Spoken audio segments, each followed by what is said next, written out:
PSI. So all that's coming up. Meanwhile, the teams here on the ground are just doing some final configuration work. We heard the crew go hot mic, so they're going to be talking without any push-to-talk,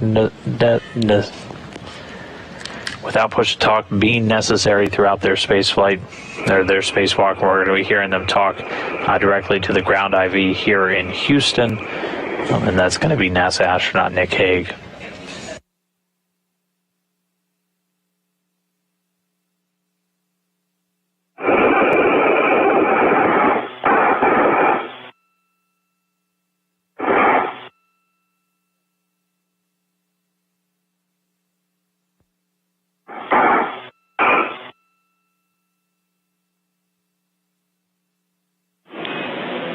Station Houston on Space to Ground 1 for Airlock. Steps 78 through 80 are complete.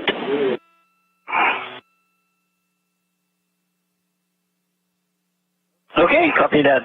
Thank you. And both EV crew members, your hot mic to on Space Ground 1 at this time. Okay, thank you, Roger. EV2 copies, thanks.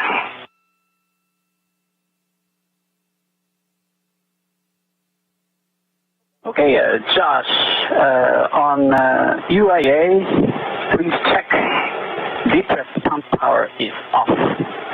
Depress pump power, OFS.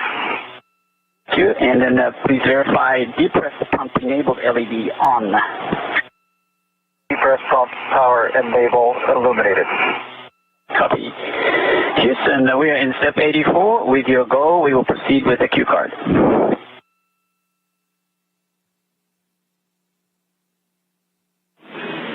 And station, you are go. Thank you. Okay, Josh, we will start the depress cue card. Crew rock depress. On UIA, switch depress pump power to on and wait 10 seconds for complete startup. Depress pump power on.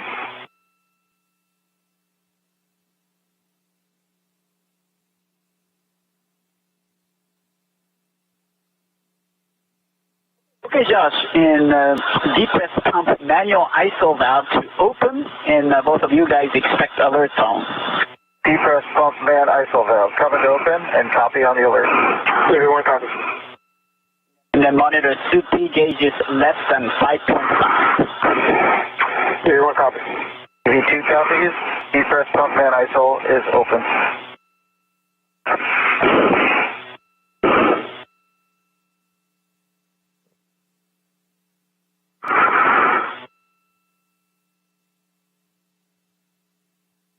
And with that, the depressurization of the crew lock section of the Quest airlock is in work. So we were just listening as Koichi Wakata was walking Josh Cassidy's EV2. He's working at the UIA, the umbilical interface assembly, essentially a control panel that they have inside of the crew lock section that allows them to access the depress pump, their service and cooling umbilicals that are connected to their suits, providing power, hardline comm, and also fluids at this point. So still integrated into the station systems. We did get confirmation that the pressure is now dropping inside of the crew lock. So we're going to continue to just draw that atmosphere out using the depress pump until the crew lock gets to right about 5 psi, at which point the crew lock is going to get the direction to shut that pump down. They're going to close that isolation valve. And then at that point, they're then going to step into leak checks. So doing quick automated leak checks using the display and control module on their spacesuits of their EMUs. Because again, while we still have pressure inside, the EMUs are going to be at a slightly higher pressure than that 5 psi. And they're going to do a leak check and make sure we don't have any atmosphere or anything like that coming out of the suit. After we get past leak checks, we'll step back into that depress activity. They're going to open that isolation valve again. That's going to allow the depress pump to continue working. They're also going to open what's called an emergency MPEV, manual pressure equalization valve. We start using that after we're below 5 psi, essentially working in conjunction with the pump itself, and that's going to continue until the crew lock hits about 2 psi. At that point, the pump, its valve is going to get closed and it's going to get powered off as the pump stops working once we get to 2 psi and below. The emergency MPAV remains opened as we will continue to watch the pressure drop. We'll get to a little less than half of a psi, usually a lot closer to 0, at which point we're essentially in vacuum. You'll have essentially an equal pressure between the crew lock and the outside of the space station, which is at vacuum. In step 85, the removed MEDOX canisters are serial number 20 and 22. Easy copy, good numbers.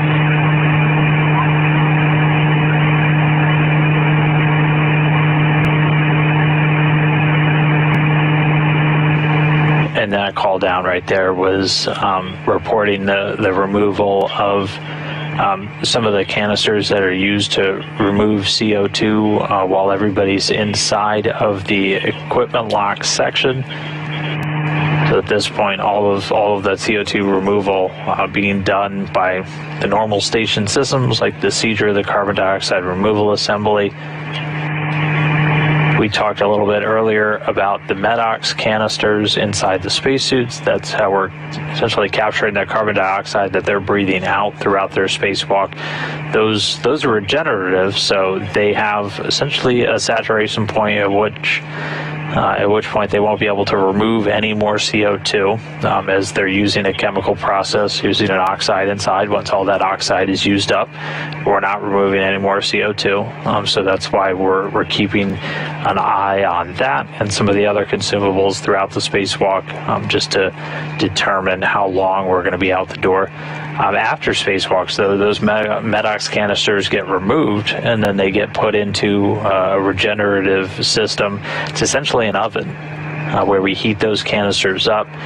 That breaks the bonds between that oxide and the carbon dioxide. That oxide can then be used again. That carbon dioxide gets dumped into the larger station atmosphere and then gets removed using the ECLSS, the life support system on board station. So that's how we're kind of constantly reusing and recycling these MEDOX canisters used in these spacesuits for spacewalks.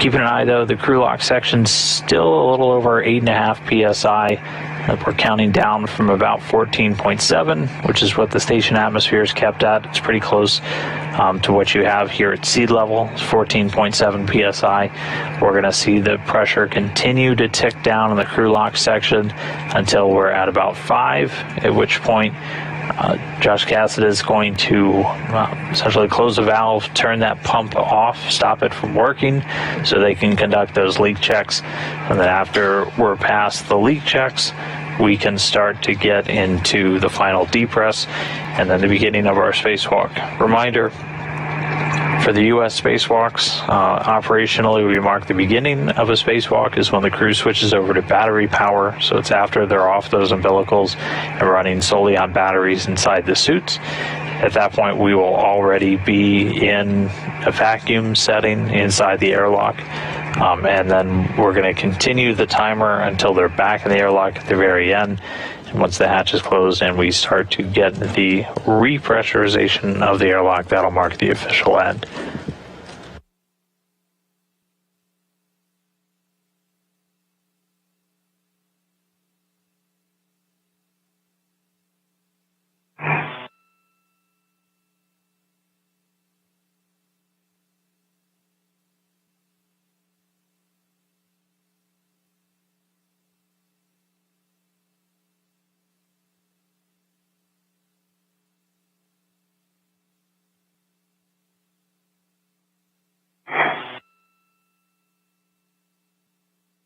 EV1 and 2, when the crew lock gets to 6.0 psi, expect alert tone.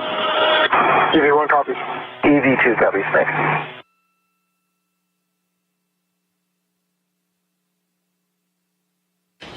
And the crew lock right now coming up on 7 psi. The crew's going to get an alert tone at 6.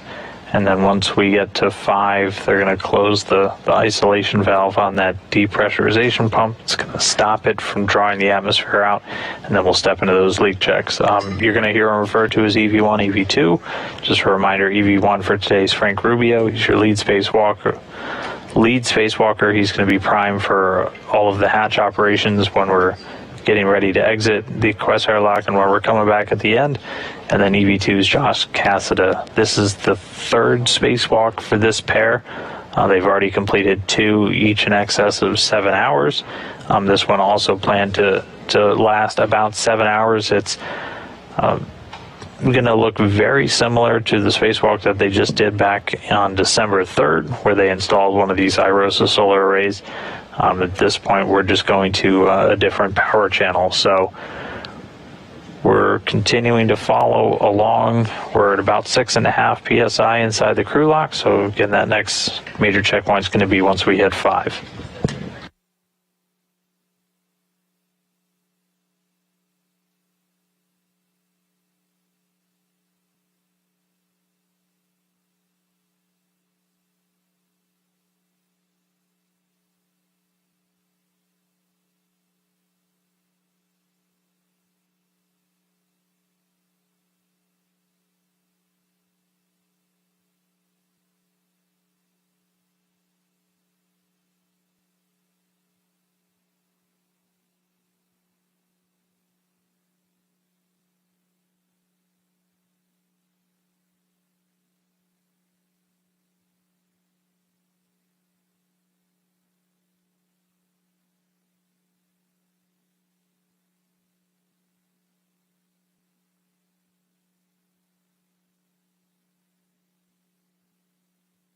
And meanwhile, in the equipment lock section, we're continuing to see Nicole Man on the left, Koichi Wakata there in the middle. He's got in his hand what's known as the depress repress cue card. That's where he's reading off the procedures to get the instructions to the crew. And we're below 6 psi now, so we're going to be coming up soon on that 5 psi hold point.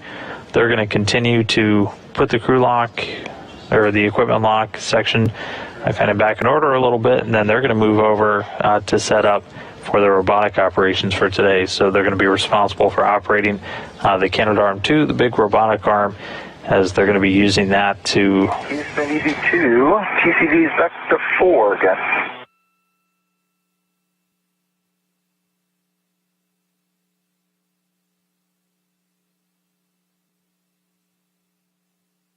Yeah, they're going to be using that robotic arm. Josh Cassada is going to be... Okay. Houston copies, TCV4. Thank you.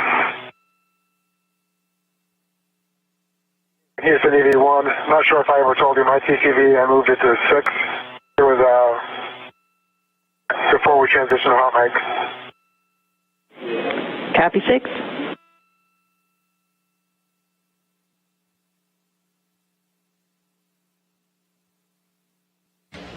And those values that you're hearing, their TCV, that's their temperature control valve. That's just a small dial that they have on the front of their spacesuits and that display and control module. And they use that to essentially actively control just how cool or how cold the cooling is inside their suits. Depress pump manual ISO valve closed. Depress pump man ISO valve. And both of you expect closed. Going copy? And copy. Baton creature, we are enclosed.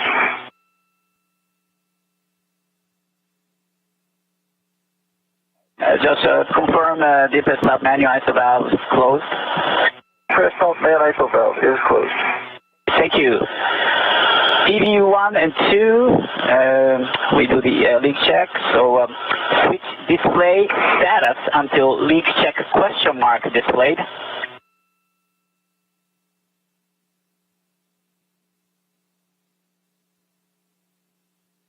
Leak check question mark for EV2. EV1. And then switch display yes, hold for 2 seconds and follow displayed instructions. EV1 copies. EV2 copies.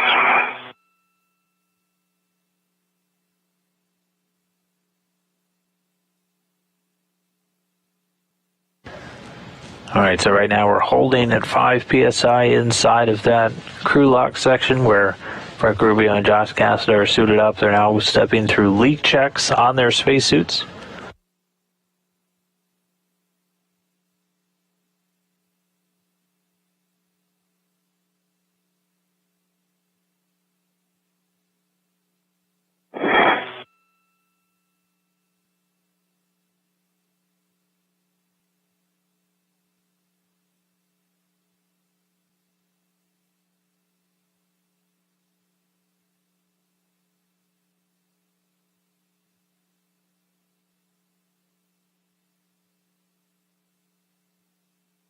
EV1, recheck complete. Check complete for EV2. The check O2 actuator in EVA. EV1 in work. In work for EV2.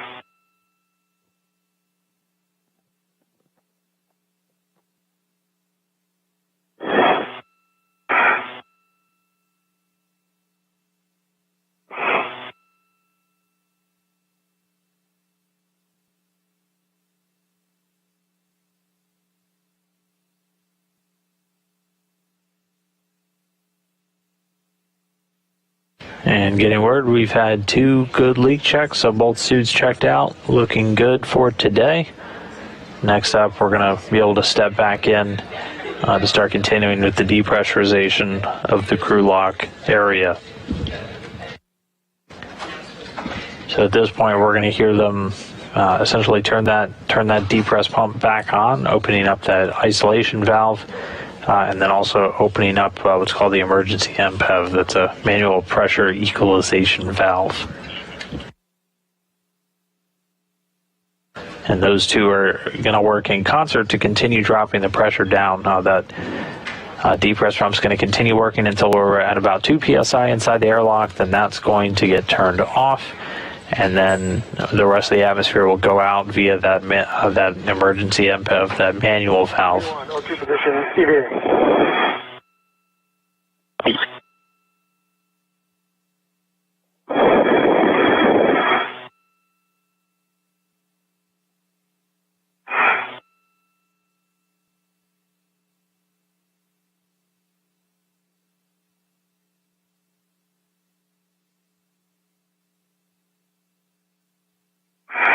O2 position, EVA for EV2.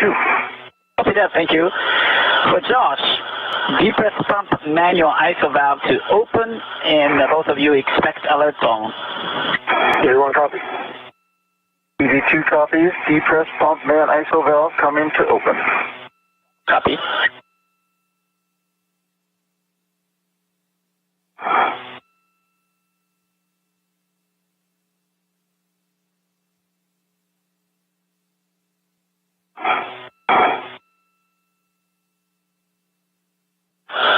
Okay, Josh, depress pump manual ISO valve is already open, right?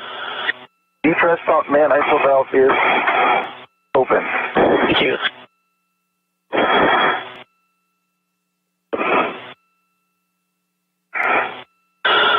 EV1 and 2, monitor suit P gauge less than 5.5. EV1 copy. EV2 copies.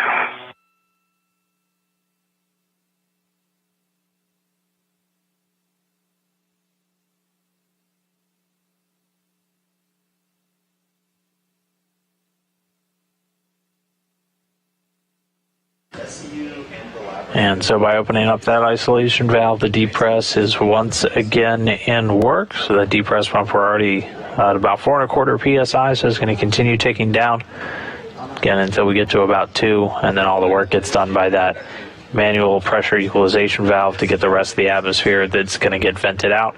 The pump saves all the atmosphere. The valve rejects it out into the vacuum of space, so we do lose a small amount of atmosphere with every single spacewalk, but it's largely a negligible amount, and we have the capability to continually essentially put breathing gases back into the station's atmosphere through cargo flights, but the majority of it just constantly being recycled by the different hardware on board.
And just checking in, we're continuing with the depress of the crew lock section of the Quest airlock. We're down just above 2.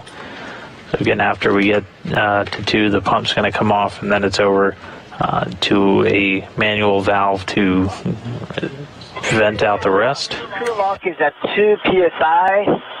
Depress pump manual ISO valve closed. Depress pump man ISO valve is closed. Okay, on UIA, switch depress pump power to off, OFF. Depress pump power off, OFF. Okay, thank you. And now we'll hand over to Nick for the follow-on depress Q card procedures. We'll talk with you from the robotics workstation. Thanks, Koichi. Amazing job, 2 days in a row. Couldn't agree more. Thanks, Koichi, Duke, for getting them all suited up and ready to go. And good morning/afternoon, Josh, Frank.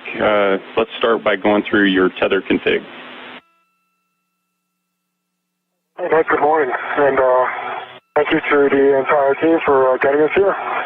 Good job, and looking forward to working with you two. All right, so I will start.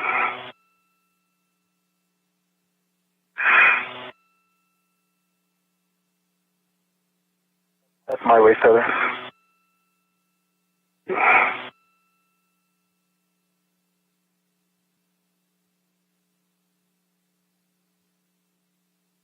There you go. Okay, so my red hook is on my right D-ring extender, gate closed, hook lock back on black. My red reel is unlocked. My yellow hook is over to my green reel, gate closed, hook lock back on black. Green hook is to my red reel, gate closed. It is unlocked. And then my anchor hook is on my mini workstation. My right waist tether is on my right D-ring extender, gate closed, hook lock back on black. And that goes over to Josh's anchor hook, and I can see both hooks, gate closed, hook lock, black on black. Joshua, go over to you. Okay. Starting with my left side, my left waist tether is gate closed, slider lock, black on my D-ring extender. It goes to the D-ring extender of the airlock. That hook is gate closed, slider lock, black on black. Also on that left D-ring extender of mine, I've got a safety tether hook, gate closed, slider lock, black on black. That is my 55-foot that is unlocked and goes to my mini workstation. On my right side, I've got my safety tether pack, my red hook, gate closed, slider lock, black on my D-ring extender. Red reel is unlocked. On that red reel is a green hook. It is unlocked. The yellow hook goes to my green reel. It is gate closed, slider lock, black on black. That green hook, or that green reel is unlocked. And as Frank pointed out, my anchor for that safety tether pack is gate closed, slider lock, black on black onto his waist tether, gate closed, slider lock, black on black. And finally, my right waist tether is gate closed, slider lock, black on my right D-ring extender, and it goes to my mini workstation. And Frank, Josh, we copy all that is a good tether config. Yeah, thanks, Nick.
All right, so quick status. We just heard the ground IV, that's NASA astronaut Nick Hague. He's going to be talking our two crew members through the spacewalk today, so he's the voice you'll be hearing from here in Mission Control.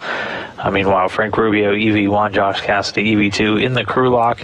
They're getting closer to vacuum. There's just about 1 pound per square inch of pressure still inside. It's going to continue to leak down. Once they get to about half of a PSI, they'll get the go to open up the hatch and begin this spacewalk today. Again, the operational start time for today is after they get off of those service and cooling umbilicals and switch their suits over to battery power. Just checking in with you as we wait for the crew lock to get down to 0. One reminder, when it gets close, you can expect some alert tones. Big picture, in terms of timeline, Koichi and Duke did an awesome job. You guys were super efficient, and we're 10-15 minutes up on the timeline, so we're just going to go nice and slow and methodical out the hatch and let the MEDOX condition properly. And then also, we're going to have a patch of some Radicom. We're going to be down KU. We should have S-band, so we'll try to maintain voice through that, so we may ask you to repeat some things if we don't hear them. Just want to give you a heads up. Okay, we copy. Okay, thanks so much for the overview. E2 copies as well, Nick, and just a heads up, I went TCV to 5.5 just in case we find ourselves in a warm restart. Copy, Josh. 5.5 on the TCV, and I've got the cuff checklist open.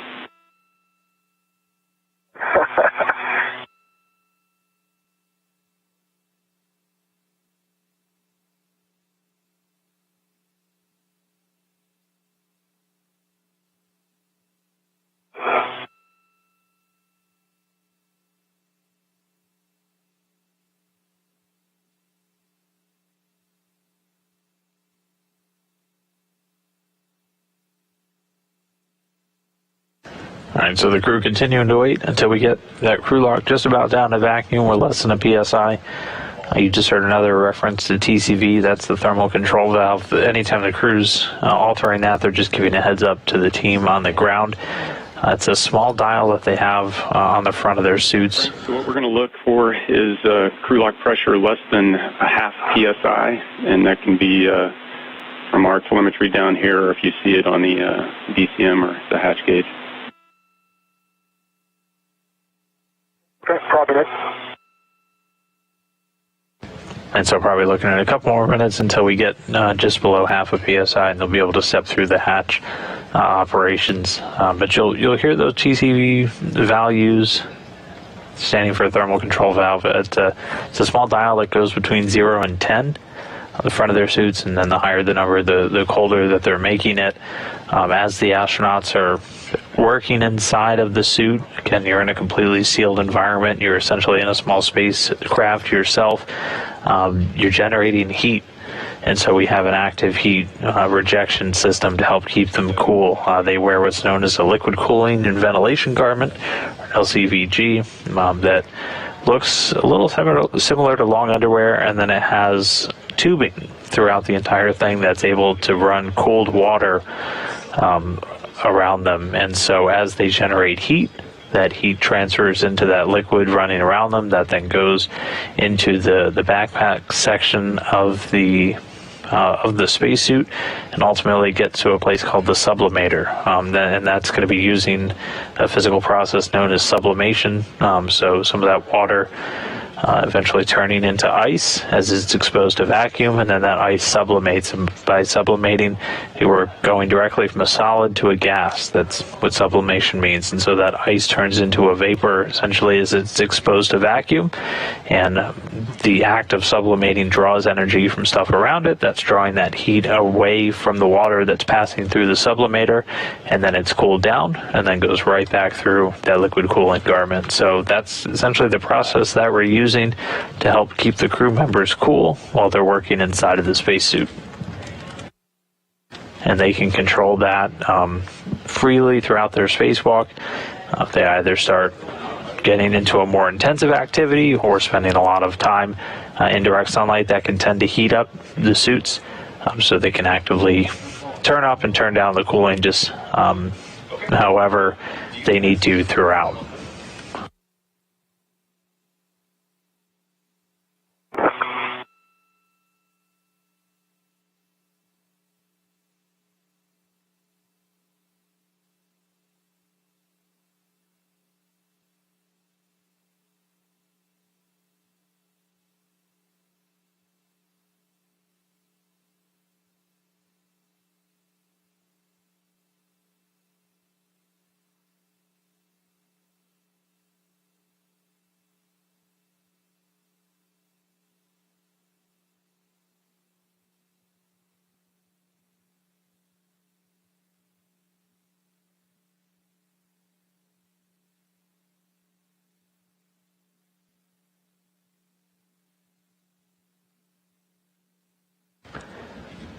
And right now we're at about 0.6 psi, so a little bit further to go, at which point they'll get the go. So Frank Rubio, he's EV1 today. Once they're outside, you'll be able to recognize him by having the red stripes around the legs of his suit.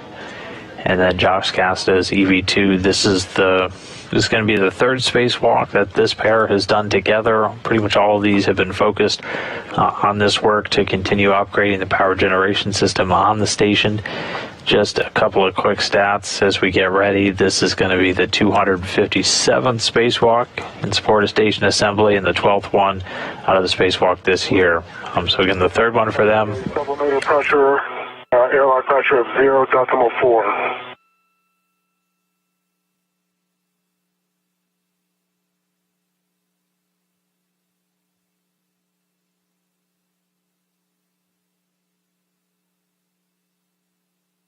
Frank, as a heads up, I've got a blank screen, but I have not navigated. Okay. Mine went, once we hit 0.5, mine also went blank, but I can static down to sublimator feed. And Frank, copy your reading on the gauge. We see a little bit higher pressure here. We're going to wait just a little bit, 10 seconds to a handover. I'll catch you on the other side. You want copy?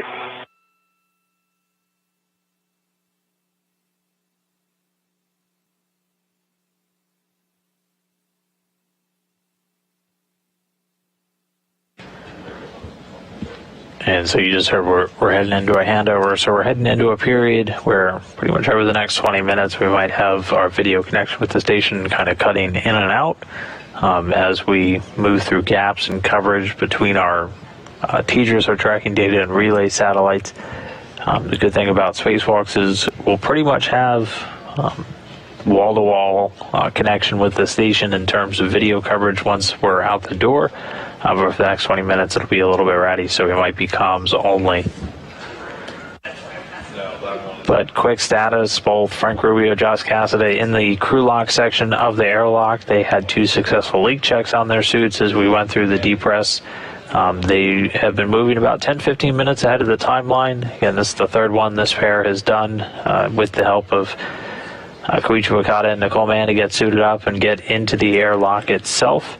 We're coming up on half of a PSI. Once we get a little bit below that, they'll get the go to start moving into some of the hatch operations and then getting their suits onto battery power, which will mark the official start of today's spacewalk.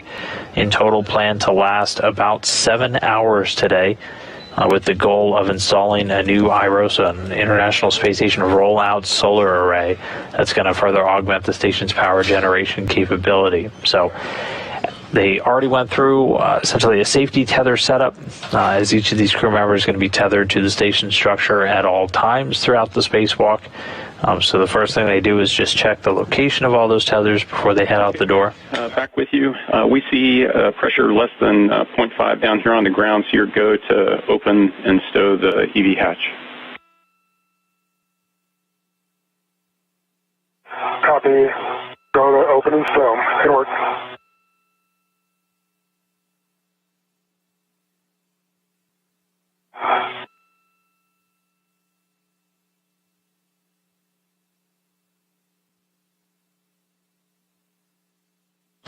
And so Frank Rubio, EV1, just got the go to open and stow the EV hatch. That's the hatch that leads to the outside. That's going to give them open access out into the vacuum of space, after which they'll egress or exit the Station Quest airlock and begin the spacewalk today. So some of the first things they're going to do is split up. Josh Cassada moving off to get the space station's robotic arm ready.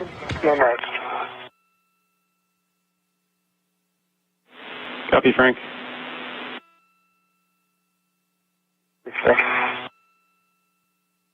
But Josh Cassada moving off to get the arm ready, but also start to prepare the IROSA for its removal from its temporary stow location, what's called the FSE. He's going to be releasing ARDS, anti-rotation devices. Those are just additional locks that are in place to help keep the IROSA secure on that temp site when they're backed into the trunk part of the Dragon spacecraft. Meanwhile, Frank Rubio is going to move out to the work site and begin routing some of the cables. Emergency MPEV is closed. Copy, Koichi.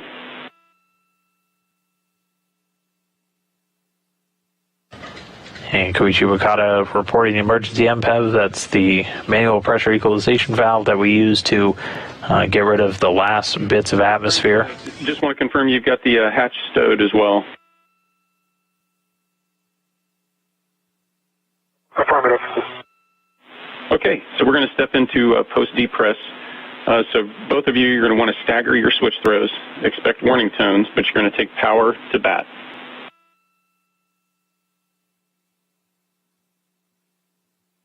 Copy. Good work. EV2 copies. I'll stand by, Frank. Okay. My power back. Copy. Here comes EV2.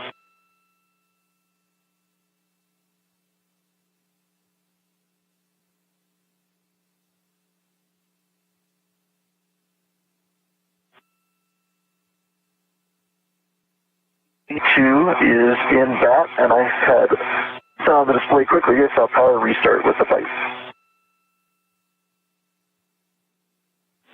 Okay, copy. And Frank, if you want to display Switch Pro to verify functionality as well.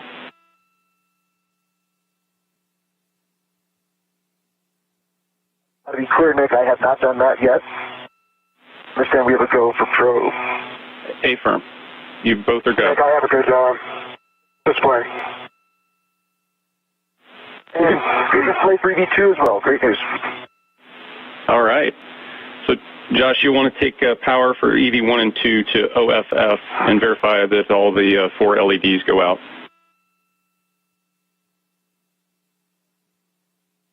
Copy that. IA power EV1. OFF. Power EV2. OFF. All 4 LEDs are out. Okay, you're both go to disconnect your SPUs. This is expected.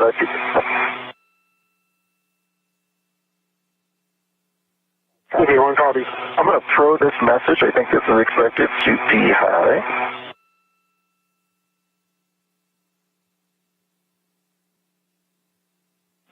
Hey, Josh, we didn't hear the message. If you could repeat.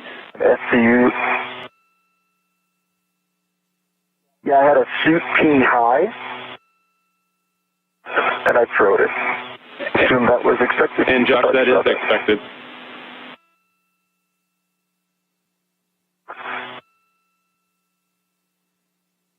Broken. I'm SCU for now.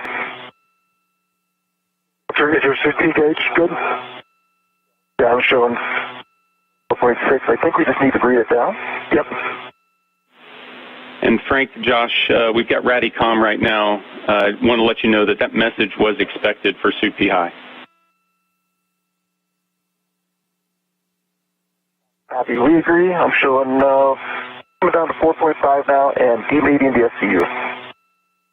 Copy. And you're both go to demate the SCUs, install the DCM cover, and then stow the SCU in its pouch.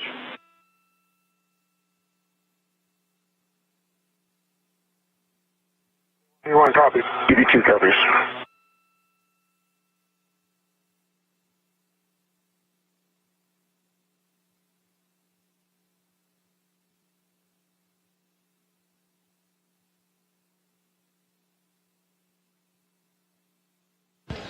And so a lot of developments there real quick. So our spacewalk did officially start. Both of these crew members, Frank Rubio and Josh Cassada, switching their suits over to battery power at 7:19 a.m. Central Time.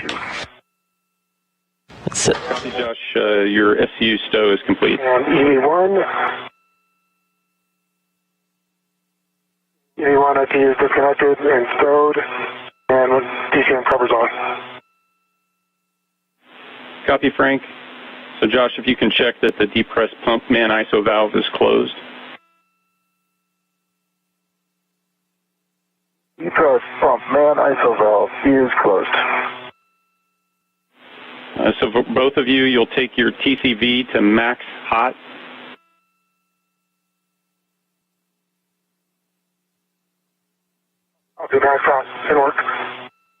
EV2 is in Mach 5.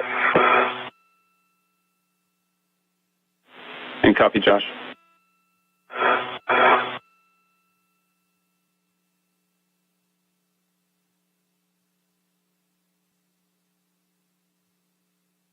And again, the official start time of our spacewalk today, 7:19 a.m. Central Time, 8:19 a.m. Eastern. EV1, Mach 5. Copy, Frank. And so your boat go to take your water switch to on.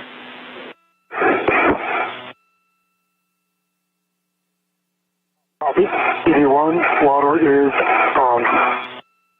EV2, water is on. And you'll check your DCM is blank and your bite is off.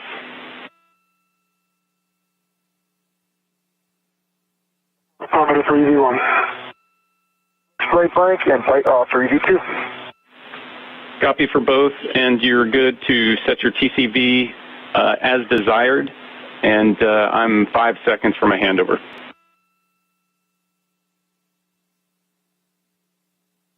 EV1, copy.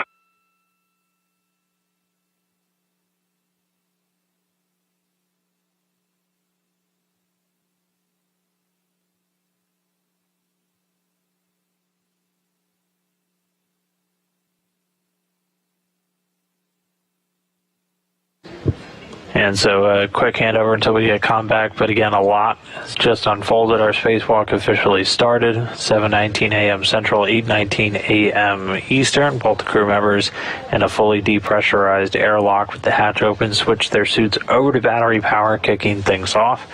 After that, they had disconnected and stowed the SCU, the service and cooling umbilical, that up until that point was able to provide both power, cooling, fluids, and hardline communications. Those get stowed with the special cover over them until the very end of our spacewalk when they get attached back to their suits.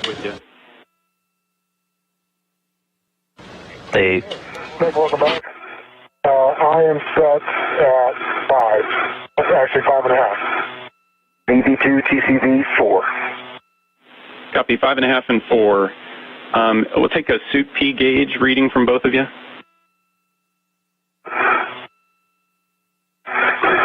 EV1, 4.3.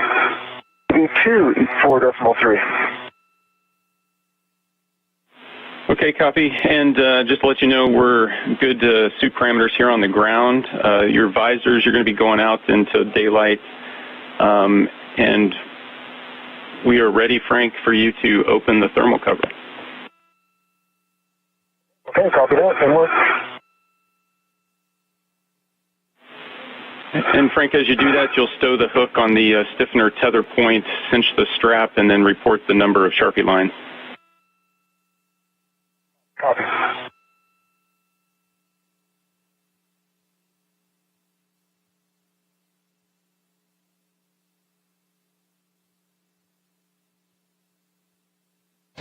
All right, so again, the crew underway with our spacewalk. That clock started ticking about 7.5 minutes ago at 7:19 a.m. Central Time. They've reconfigured a couple of different systems in the crew lock section, the service and cooling umbilicals. They double-checked that the... Go to the tether point, and I see 6 Sharpie lines. Copy, Frank, 6 lines, and you're go to egress the airlock. And just for your guys' essay, we're still voice only for the next handful of minutes. EV1 copies. EV2 copies.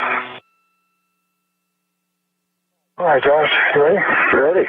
Hey, go. All right, so Rubio and Cassada starting to move out of the airlock. You're looking to put your anchor down on the port stanchion of handrail 554.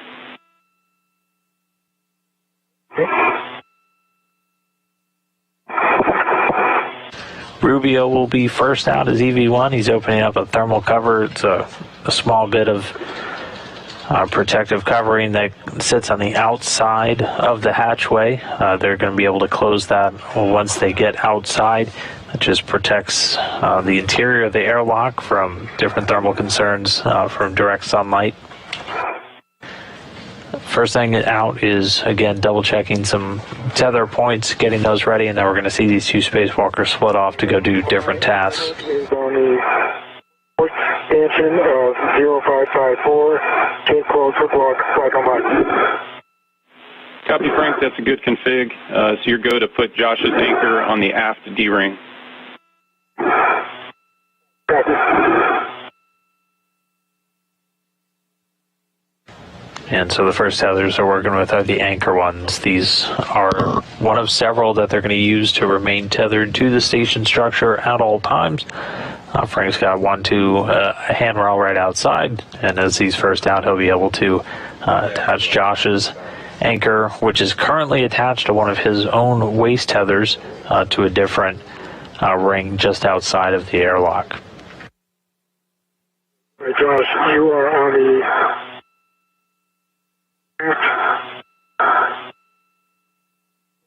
D-ring, gate close, hook lock, flight on board. Copy. And just verify something real quick.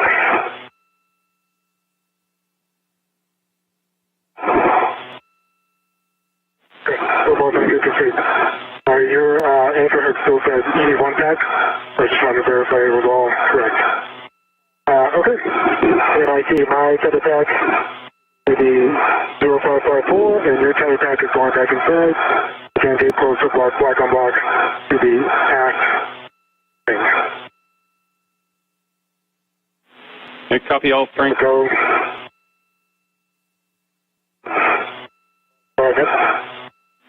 Yep, no, Frank, we concur. Good path. Your go to release, Josh, you can release your waist tether.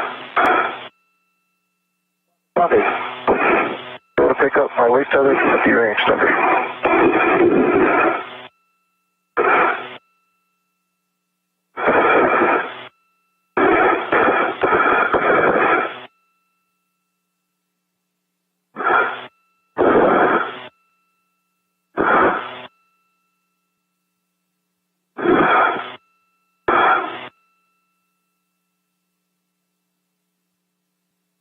All right, so getting those initial tether points in place as both move to get out of the airlocks. We should be getting video comm back with the station in about 4 minutes. I am tethered to the mic bag, and you have a go to release. I will bring the small with me. Okay, Nick, so Nick has got a CRT right on the M bag. He's also got it on his BRT. And I'm going to go ahead and release the big hook from inside, and we'll take that with us, if you agree. Those are good words, Josh. I think here comes the hook. Okay. We're going to release. And right now, Josh Cassada working to retrieve and hand over a crew lock bag that has the power cables that we're going to be using. Okay. Copy. You are clear. It comes at a really bad angle when you come out, so it'll be right there in your face. You ready for it? Okay. Yeah, thank you.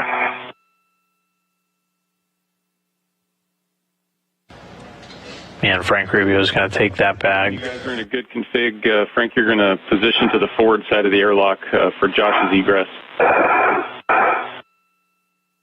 Okay, I am there.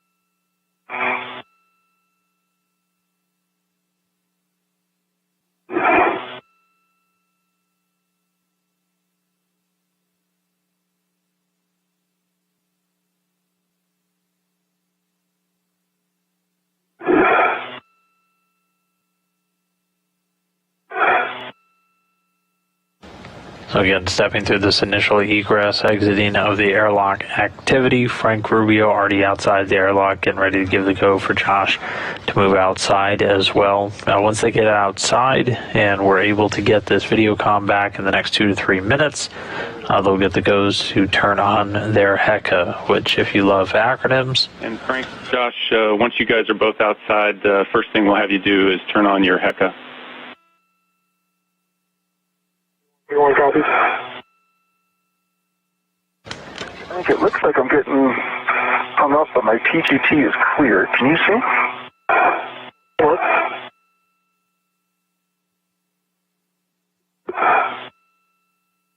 Your PGT is clear.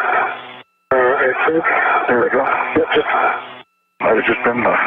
There you go. Yeah, I think it was your foot just slightly set.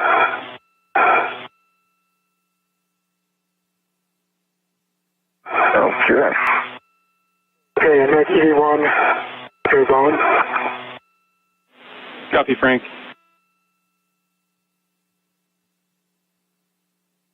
Okay, once we get video back, they'll be turning the HECAs on. We heard that call, or that go from Nick Hague down here on the ground. Now, HECA, that's HECA. That's an acronym with acronyms inside of acronyms. That HECA stands for the High Definition. Once you're in a good position, we'll start buddy check. Okay. High Definition Extravehicular Activity Mobility Unit Camera Assembly. So, Matt, or the thermal cover first, I guess, buddy check. I'm ready when you are. Oops, let me get my effect on.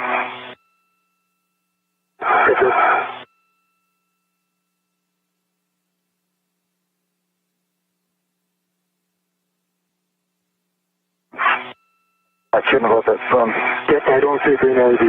Oh. It is. If you don't. Okay. Okay, I'll go ahead and start with you. So, it's a good HECA light, good WZ also, although that's hard to tell, to be honest, with the sun. It's a super bright in my eyes. Coming down, let's see, 1, 2, 3 taps, up. And a little bit to your left.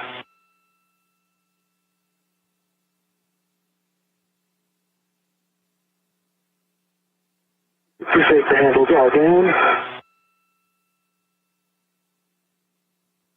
And your tools and cutters look like they are in a good config. Okay, copy that. You've got your WVS, and if you move your left hand just slightly, man, I don't see your HECA. Is that on? Can you see it in your mirror? Actually, I don't. Yep, it's on. Oh, I'm sorry. Yep, I've got both. Yep. And I've got 3 tabs up, and let's see, your safer handles. These visors back up. And then rotate to your left so I can see. There you go, I got both. Both safer handles are down. And finally, your tool config. The bag is hanging down at your knee, but I think that'll be fine. Okay, thank you. And your tether looks good. Okay. So I've got a dry hat, and I've got good buddy checks. And I also have a dry hat, so if you're with us, we have good buddy checks for both EV1 and EV2. Yeah, copy, Frank. Josh, we're back with you, and we're picking up KU now. We should have video here shortly. We copy good buddy checks. Just wanted to confirm that the reels were unlocked. We might have missed that before, and then after that, it'll be close the thermal cover.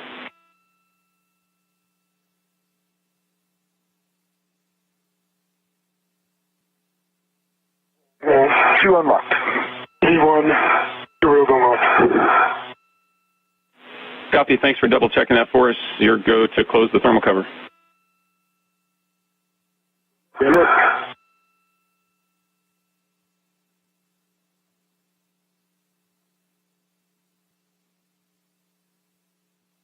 Thank you.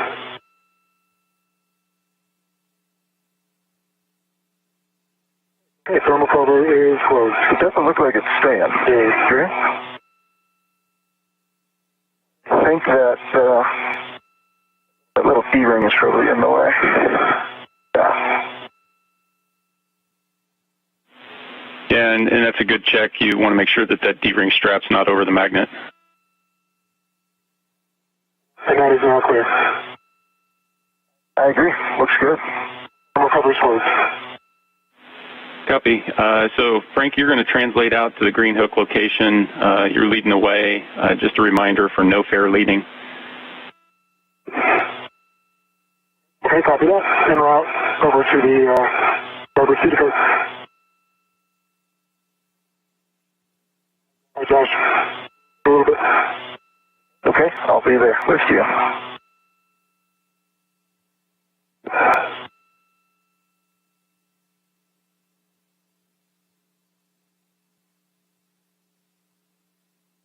All right, well, with that, we heard Frank and Josh going through what's called buddy checks. As you can imagine, it's hard to get a good look at your own suit. There, Josh, as you're following, just a reminder for the caution to watch out for the tug cable. Everyone copies. Thank you. Navy 2 copies, thank you.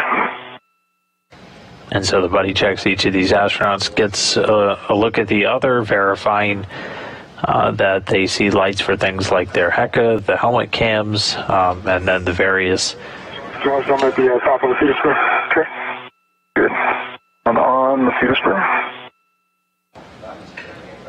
Again, looking at things like the safer handles, making sure they're not engaged, things of that nature. And it looks like we're starting to get our first helmet camera view. So this is number 20, so this should be Frank Rubio, whose first task is going to be to head out to the actual site where we're going to be installing the IROSA today and start routing some of the cables. And so he's got, it's essentially two cables, but they're going to be functioning as two different Y connectors. So one end of the cables is split into two pieces.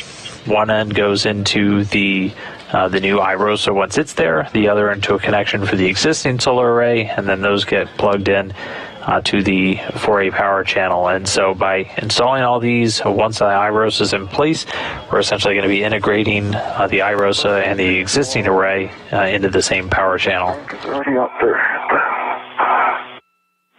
Yep, copy. And so, Frank, you're going to be looking for handrail 3652. That should be just nadir of the starboard seat card. Okay, 3652.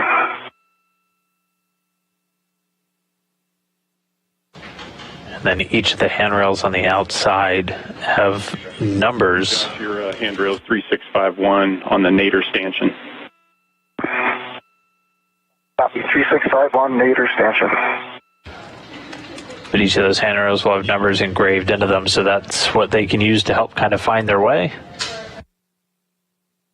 And this just looking right over the shoulder of Frank Rubio as he starts to head out to the work site to start routing some of those cables.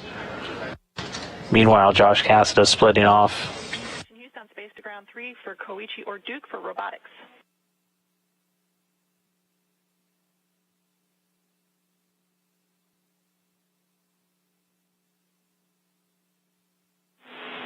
And for both of Not the starboard seat card.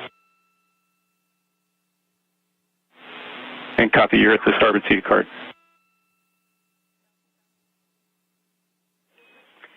Hey, Duke, just wanted to let you guys know before you head into your midday meal that Josh and Frank are about 10 minutes up on the timeline, so they may be given that call to start robotics ops a little early. You guys are go for steps 1 and 2 whenever you are ready before then.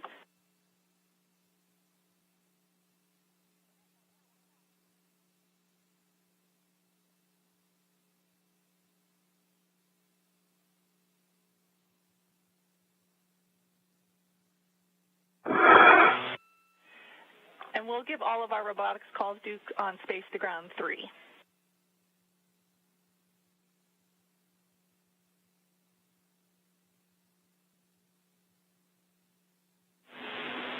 Frank, Josh, while you guys are working on your green hooks there, I'm going to read off some warnings and cautions, so that's okay. Okay, next, just for your awareness, my green hook is down on the inboard stanchion of 3652. I'm en route to the bag. Copy, Frank. The EV2 is ready for those cautions. And so there's a warning. EV1 also ready.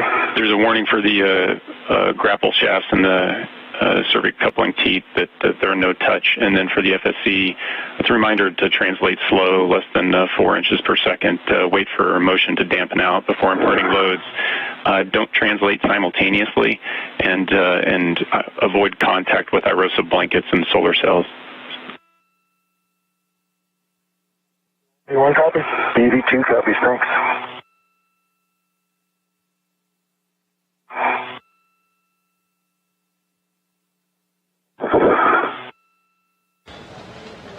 And the ground IV for today, Nick Hague reading out a couple of cautions. Anytime we do these spacewalks. So you've got a good green hook down. You're going to work on bundling the cable bag and then translating outboard. And Josh, 3651, you might have to wait for Frank and maybe able to give him a hand getting that bundle together. Yeah, I agree. I think I will have to wait. Yep.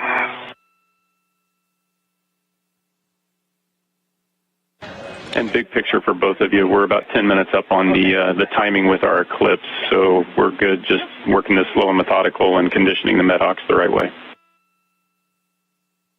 Sounds great. Sounds good. Thanks, man. Station Houston on space. EV2, TCV is now 5.5. Copy, Josh, 5.5.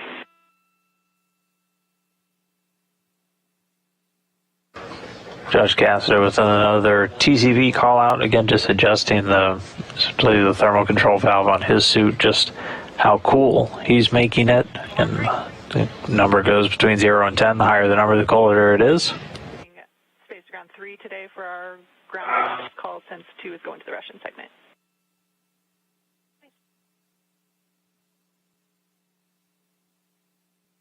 Okay. Josh? Hi.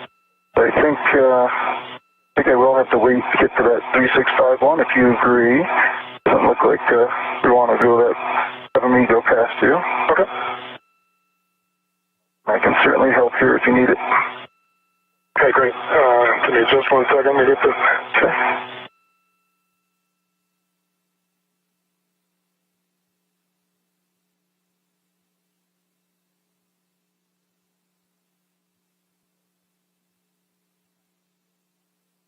If you want me to, I can connect this large small that's off of the M bag to the cable bag, but I don't want to mess you up. Yeah, if you think there's a point that we can draw tension off of, or at least lock it out, maybe on the far side there. You want to lock it out?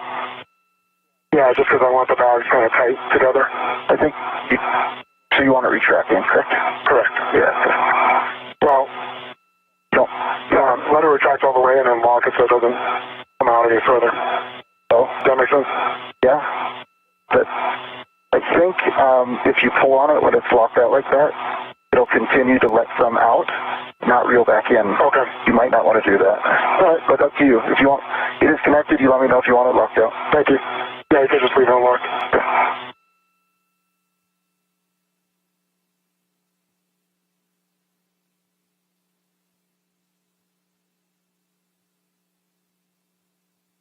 So you are large, small from the M bag, go onto the cable bag on one of the external D-rings.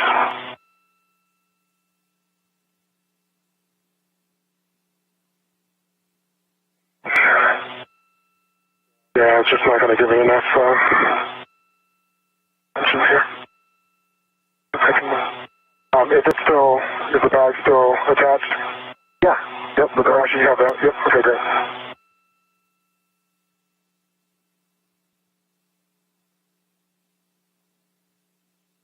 Are you preferring to switch the VRT to the cable bag? No, I just wanted to see if I could get it tighter here. I'm from flopping around so much. I could put the integral on there if you want, instead of the large small. But that all, Yeah, you can't. are you able to put, oh, here, I got it from here.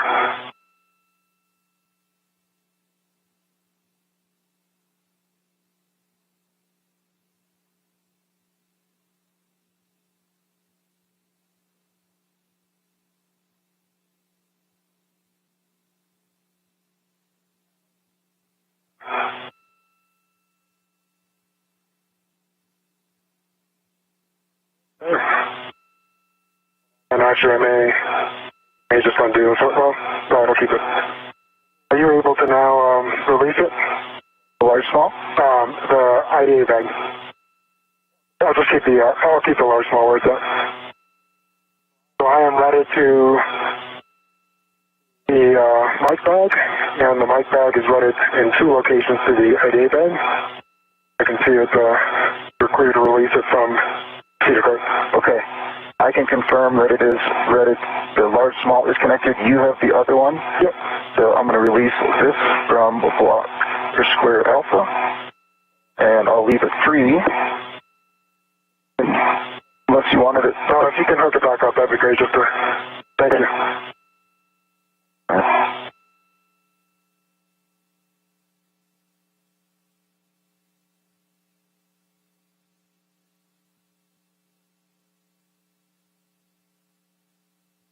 There you go. Awesome. Josh, No problem.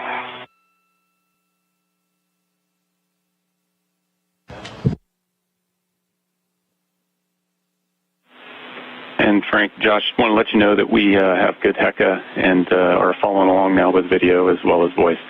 So Frank, you got that bundled up, good work. And you're going to translate out to the Worksite note in here to about a fair lead zenith of the port TFR as you go out. okay, copy that. Thanks, Nick. And yeah, thanks to Josh for helping getting that bundled. Oh, no problem. It's good.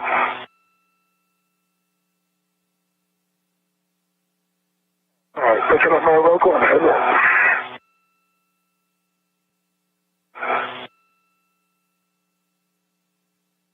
Josh, do you mind if I go first here? Or you heading later? I'm heading later. Okay.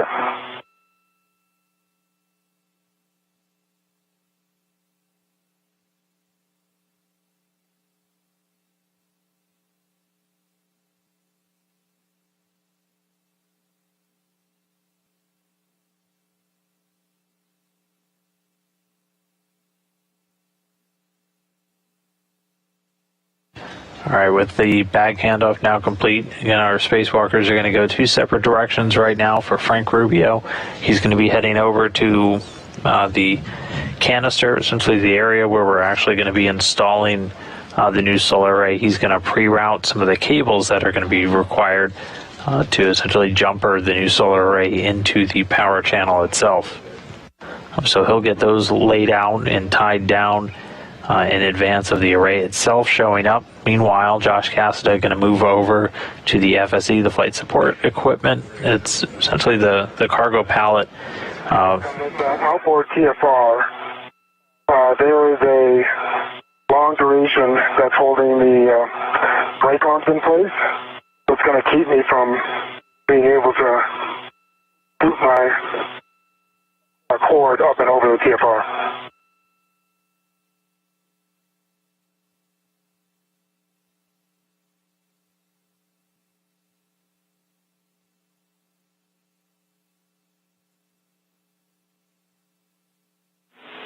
Yeah, copy, Frank. Understand the config. Idea is to separate you, Zenith, and keep Josh Nader. So if you can go over and around the whole TFR, that'll achieve the same ends. Right. Yeah, that's the problem. Is I don't know if you can see it on the HECA here. It's well, let me see if I can rotate it around here. It doesn't quite have enough slack to come off the top of the TFR, so I'm not able to go up and over. Yeah, copy that, Frank. Can you take the tether over the top of the brake handle? Sure.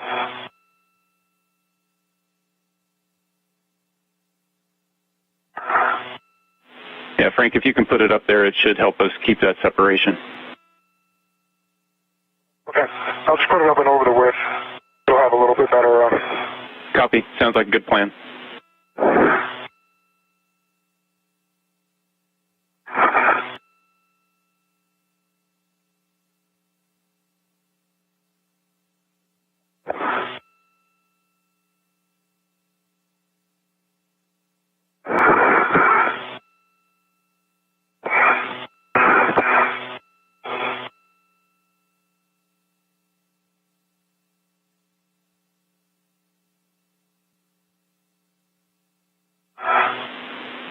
Frank, as you head out, we'll just want to check that you've got your gauntlets in place. Yeah, both gauntlets are down and covering the metal portion. Copy all, thanks.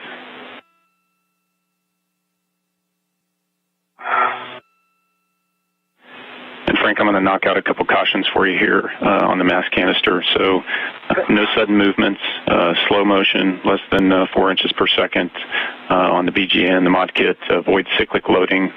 Watch the snag hazard on the battery and AP cables on the IEA. And you've got a 40-pound max load on the mod kit. Yeah.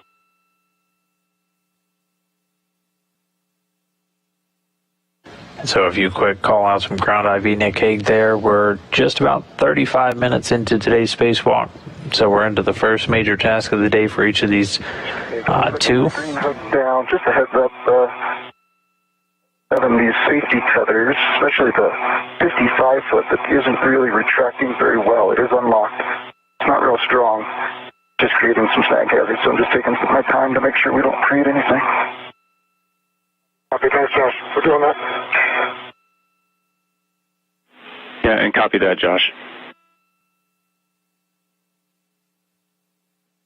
All right, Nick, I'm at 5107. Copy. That's the handrail for the cable bag. Copy. You want to position the lid hinge toward the center of the IEA if you can, and use the ORU tether points if needed. Copy. And Josh, now that you've got your green hook down, it's translating up to the crew lock bag Tango, and so placing a fair lead on the port seated cart and going up and around stanchion Alpha. Copy.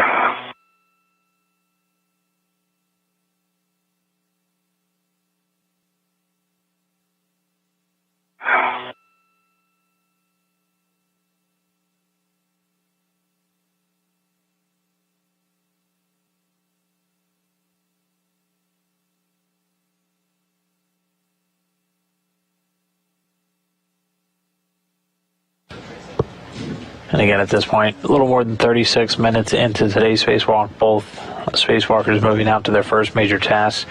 EV1 Frank Rubio heading out to the worksite. He just got some cautions read from the Ground IV Nick Hague, essentially just reminding them not to make any sudden movements, impart a lot of loads into what's called the mass canister, the mod kit. This is the hardware that's installed to attach the new rollout solar array to position it over the existing one.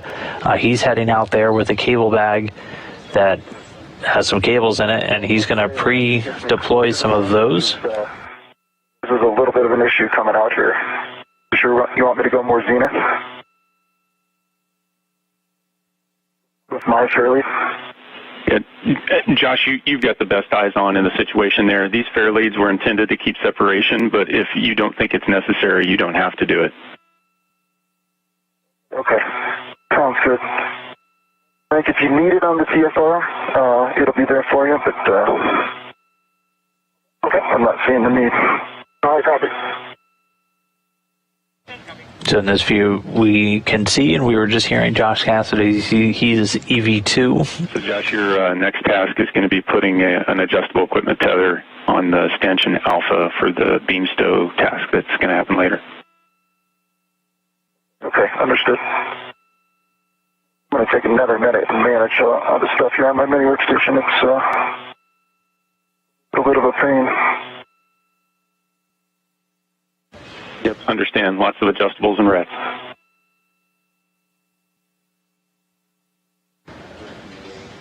And running through just a couple of things we're looking at. So you can see Josh Cassada there in the bottom left. Just above him, the large white pallet with the cross point on the very top. That's the FSE, the flight support equipment. That's the temporary stowage point right now for these IROSA solar arrays. That's what they were essentially packed on top of as they rode up in the trunk of the cargo Dragon vehicle. Those two circular pieces you can see, that is the IROSA for today, the International Space Station Rollout Solar Array. They arrive folded up. They're going to be translated or moved over to the install point in this folded up configuration before they get unfolded and unfurled by the spacewalkers. The first major task for Josh Cassada is going to be releasing ARDSs, anti-rotation devices. These are just safety connections in place to prevent any rotation as the arrays and the equipment carriers getting loads imparted on it during any launch or ascent or robotic motion. So those are going to get released. And then they're going to get ready to remove the FSE beams. These are two support beams running perpendicular over the top of the IROSAs that are there to hold them in place. Obviously, we need to release those before we can slide the IROSA out and begin carrying it over to the work site. So he's going to first release those anti-rotation devices and then step into that beam release. He's going to be joined in that beam release activity once Frank Rubio has completed routing those initial cables. Again, those cables that Frank Rubio's routing, he's got essentially two, but there are a couple of cables bundled together. They're going to be Y connectors with one end with 2 points, one going into the new solar array, one connecting to the legacy solar array, both of those coming together to then connect into the power channel, allowing them both to continue to provide power to the 4A. So looking through Frank Rubio's helmet cam, you can see some of those cables. He's going to get those essentially routed through some of the different fixtures and wire tied down very close to where they're ultimately going to be connected. We're not going to make those connections until the solar array itself is in place and we are in an eclipse. And Frank, following along, saw you get the cable out of the cable bag. So you're going to head over to that left side of the mod kit and stow the crew lock bag. Yeah, they work. That's it.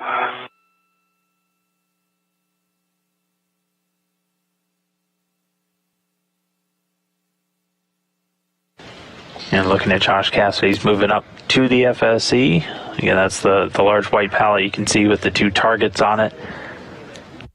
And then there's the IROSA, and it's folded up in completely furled configuration. At the very end, on either end, we're looking at are the booms for the IROSA itself. And those are, after it's completely unfolded and unfurled, those are what's going to provide the actual structural support for those solar cells in the middle. He got a couple of cautions just as he got over here. Again, we're trying not to impart any major loads, so not really rocking anything as they work to attach. They're not going to be moving simultaneously once they're both on the FSE, and they don't want them touching any of the blankets where those solar cells are on IROSA. So you're going to continually hear these call outs for just different cautions and warnings. I understand it's handle 12, is that correct?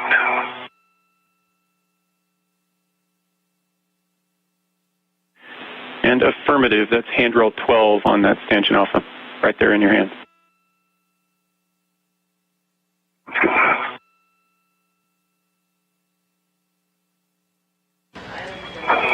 And as Cassada gets closer to his eventual stopping point, he's going to get himself tethered in to this area. Then he's going to break out the PGT, the pistol grip tool. You can see it attached to his mini workstation. You can see the small number 3 on it. And I assume we're going to use the forward stanchion, so I'm just going to leave that hanging. You're okay with that? Yep, and copy, Josh. That looks good.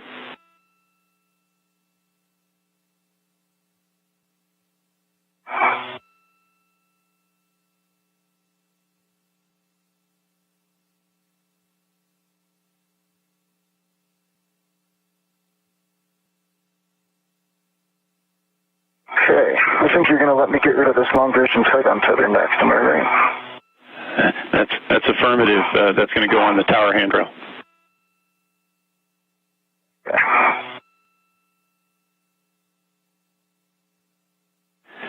And Frank, I see you stringing the crew lock bag in between the lower strut and the mid strut. After you get that in a good position, you're going to retrieve the square scoop from inside crew lock bag M. Copy, inward.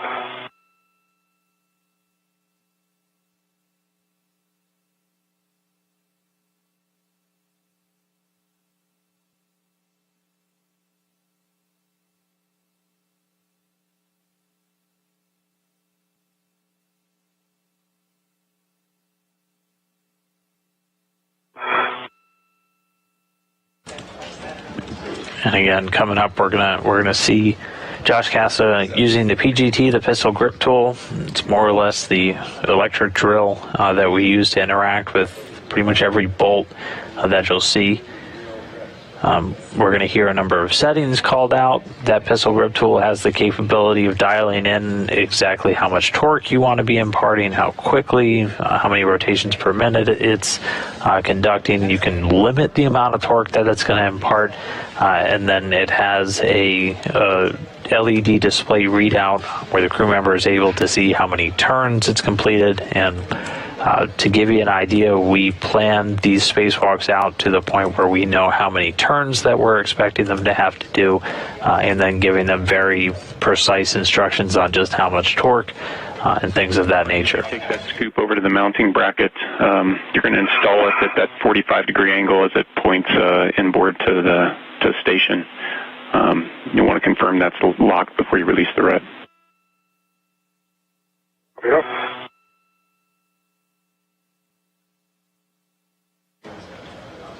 And then throughout, you might also hear a reference to a scoop. That's another tool that the crew members have access to. They're essentially equipment aids for handling things. They're handles that they can attach to different payloads, to structures. Off 45 degrees to the right, and it is locked, really correct. Copy, Frank. Good install on the scoop.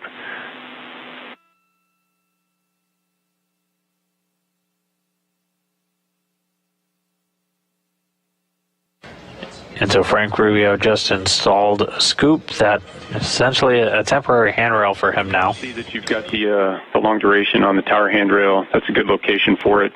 When you finish up there, we'll want you to check your left safer handle. We think we might have seen it in video as a little bit up. Okay.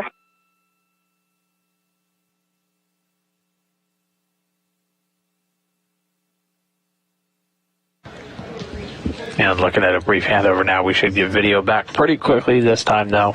We won't have another long gap for quite a while, but we are still into the first major task for each of these spacewalkers as they continue to work through. We were about 10 to 15 minutes ahead in the timeline so far.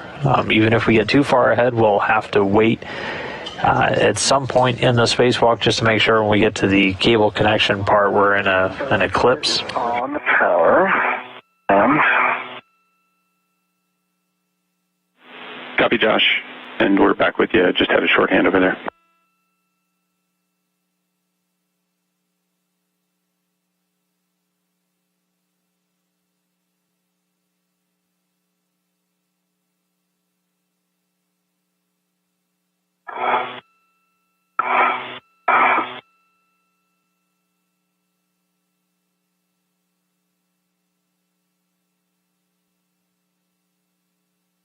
okay, thanks, Nick. Both handles are down. Copy. Thanks for checking that. Josh, for you, the next... Well, thank you for catching it. Yeah, no problem. The next thing for you is going to be retrieving the socket caddy from inside the crew lock bag Tango and stowing it on the external using a ret, and then you're going to do your socket swap for the 12-inch 716. Copy.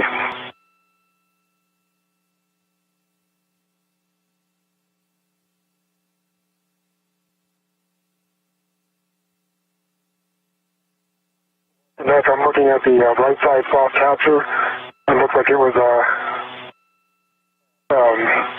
kind of in a capture position. So we go ahead and cycle it and reset it. Yeah, I copy that, Frank. And any words on how it feels when you're cycling it would be appreciated. Okay. It's kind of medium. medium amount of stiction, so not quite as hard as those on the left on the previous one, but not nearly as easy as the one on the right on the previous one. Okay, understand. And we're back with the video, so I see you're making headway on routing the right cables.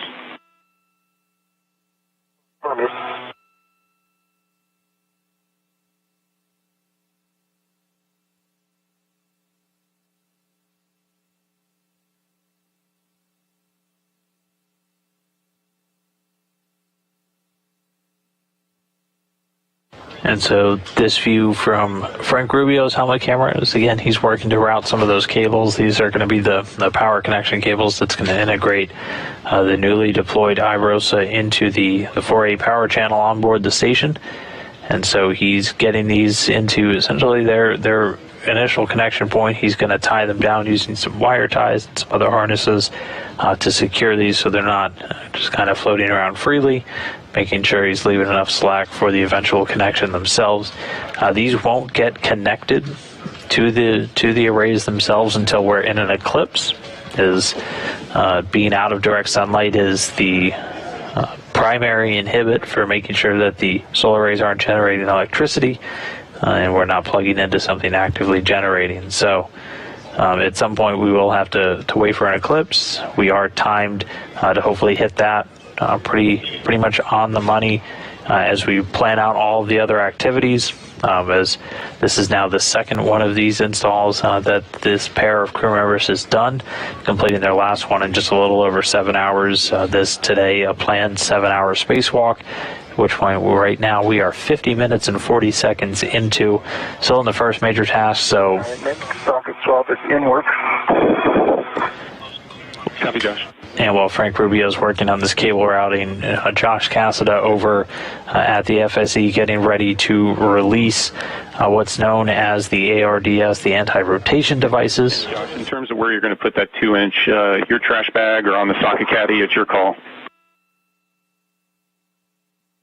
It's got to be one of those two, is that right? Yeah, copy. That's your two choices.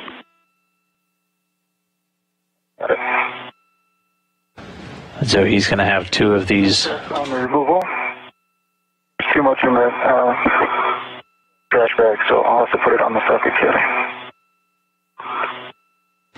He's going to have two of these ARDs to release, and he's got to attach some tethers to them, as these ones are not what's called captive bolts. So a captive bolt, once you unscrew it, it stays in kind of a captive fitting. In this case, these don't have it. 7/16. So he's going to be attaching a tether to them to make sure he captures them, and they can then bring them in his bag and not just let them float off. In the meantime, he's also breaking out that PGT, the pistol grip tool, making sure he has the right socket size on it, and then we'll hear the call out of the different settings that he's going to be using before he starts using that to drive some of these bolts and release these anti-rotation devices.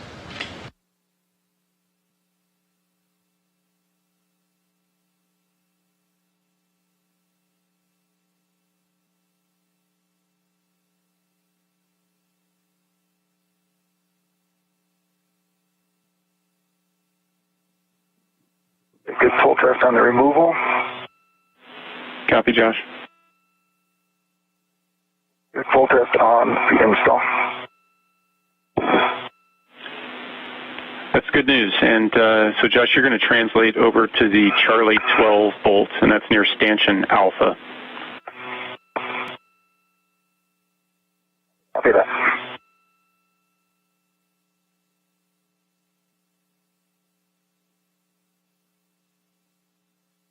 I think it seems like you're making pretty good time over there.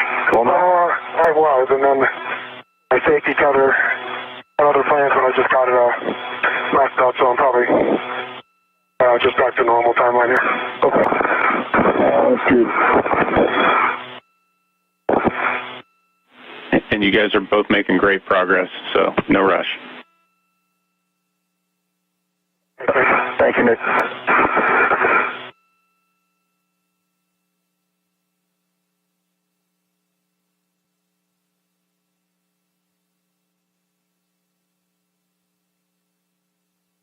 Houston Station on 3 for Robo.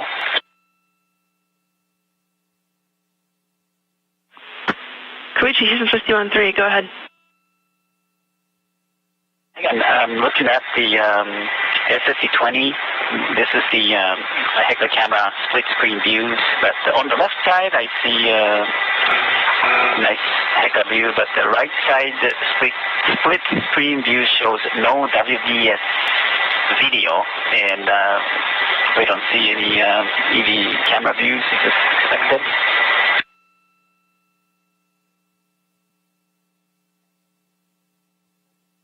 And like after I have one wire tied down with 3 turns, can I release my rat cable?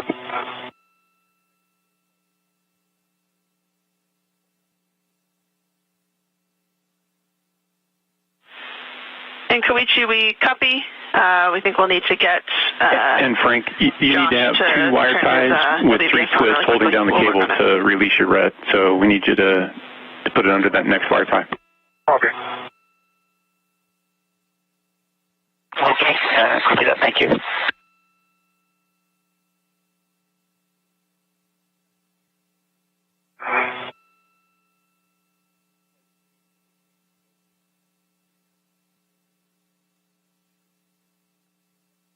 Okay, Nick, let's talk about an ARD. I see AR3 here at C12. Okay, copy that. And so you'll attach your adjustable from your trash bag to that ARD tether point, and then when you're ready, I've got TGT settings for you. That's great.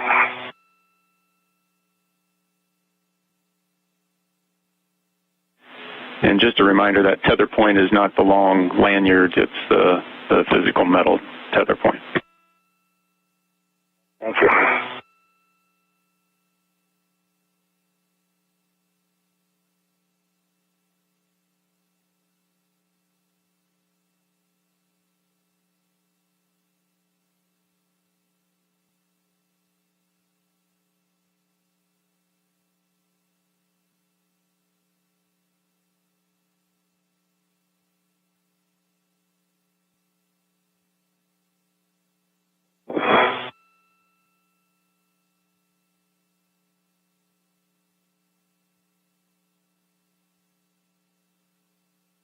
Okay, I've got my adjustable on it, and that adjustable is ready back to my mini workstation, and I will go for my PGT. Copy, Josh. And then Nick, well, I guess we'll see. I was going to ask if that tab's going to move out of the way. I need to reach in there and persuade it, but I think it might want to go once we go counterclockwise a little bit. Yep, you're thinking the same thing that I am. There's no spring loading or anything, so when you loosen it up, if it doesn't rotate out of its way, you may have to nudge it. That's good.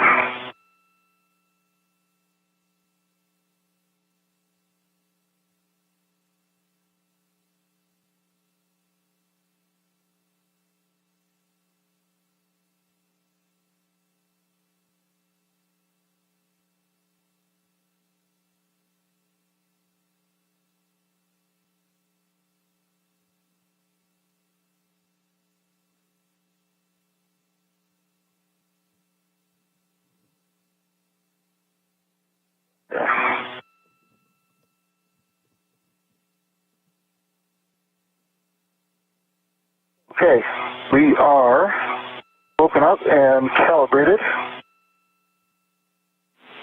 Copy, Josh. So it's going to be Bravo 3, counterclockwise 2.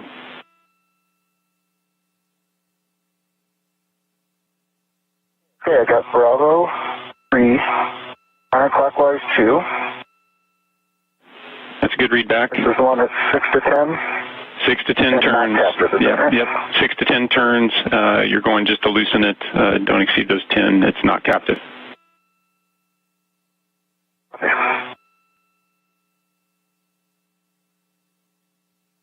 All right, Nick, those cables are in place. I had to disconnect the cables because just to kind of undo the rat's nest that it formed.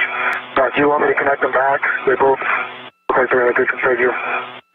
And that's a negative, Frank. We were expecting them to be disconnected anyway, so it's in a good config. Got it. Oh, great. I counted 10.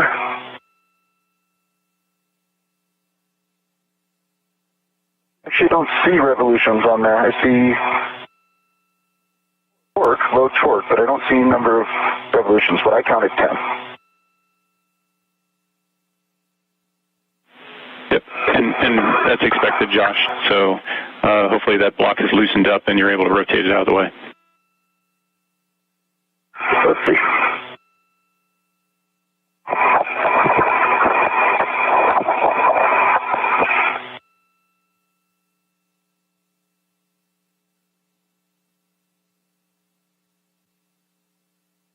Nick, on the left soft capture features, the centermost one is engaged and in the proper config, and kind of medium stiction.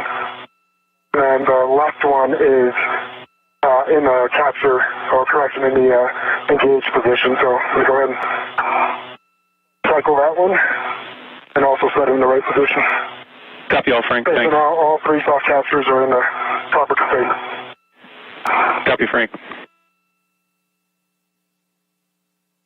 Next for ARD.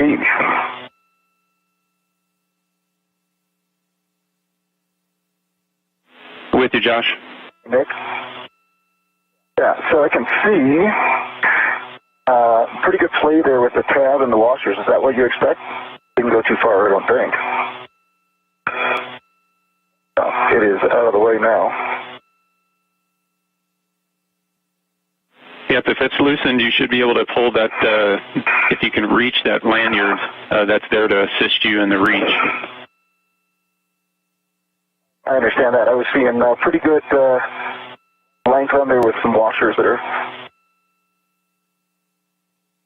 free, but I mean, they're contained. They're just sliding up and down, but we got it. ARD is removed. And I'm going to get set up for driving it back in. And we can see it just floating there in the center. That was one of those two ARD's anti-rotation devices that Josh Cassada is working on removing. Meanwhile, Frank Rubio still over at the work site preparing for the arrival of the IROSA, routing those cables. He also cycled through the three soft capture devices. There's three. They'll look very similar to handles when you see them on your screen that are once the IROSA is slid into place, those handles will engage and we'll have a soft capture. So that just helps to maintain an alignment and then allows these crew members to drive the 8 mounting brackets that will securely fasten IROSA onto that mounting station. And we are a little over an hour and 2 minutes into today's spacewalk. Again, everything kicked off at 7:19 a.m. Central when the crew switch over to their battery power on their spacesuits. Still in the first primary task.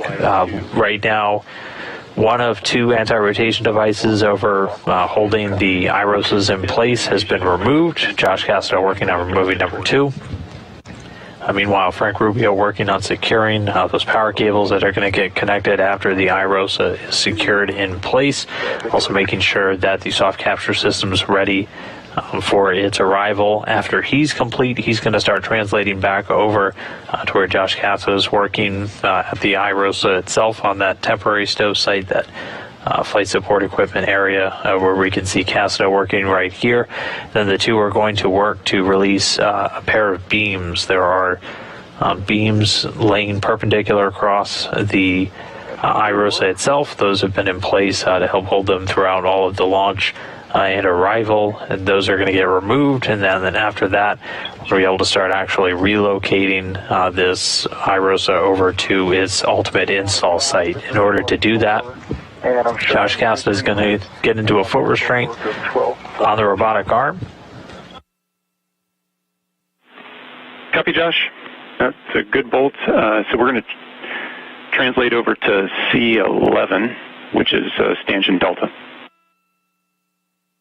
Okay. And I see why we only got 4. If you guys could see it in the HECA, I'm happy with this config. It definitely is not going anywhere. No, we're happy. Yeah, Josh, we're happy with the config. We can't see it. The HECA, just for your essay, it got a face full of IROSA. Got it. What happened is the bolt, the block is rotated counterclockwise, and when I went to drive back in, it just catches on it is caught on the lip of the C12. It is definitely in there and not going anywhere. Copy all. Everybody on the ground's happy. Like what? Sounds good. Sounds like just like what happened to me there, Josh. Oh, it did? Okay. Yep. Sorry, I missed that. Last time.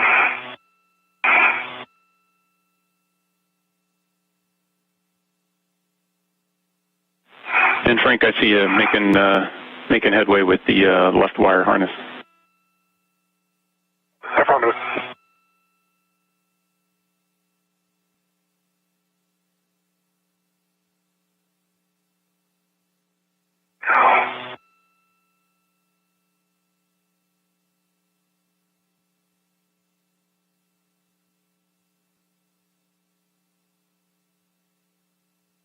And so in this split screen view, we're looking over the shoulder of Frank Rubio on the left there, EV1 for today's spacewalk.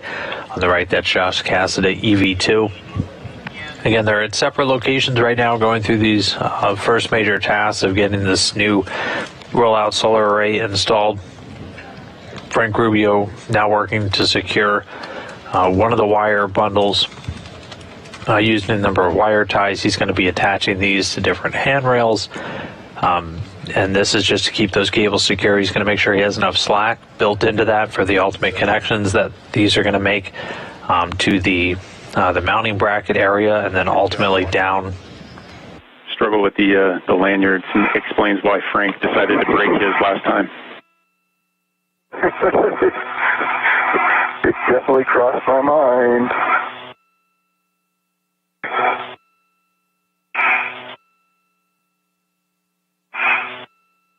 Sounds like you think it was premeditated.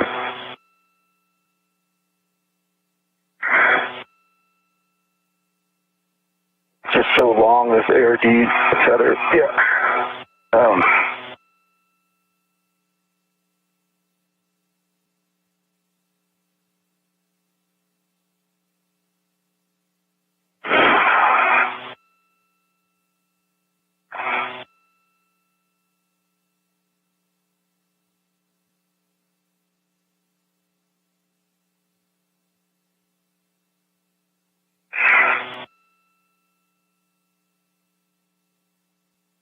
I'm going to be really deliberate about what I loosen. Release, it's going to be end of the adjustable that is anchored on my mini workstation. Dual tether point, not the red that goes to it.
Hi, Nick.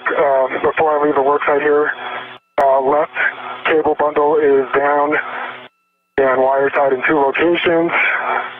I can see that we have good reach to the bracket location here, and the 2 sides are disengaged. And then I have 3 soft captures in the proper location. Anything else you need me to do here? Yeah, and Frank, if you can just confirm that the MLI is kind of clear, that plane on top of the mod kit, make sure there's no interference there. You probably have good eyes for that. Otherwise, let's head back to the cable bag. Okay. And I see good config for MLI both sides. Good news.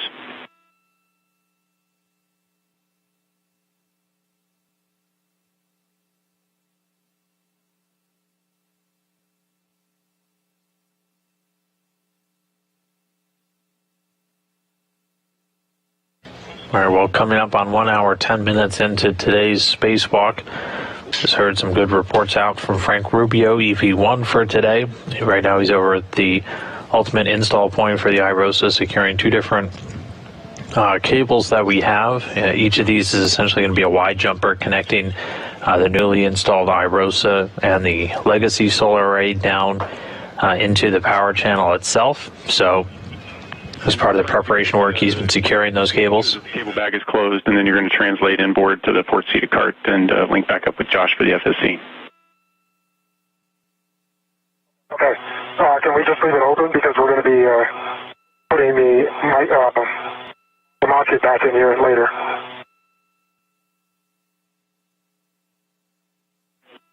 Can I at least just use a Velcro? Just Velcro. You don't have to use straps to keep it closed, but we'd like to have the top on it.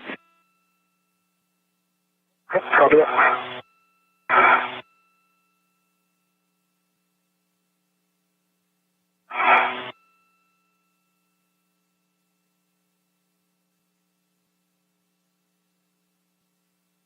All right, Mike, we're going to try to keep that from happening this time.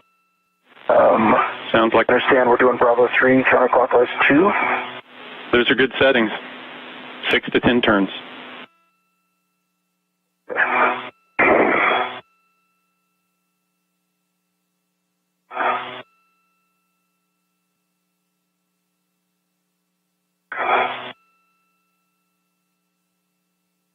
I do have my adjustable on the ARD. And copy. And we can see it in your HECA.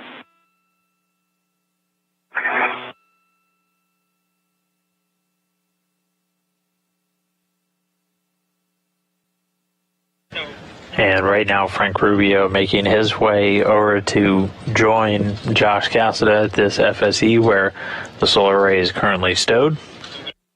Cassada working to remove that second anti-rotation device, and then once that's out, he'll be done with that task. He'll swap out one of the sockets on his pistol grip tool before they get ready to remove the support beams.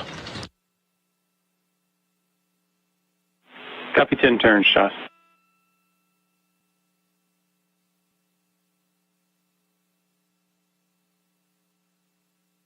And we'll be able to see these support beams once we get into their helmet cam. You can actually see a little bit from this view in the lower left-hand corner if you see that white bar that's going across the upper part of the array running left to right.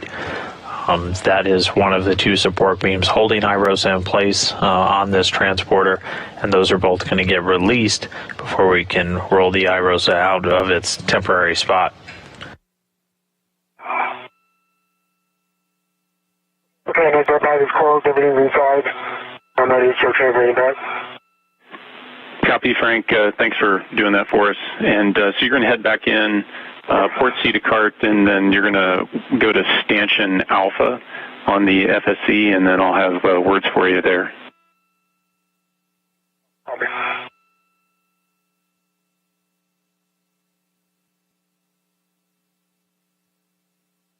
And Josh, got a good video of both ARDs released. I'll try to keep them out of the way. I don't see a way of anchoring them now. And I'm to get them tangled up again. Yep, understand. We're going to offload those as soon as we can. And then with that view and those words, both of the ARDs, the anti-rotation devices holding... 90 degrees, you okay with me just driving it in that orientation?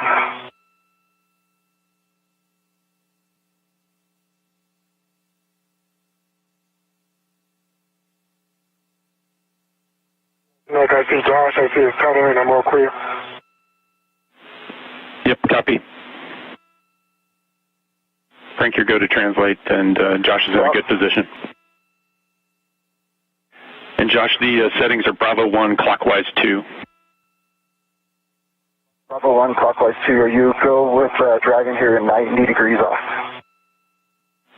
And that's affirmative. The orientation of the block doesn't matter. We're just trying to secure it so drive to torque. Okay, sounds good. Bravo 1, clockwise 2 is set. Thank you.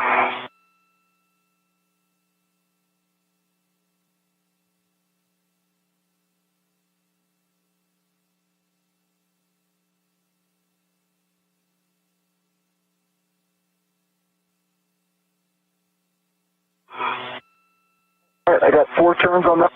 I got a low torque. Let's get it. 4 turns. I did get a right here for low torque, so we'll hit it again. A firm, hit it again.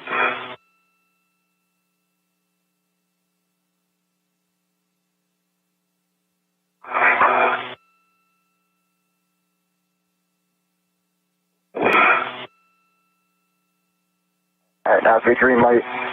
So I'd say 4 turns have barely moved, and I'm showing 11.8 on the torque. Copy, Josh. That's a good bolt.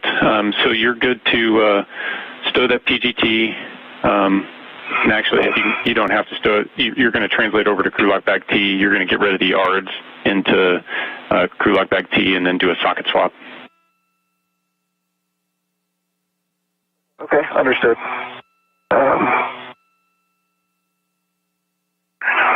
And Frank, I see you up on the FSC, so we want to make sure that we're not translating both at the same time. Okay, copy that. And I am over by Bravo. Copy, Frank. And when Josh, if you hold your position there, Frank, when Josh gets over by the crew lock back Tango, I'm going to have you move over to Alpha, and we've got some steps to release some bolts. Okay, copy. You want who to hold position?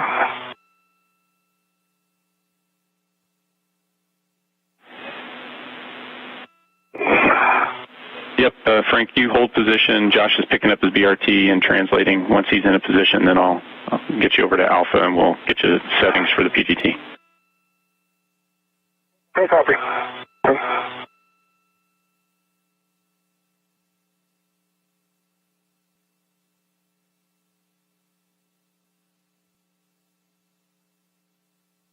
Frank, I'm moving.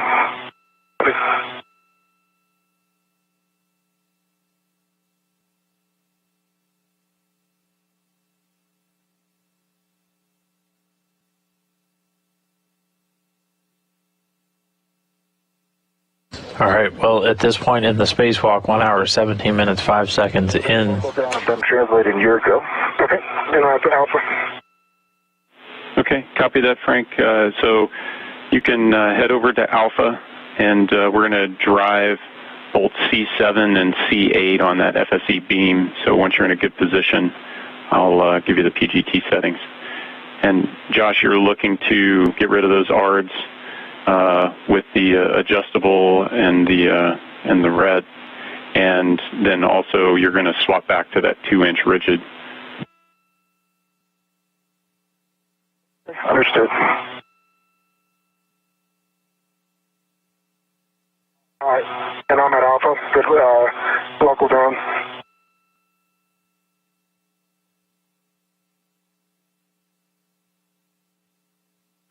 Okay, copy that, Frank. And so you're looking for Charlie 7 and Charlie 8 bolts on the top of the beam, and you're going to release those. I see them.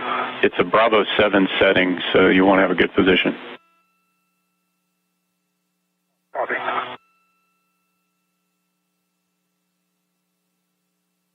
Oh, got another set of ARDs here to deal with.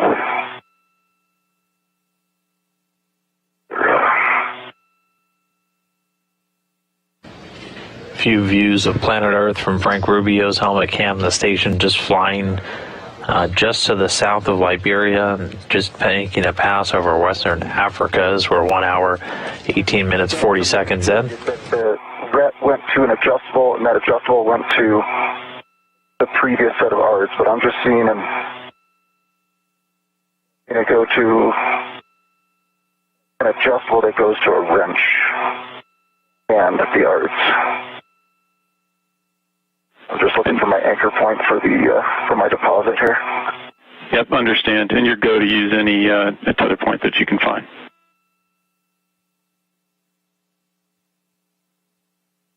So the first major task complete for both of these spacewalkers.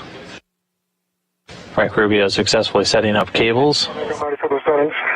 Okay, Frank, it's Bravo 7 counterclockwise 2. Bravo 7 counterclockwise 2. Copy. And you're going to release to 8 to 11 turns. Okay, doesn't matter which one I do first. Order doesn't matter. Copy.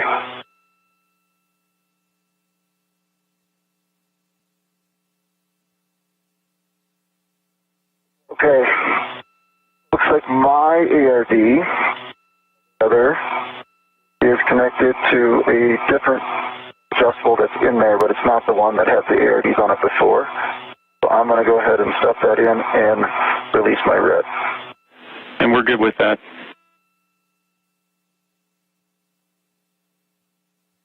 And like Charlie 8 is released, 9 turns. Copy, 9 turns, good release on Charlie 8.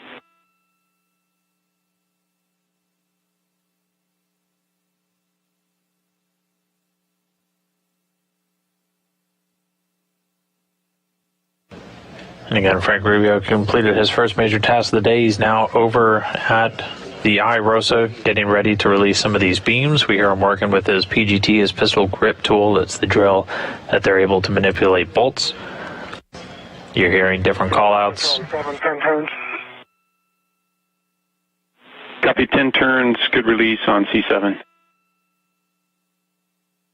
Frank is going to need to get into this bag. Is that correct?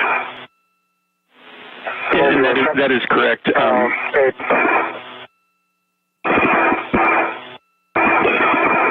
And Josh, you don't have to worry about the lanyards themselves. The white cables can hang out of the bag. Yeah, I think they might be in a snag hazard, but they're in now. Frank, I'm going to switch over to my 5/8 and start working on some beams.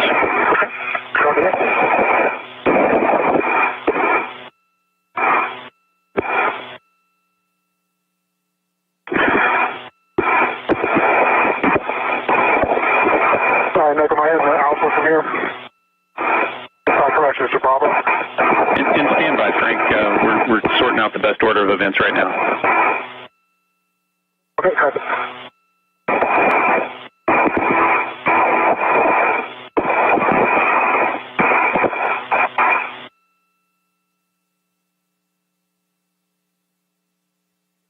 Full test on the 12-inch.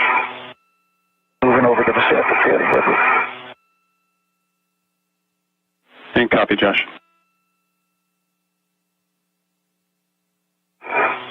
Okay, Frank. Yeah, we're going to have you pick up what we were nominally planning. So you're going to go over to Stanchion Bravo, and we're going to start work over there. So you're good to translate over there while Josh is working the crew lock back.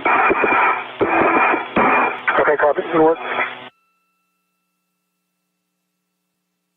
Full test of the 12-inch on the circuit caddy.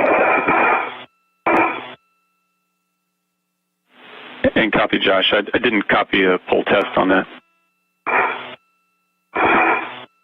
You did not? All right, good pull test on the 2-inch and moving over to the PGT.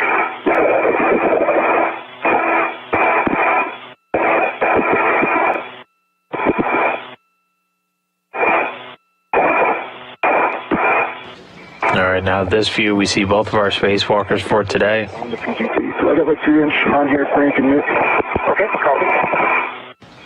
Frank Rubio on the right in the suit with red stripes. You're no longer translating. I am no longer translating. Awesome. Josh Cassada on the left. Josh, you're going to head over to Stanchion Charlie. Working right now to rotate 2 support beams that are currently holding the solar array in place. 2 is depressed with the pit pin in the proper location for full test. And copy, Frank, that's a good pull test and tip pins in on Charlie 2. You're also going to retrieve the red and adjustable from the trash bag and hook that on to the closest beam handrail stanchion.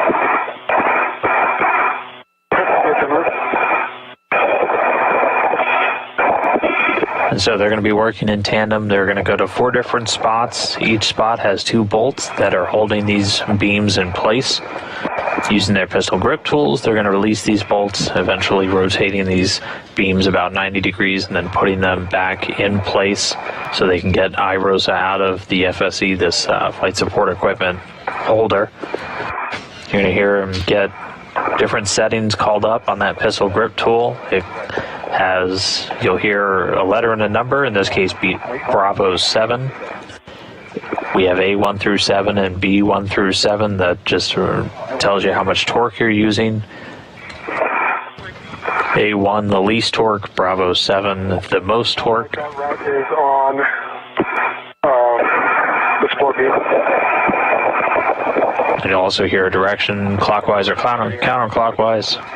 Counterclockwise, just like down here on Earth, we're loosening. Your next action at the top of stanchion Charlie is going to be putting that tip pin in Charlie 1. Understood. Thanks.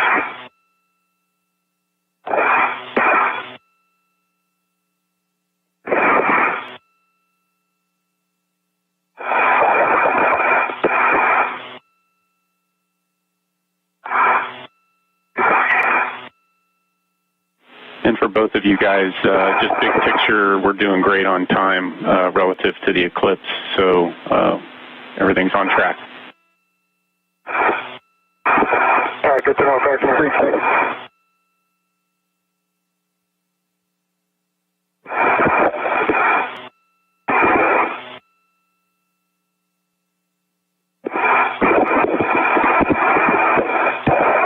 1 hour, 26 minutes into today's spacewalk station, just about to fly over the very southern tip of South Africa. Both spacewalkers now working in tandem to release these support beams holding the IROSA in place. Sorry?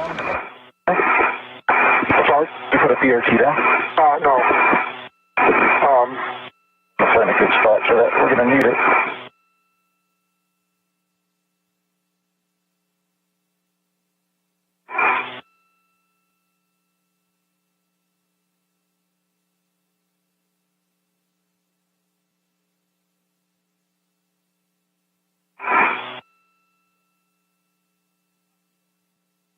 Okay, tip pin on C1. Yep, and good work with that tip pin, Josh. So you want to get into a good position to drive Charlie 3 and Charlie 4 right in front of you. It's going to be a Bravo 7 setting. Yeah. All right. Frank, I think I'm going to use this handrail close to the solar array, but I think it's our only way of knocking ourselves down. What do you think? Is that for releasing the top bolts? Yeah. I was able to do it down there without, initially it's a lot of torque, but then it quickly decreases, so,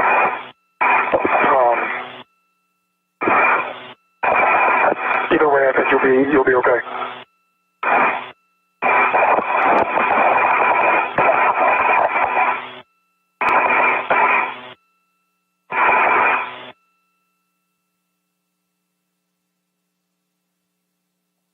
I'm looking now through Josh Cassada's helmet cam.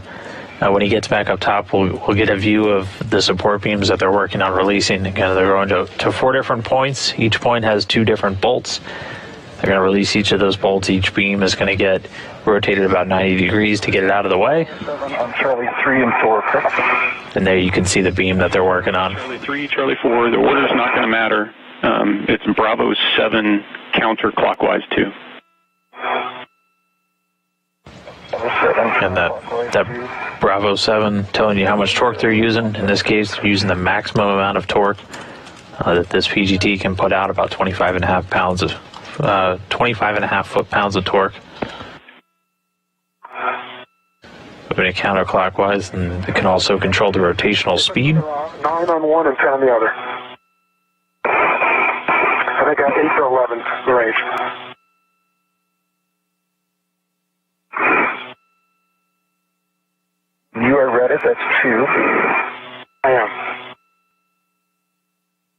Mine are still installed.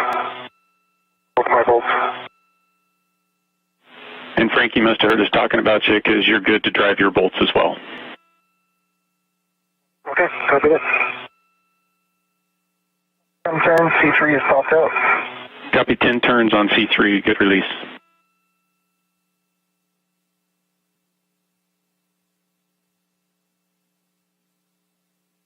Can you verify sightings for me, please? And Frank, it's Bravo 7 counterclockwise 2. Copy 2, thank you. All right, same on C4. 10 turns and it's popped out. Copy 10, C4, good release. And so Frank, you're going to work on those two bolts. When you release the last one, it will be free from the FSE.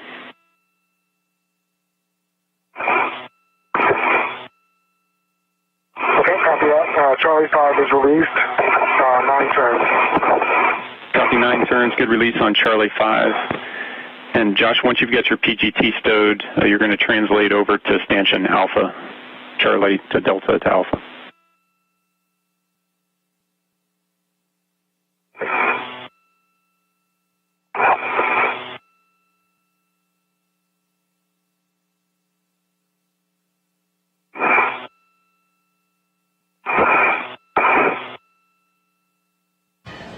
And at this point, 3 of the 4 bolts holding one of the support arms, support beams have been released. Frank Rubio working on the 4th one.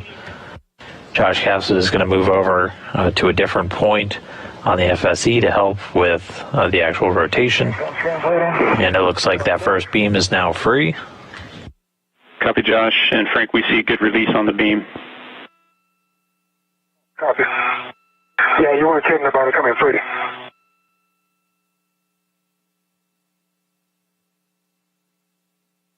There we go, this helmet cam looking from Frank Rubio. You can see he's just rotated that beam. Just initially. Frank, you're good just to hold the beam there. Josh will be there in a second to lend a hand so we can get it strapped down with the adjustables. Yep. Rush.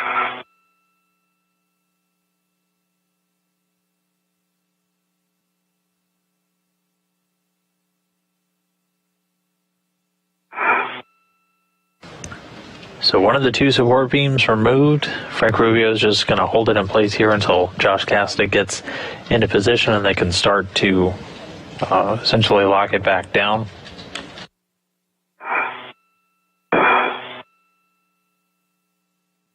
Okay, Frank.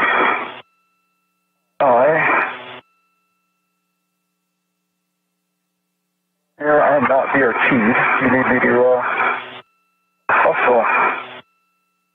Nice, thanks.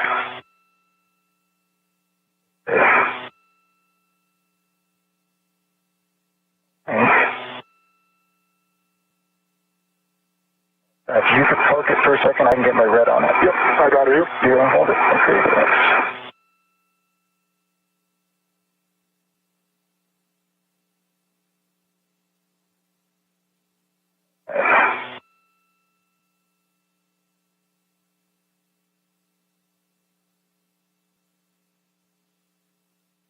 Bye.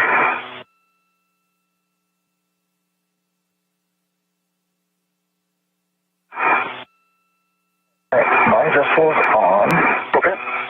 And Josh, you want to leave yours a little slack so that we can release the beam that it's butted against. There you go. Perfect. I can see that. So are you okay with me cinching it down here? Because that'll keep it clear, I think. And it'll already cinch down.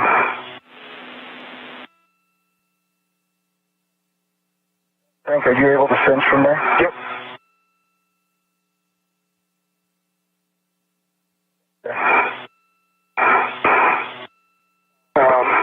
Let me check something on the back here. I just want to make sure. All right, Nick, understand I'm going for C7 and C8. Is that correct?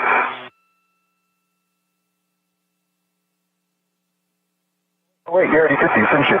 Yeah, and guys, Frank, I see you looking down there. We just want to make sure we got good clearance with IROSA.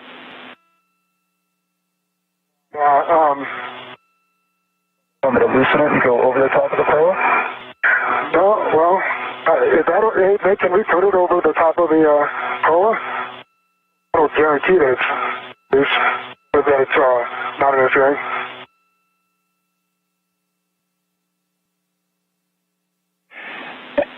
And for both of you, we're seeing a lot of views in the HECA. We like the configuration, prefer not to put it over the top of the POA. Once we release the other beam and get it cinched down, we'll do a double check to make sure we've got good clearances. Yeah, I mean, it's outside of the edge of the, what do they call the stanchions, the large stanchions here. Okay, mine's as cinched down as it's going to get, so if you want, I'll go over to Delta. Okay, awesome. Yeah, Nick, bottom line is I think we will have clearance. No issues. Copy, Frank.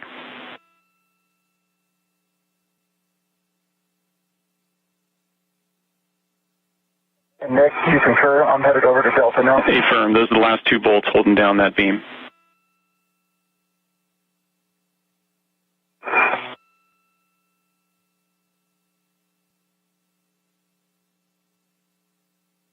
Let me know when you're there and I'll go over to Charlie. So, stand by.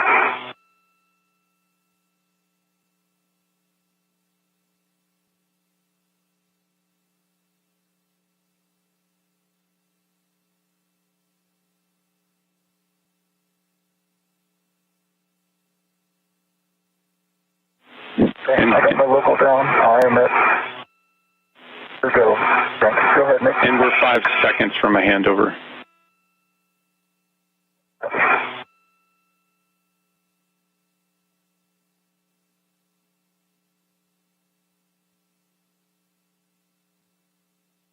All right, 1 hour, 36 minutes into today's spacewalk, continuing to check through. We're pretty much right on the timeline so far.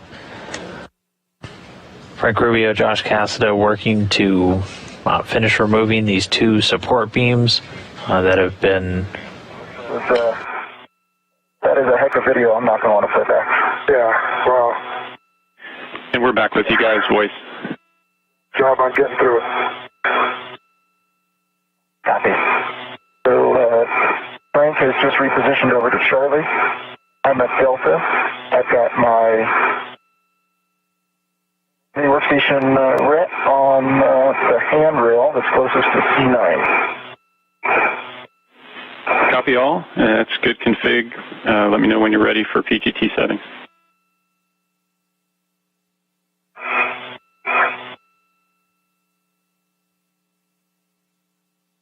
Okay, Nick, I am ready. Bravo 7, counterclockwise 2.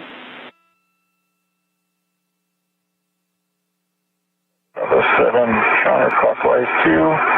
We'll do C10 and C9. Again, I'm ready to it. Guess with what you said, Frank, I'm going to expect it to kind of pop off. Yeah, it just floats right away. So I guess I'll just let my PGT float. That's what I had to do. Okay. Yep.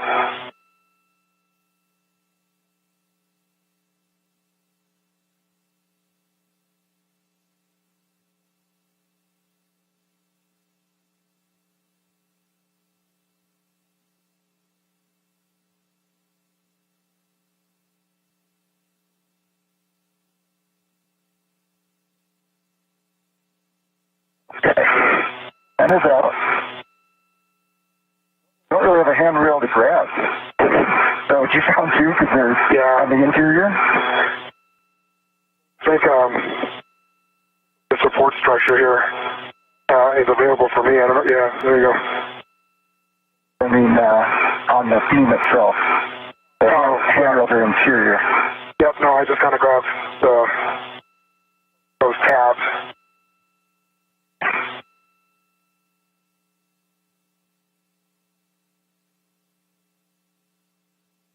All right, certain turns. Nick, there's one turn on 9. Copy, Josh.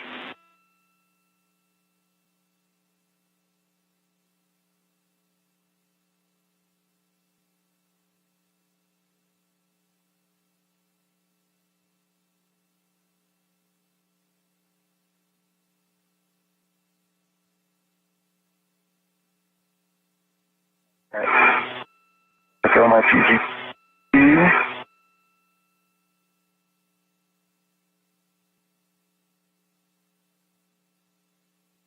And copy, we see a good release. Thank you. And so the next step, guys, is you're going to move that into position, and you're going to hand start C9 and C7. Recommend that one of you secure it in place and the other one hand start, so do it sequentially. Okay, copy that. Josh, I think I'm in a fairly good position here. Do you want me to start? Go for it. Sounds great. I can stabilize it. And with the second beam now removed, they're going to temporarily stow it. This time, instead of using the tethers, they're going to hand start those bolts back into the support brackets. But again, with the two beams out of the way, it looks like we got one good hand start. I got it. Stable if you want. But all this work being done to get these beams out of the way to give us some clearance to get IROSA off of its temporary holding spot. 2 turns. Nice. Okay, guys. So you're going to... We have 2 turns on 7 and 9. Good. Copy. So for both of you, PGT settings are going to be alpha 6, clockwise 2.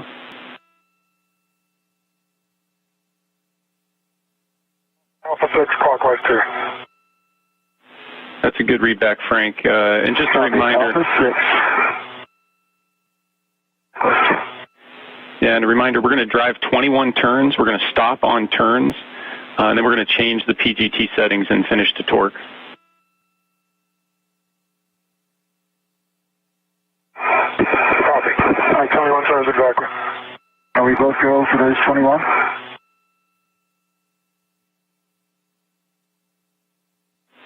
And you both go to drive simultaneously. Can we both drive? Okay. All right. Copy that. Alpha 6, clockwise 2. We'll try not to count out Frank. Same. All right, let's start turns. All right, we will get video back in just a couple of minutes, but right now they're driving a couple of bolts to get that second support beam held in place a little bit more securely. After that, I torqued out. Yeah, I torqued out at like 5 turns. 6.5 for EV2. Nick, I torqued out at 5 turns. Copy all, handover.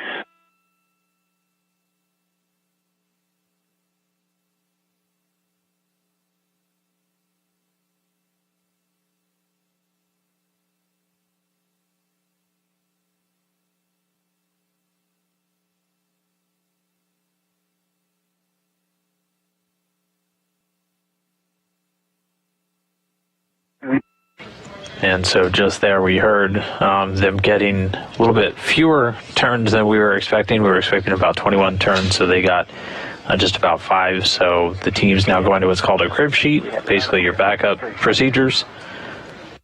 And Frank, Josh, back with you after the handover. We've got voice only. Copy, Nick. We both torqued out. I was at 5 turns. Josh was at 6 turns.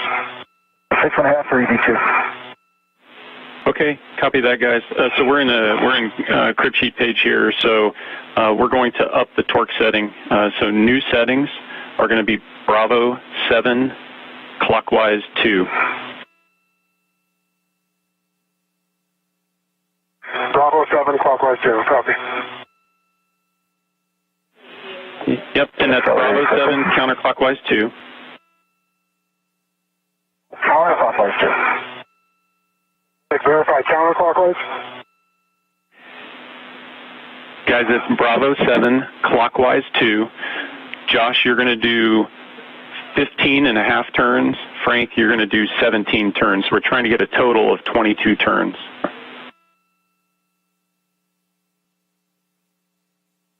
Copy. Okay, EV2 copies. All right, so you heard additional settings called up. Again, both crew members using their PGT, the pistol grip tool. Clockwise 2. And going for 17 turns. Those are good words, Frank. And again, those first values So far. at Bravo 7 just referring to how much torque we're using now. And we're back with you on HECA. A1 through 7 and Bravo 1 through 7. A1 the lowest, Bravo 7 the highest.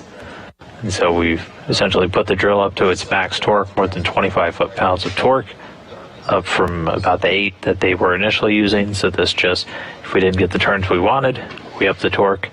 Now the team's working the crew members through. I got 14.7 turns and it torqued out. An actual 23.7. Copy, Josh. Let us talk about it. First we counted 15. I counted 15 and the PGT says 14.68.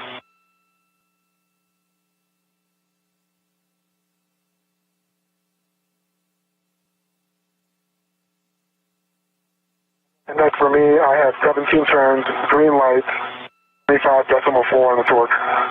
You also torqued out? No, that's the final torque, yep. I got the 17 turns, which that was the goal, I think. Yep, copy your call down, Frank, and we're just confirming down here that we're happy with both of those bolts. And do they look like they're flush, fully installed? Confirm. EV1 affirmative. And the Copy all that. solid. Yep. There's a tiny little black line under the head of the bolt, and mine is flush with the canister. Copy. Thanks for the words. We're chatting.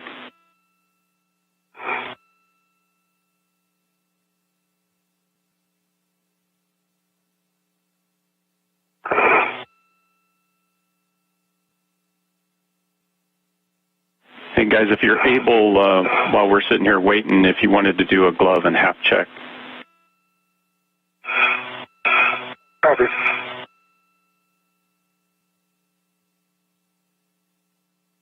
Big gloves for EV2, no changes.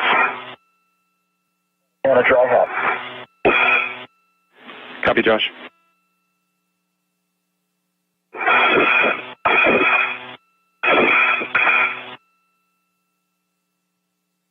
And EV1, good gloves, dry hat, no changes on my gloves.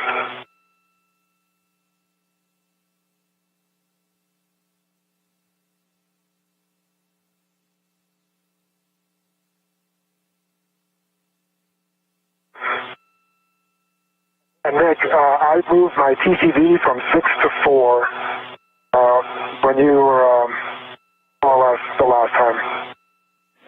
Copy the change. Thanks, Frank.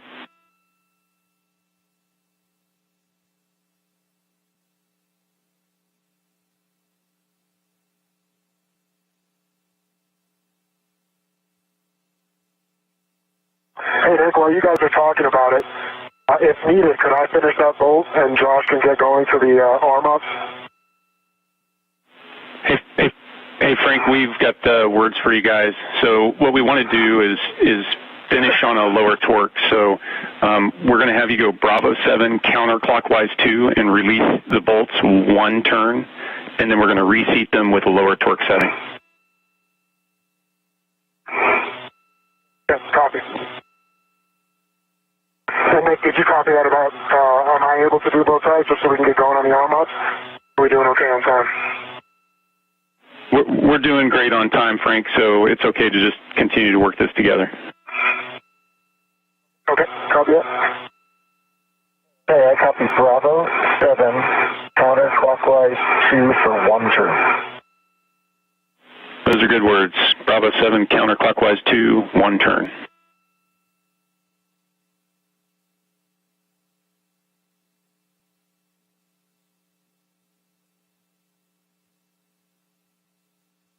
All right, so both crew members now, they were able to get these bolts in place, but hit what is called essentially a hard stop.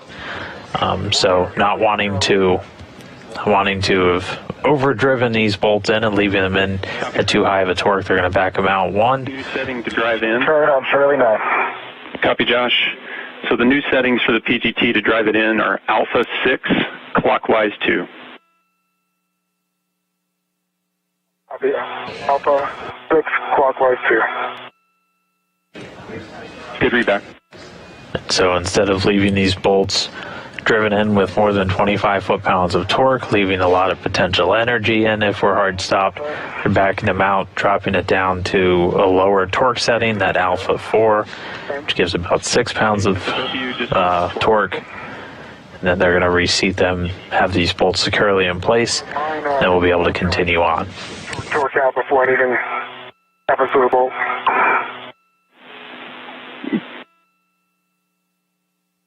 Copy, Frank. Did you get a good green light?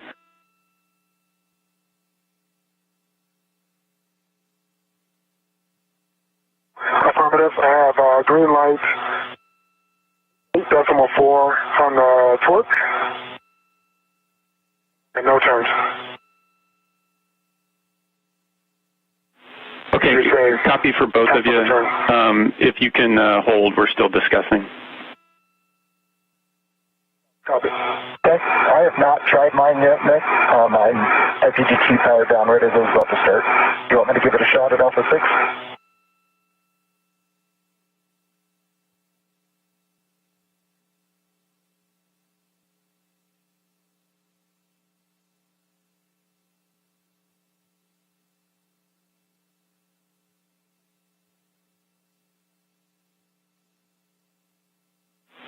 Okay, Josh, Frank, appreciate your patience. What we'd like to do is up the torque setting. So Alpha 7, clockwise 2. We're going to reattempt, and then we'll discuss. Okay, and Nick, for EV2, I think you missed my last call. I never attempted Alpha 6, my PGT powered down right as I started. You want me to try Alpha 6 first or go straight to Alpha 7? You can go straight to Alpha 7. Alpha 7 it is.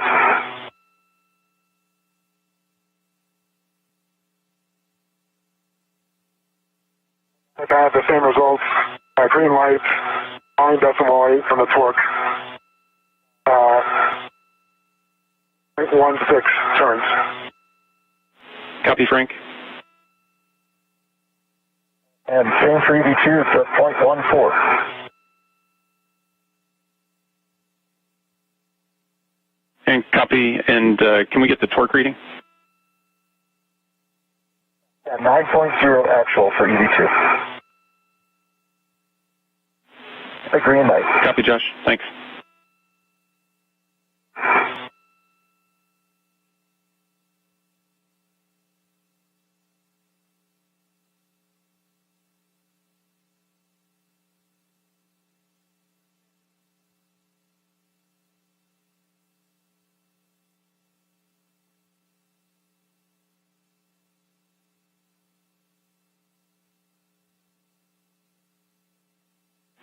And Josh, Frank, just to let you know, we're discussing down here. Appreciate your patience. All right. No problem.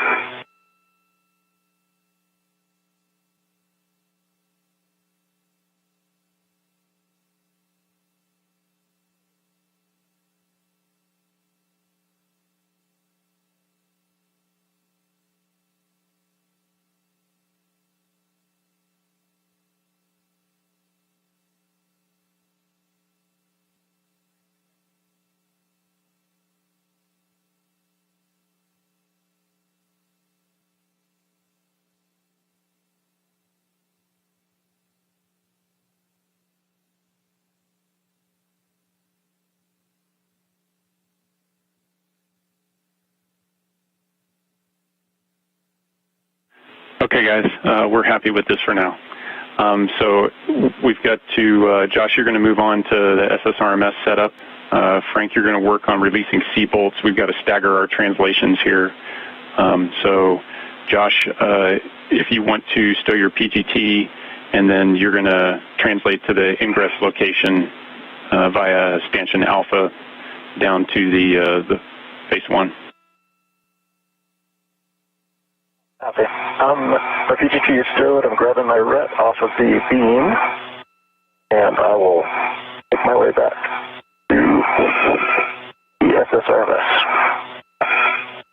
Let's run on the arm. See you in a minute. Here. Nick, I'll go to the back for my, I think we have to start the translation. Yeah, you're right.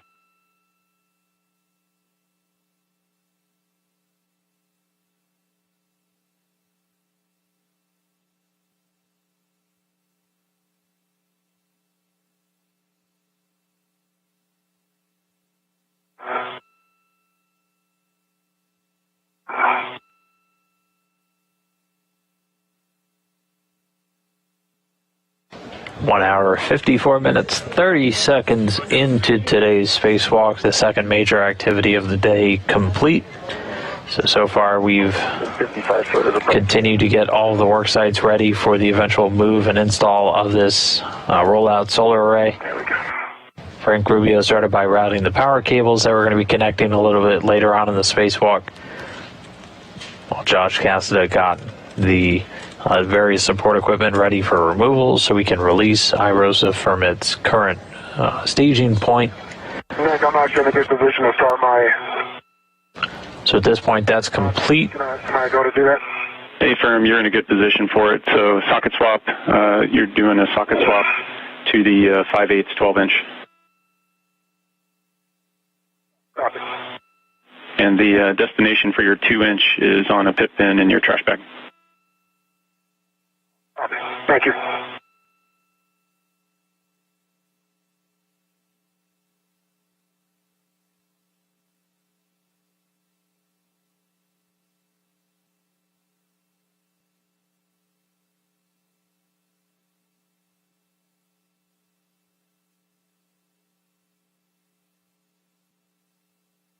Frank, were you okay with my safety tether? Did it cause any trouble for you?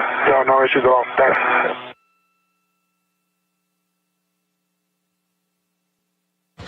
And so after working together to get those beams released and moved to their temp stowed locations, we will be here at the end of the day. So we might have some additional bolt operations at the very end as we're doing the final cleanup, but for now those in a position to give us plenty of clearance to get IROSA out of its temporary storage location. And Josh, in terms of mile marker for the Ingress position here, looking at 10,200.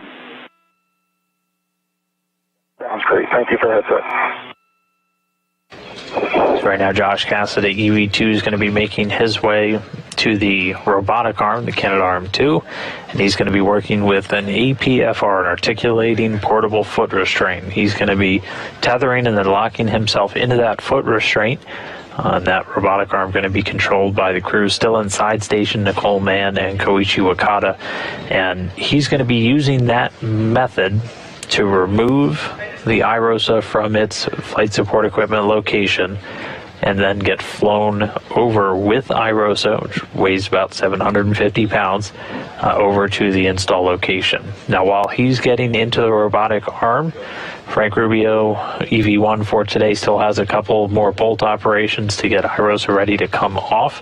He's going to go and release what's known as C-bolts. There's 2 of these, and these are essentially the last thing that are holding IROSA in place to the FSE. So after these are removed, they'll be ready to get IROSA off and on its way to the install location. Nick, I have a good socket swap, good full test. And copy that, Frank. So you're going to translate this stanchion alpha. We're looking for to work on Charlie 12. Copy. I break in here real quick, Nick. I'm at 10020, but it looks like I'm pretty far starboard. I think I want to be port and have the arm come in, if you agree.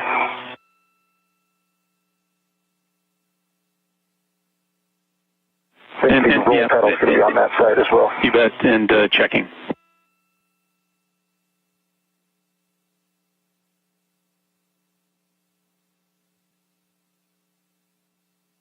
I'm sorry, you said 10200, 10,200. That makes a lot more sense. Yep, now we're on the same sheet.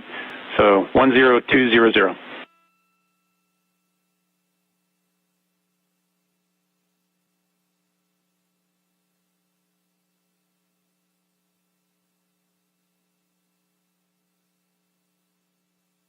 All right, Frank, how are you doing on comm? Can you make me comm?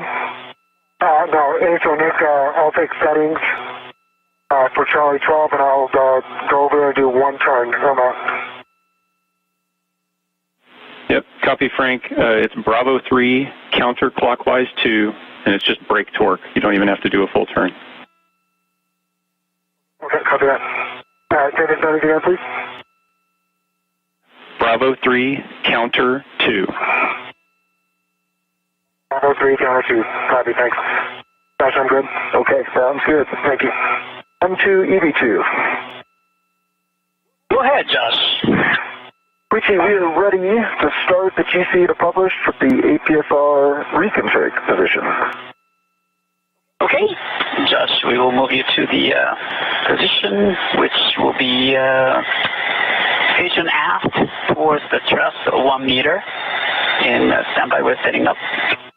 Copy.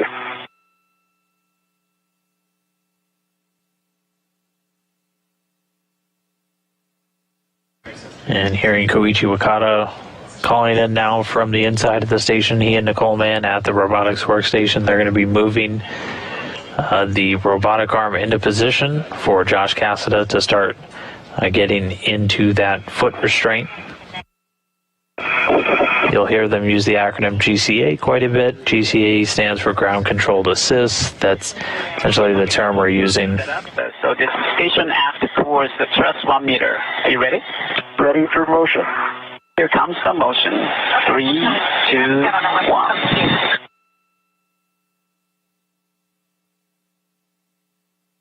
And we can see right in the center there, the robotic arm starting to move. You can see jutting out of the right side, that's the foot restraint that Cassada is going to be locking into. And again, GCA just down stands for Ground Controlled Assist. That's the term that we're just going to be using as the spacewalkers are giving any location guidance to the team inside for moving the arm.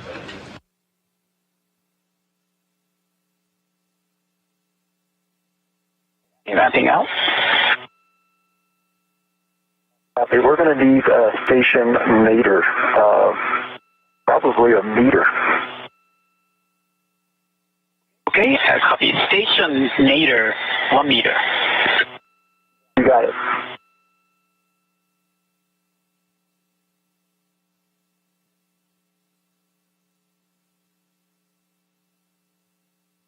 Okay, here comes the motion. Station nadir 1 meter. Ready for motion. Sure. Arms in motion. That's good motion.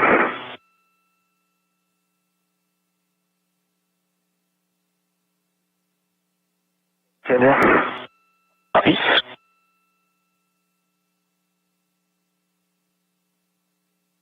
Okay, ramp out in 3, 2, 1. Motion. Copy.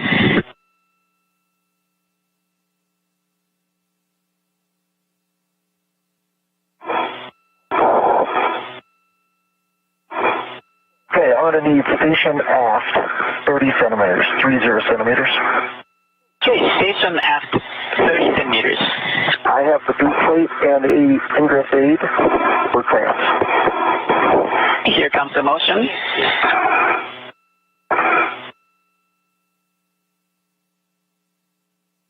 Arms in motion. I see good motion.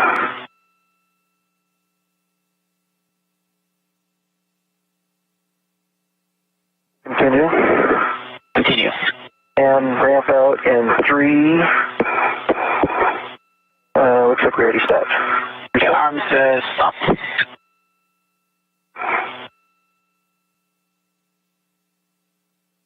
Can you continue aft another 10 centimeters?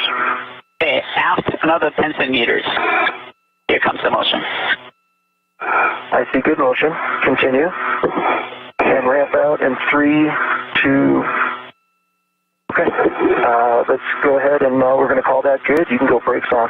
GCA complete. Copy.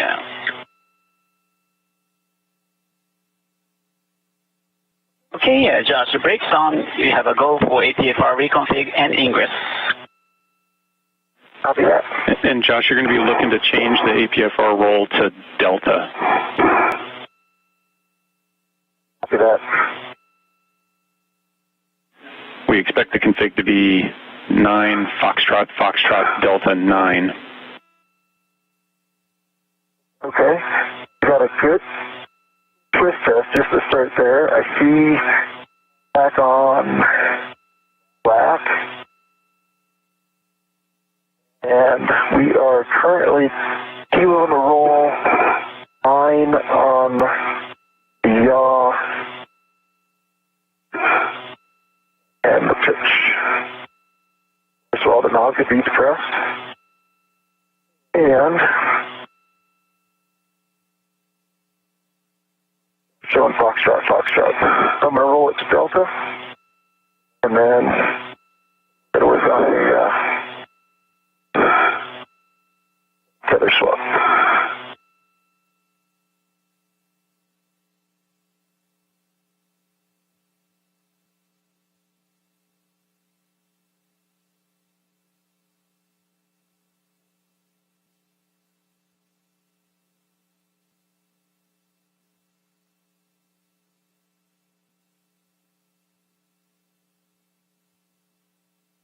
Okay, roll is Delta.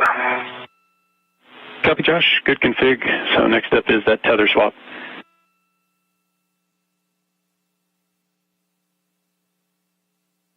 Okay, the roll came loose. Give me a second. All right, we're Delta again.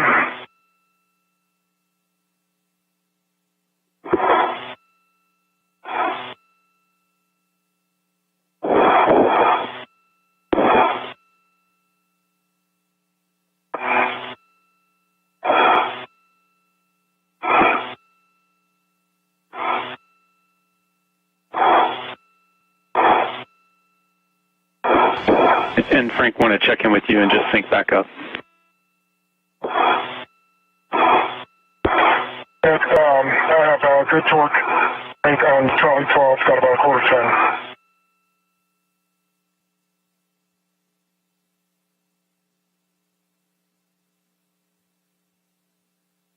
And copy broke torque on C12. I'll head over to E11, correct, for 27 turns?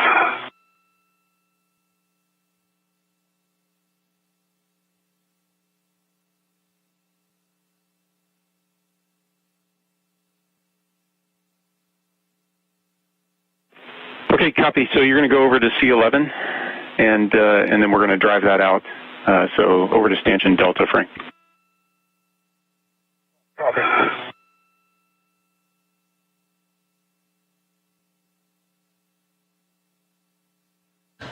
All right, so in this view... And Frank, your choice, whether you want to go the long way or the short way around the FSE. Okay. Yeah, I guess it'll be great. We can see Frank Rubio on the bottom left. He's working to break torque and then release 2 bolts that are still holding IROSA in place. A long way just to keep my safety cutter. Yep, that works. The better configured. Now the right side, Josh Cassada working to reconfigure the APFR there, articulating portable foot restraint.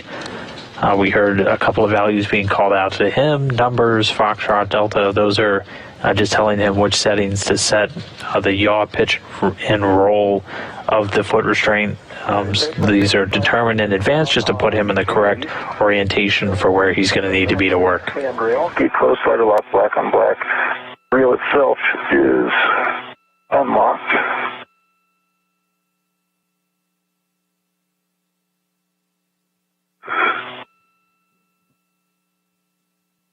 Hey, Frank. Hey, Josh. Can you turn around? Take a quick look. I think it just broke loose. It did. That's good. In a good way. This was wrapped around my VRT, so I think we got gate closed, slider lock, black on black on my left D-ring extender there, Nick. So I've got a good safety tether down on the SSR bus. Hey Josh, the only, your waist tether is wrapped around the BRT right now. You could probably just like, oh, yeah, so that's what I have this thing on the left. I'm going to take it off, my BRT off, and then go over here, see if you agree with this. Perfect. You just go in between the two. Perfect. Now you're free. And over here. Thanks. Yep. And even those backup cameras on the side.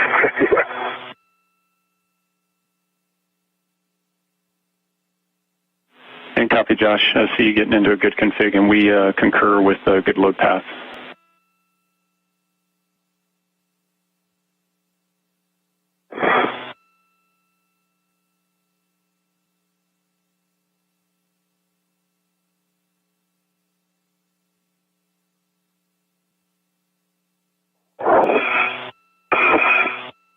Hey, and Frank, Josh, based on the downlink video, Frank, your safety tether might be going around your back. I don't know if Josh can turn around and put some eyes on and give you some additional guidance. I'm looking. Shoot, I'm in a bad config for it. Yeah, I don't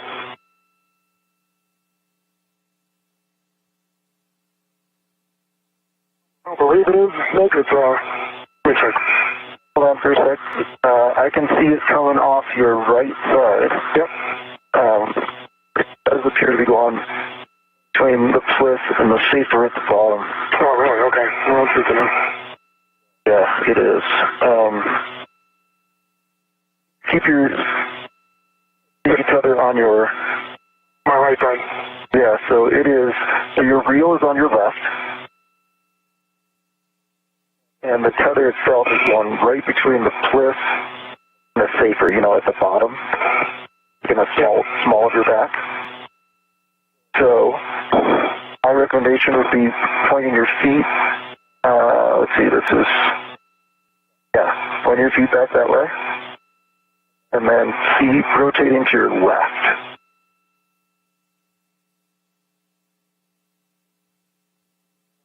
Keep going. Yeah, it's still hooked in there.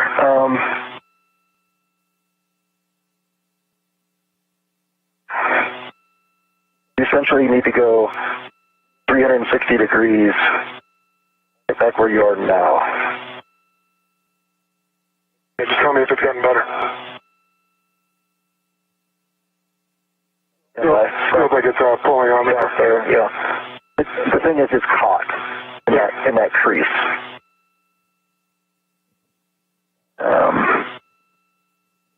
Let's see here.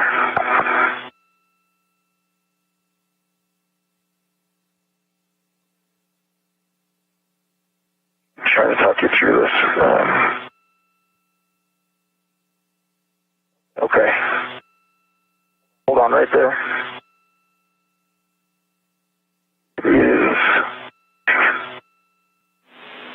And guys, we're okay if you guys want to try to translate to close the gap between each other.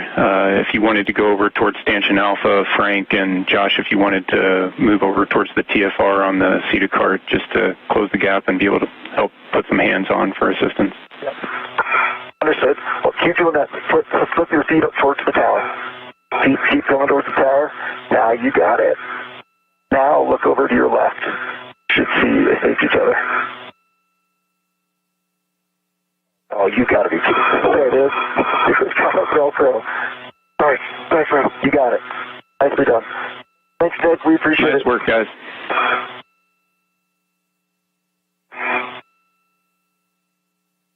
We'll be undoing tethers now all day. Okay, so we're good on the 55-foot, Nick. I'll go back to the station and drop off my red hook, if you agree. Yep, we concur. You've got a good 55-foot. Just let us know where you drop your red hook on the station.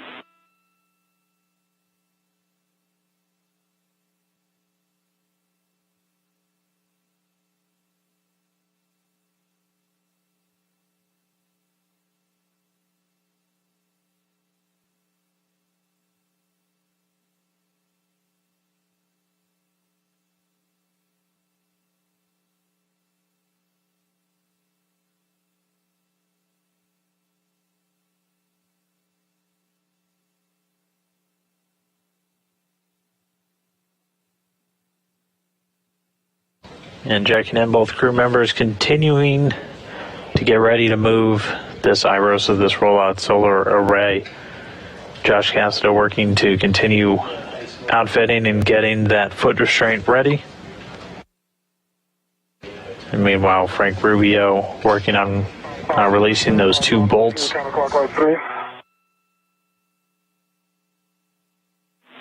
Yeah, for C11, it's going to be Bravo 3, counterclockwise 2. Copy. All right, red reel is now locked. I'm going to grab my red hook and release it from my right D-ring extender. Copy, Josh. And for Rubio, he's working on 2 different bolts, C11, C12. These are the last 2 bolts that are going to be holding IROSA in place. 7-0.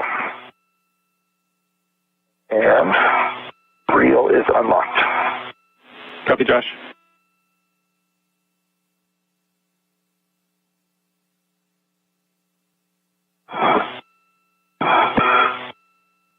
Okay, Nick, I know Duke and Queechy are good with it. Are you okay with the ingress of the APFR?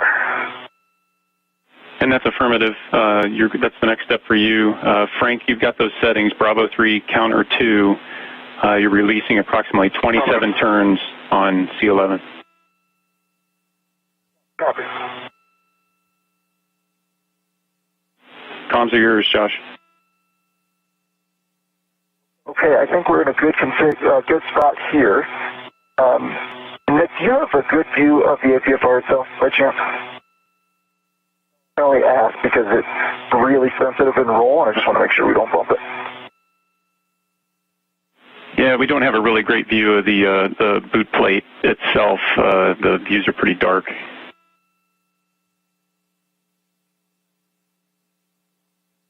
Copy.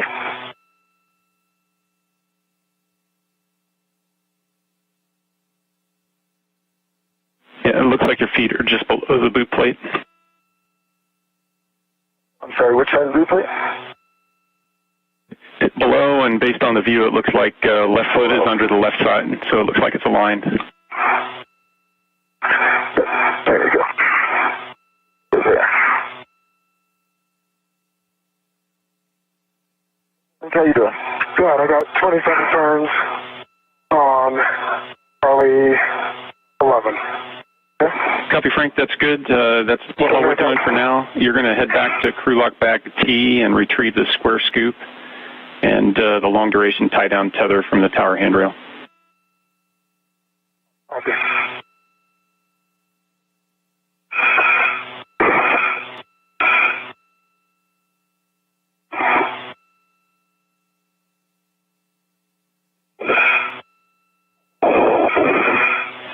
Station, he's on space to ground 3 for robotics. Your go for the forecast without correcting the additional GCA. Okay, copy that. Thank you very much. Yeah, what do you need? Just confirmation that these fields where I think they are. Okay, pull up. My right doesn't feel quite right. My left feels good. Yeah, your left is good. Your right is on top. Okay, pull up. Nope, still. I think you might just be too deep on your toe. Okay, you're in, pull up. Okay, I think we got it. Awesome, thanks. Yep. Okay, let me make sure I got all my tethers off the station.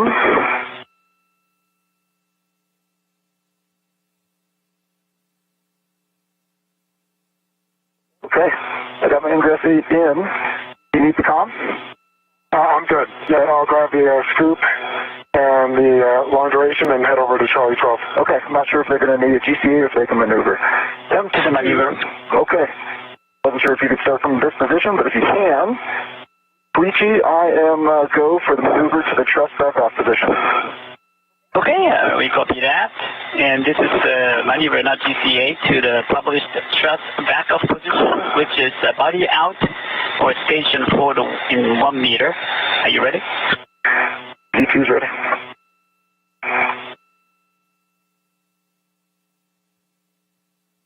We're sitting at the manual now. Okay.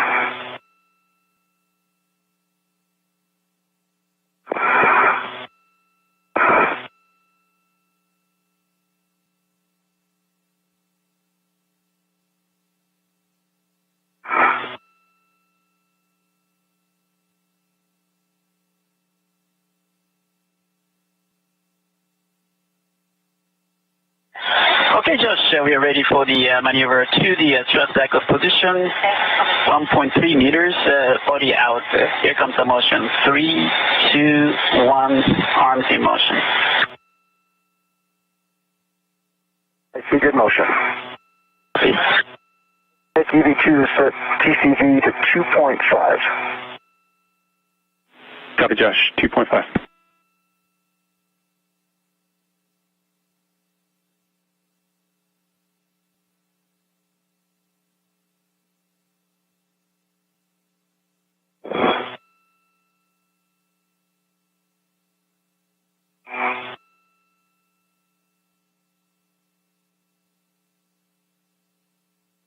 Centimeters to go. Copy.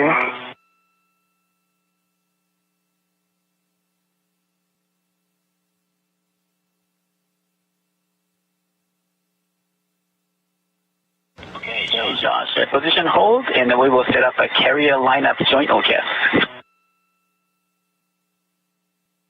EV2 is ready for that showcast. Okay, we're setting up. And Josh, I see you're working your socket swap. That was the next step. Sounds good, thanks.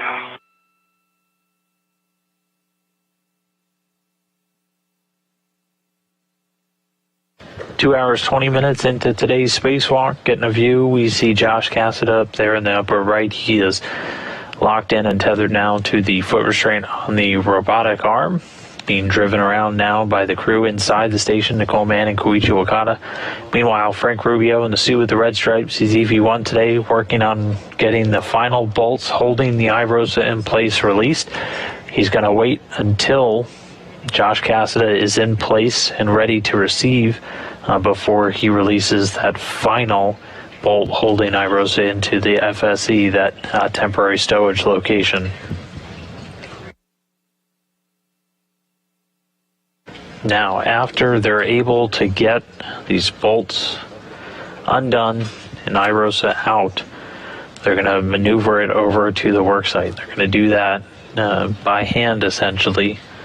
Good pull test on the 5/8. Copy, Josh.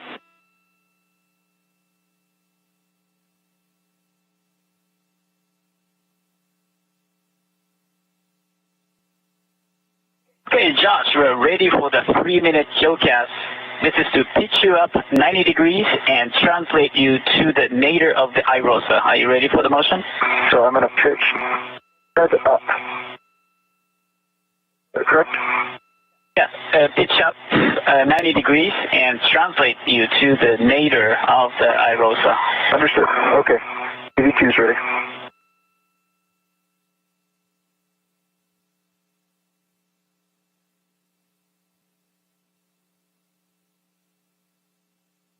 Okay, here comes the motion in 3, 2, 1, arms in motion.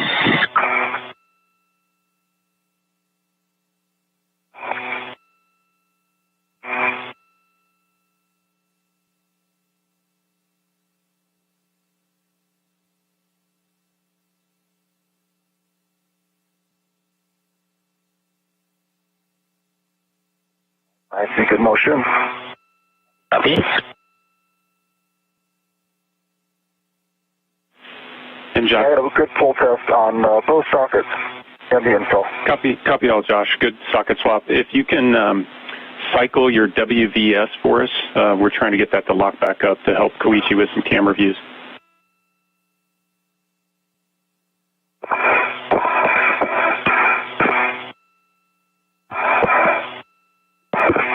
Copy, it's on now. Okay, thanks for that, Josh. We'll look at it and let you know if we need anything else. And Frank, I see you moving over to Stanchion Alpha towards C12. Affirmative.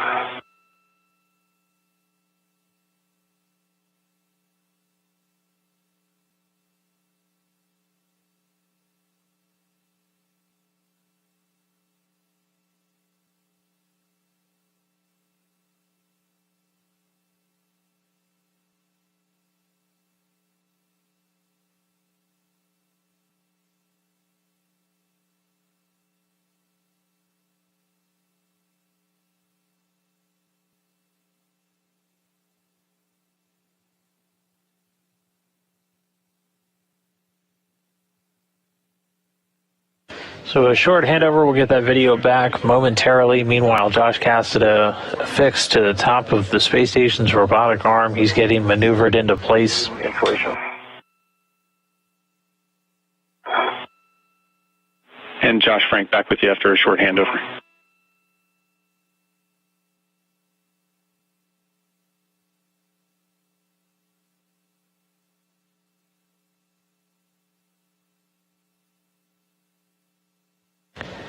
And Josh Frank, just heads up, I'm right behind you, Frank.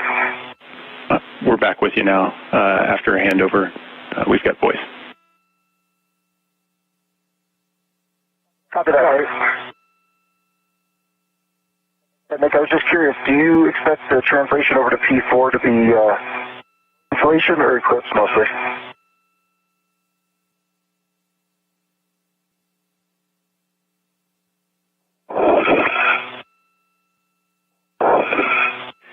Yeah, and Josh, you should start in sunlight. You're going to finish in eclipse, so it's a little bit of both. Okay, sounds good. Josh, arm is in position hold. We are setting up for manual to the IROSA retrieval position.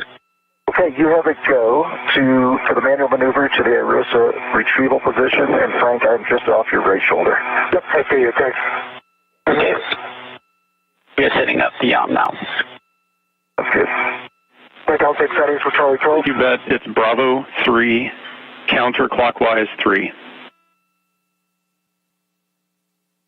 Bravo 3, counterclockwise 3, and I am releasing this all the way out, 27 of this, or correction, 54 turns, correct?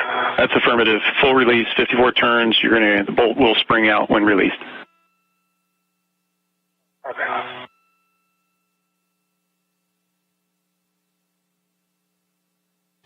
So our lead spacewalker for the day, Frank Rubio, still at it, releasing those final two bolts. They're C11 and C12. He took C11 about halfway out, now taking C12 all the way out. We won't take C11 all the way out and thus release IROSA until Josh Cassada is in place and ready to manually receive it. He's then going to be flown with IROSA over to the worksite on the P4 truss area.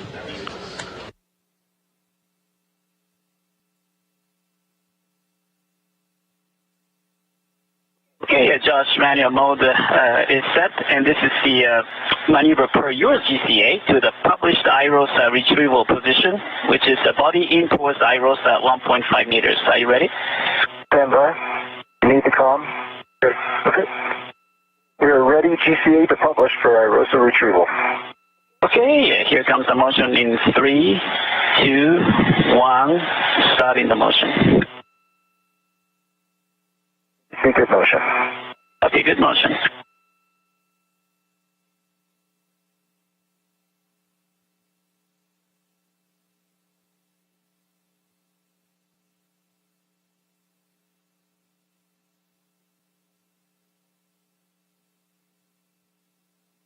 Another meter to go. Copy.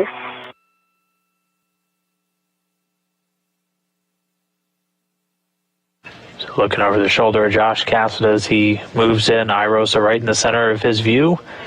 Frank Rubio appearing upside down in the top right, getting that final bolt. Copy. Or rather that C12 bolt all the way out. He's then going to move over to get C11 after Josh is fully in position and ready to grapple with IROSA. 10 meters to go. Copy.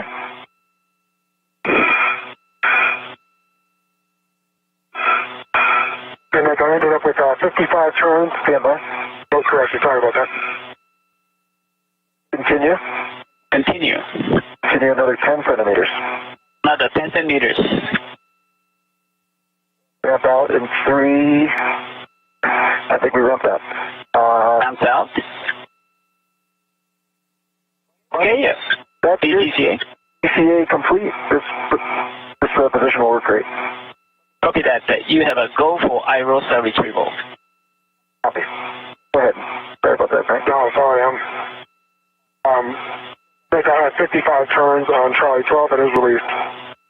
Copy 55, full release on Charlie 12. And so I see you working to install the scoop with the long duration on that microsquare near C12. let's put it on the long duration, I think. Okay, yeah, that'd be great. Don't mind.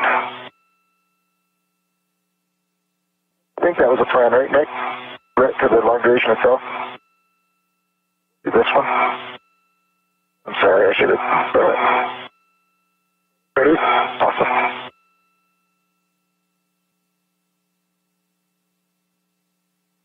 And so this metal device you see Frank Rubio working into the screen there, that's what's called a scoop. We have both square and circle scoops, just depending on what fitting they're attaching to, and we can use them to essentially add temporary handrails, handling aids to different payloads, and so he's working on installing that. 3 different settings on a scoop. We've got a capture, release, and a lock. Ground 3 for robotics. So you can see him moving that small. Hey, just wanted to give you guys a heads up. The video routing, due to the way we have it done in the system for Step 8, is a little unique. So we will take care of routing those parameters for you once you get to Step 8, and then you can take back over with hands until it says you desire. I guess where that microconical was. Copy that. Where that square was, micro square. Okay. Are you good, though? I'm gonna move in another 10. I'm gonna get a GCA. Okay, got it. Can I steal the comm? Yep. Hey, Nick, I'm going to translate over to Charlie 11. I'll grab scoop and route. Yep. No, that works, Frank. Head over to Charlie 11, and we see the configuration on the scoop. All good. Josh, comms are yours. Thank you. M2, EV2. Go ahead, Josh. Sorry about that. I couldn't see where the scoop was going to go, and I guessed wrong. So I'm going to need another 15 centimeters body in. So you guys are ready for a GCA? Yeah, Josh, we need to change the command frame, so stand by. We'll set it up. Thank you. And Frank, as you pass the crew lock bag Tango, you'll need to make sure you pick up the square scoop you're going to install.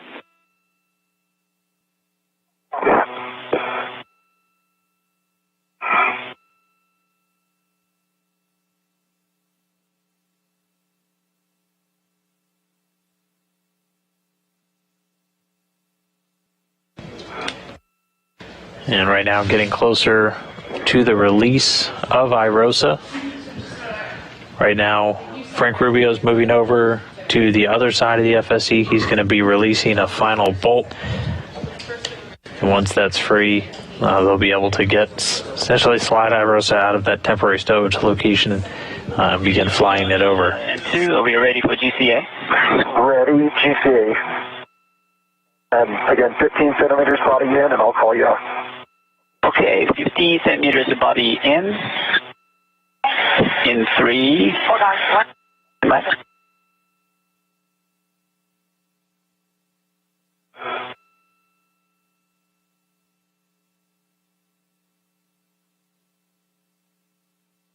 And we see Frank Rubio grabbing another one of those scoops. And this is what we can put on things like IROSA to give a handle to. 15 centimeters. Are you ready? Ready, GCA. Here comes the motion. In 3, 2, 1, arms in motion. I see good motion. Continue. Continue.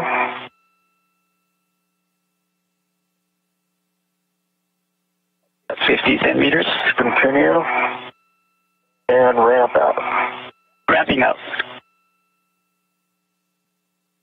GCA complete. Thank you very much. I really appreciate it. Peace.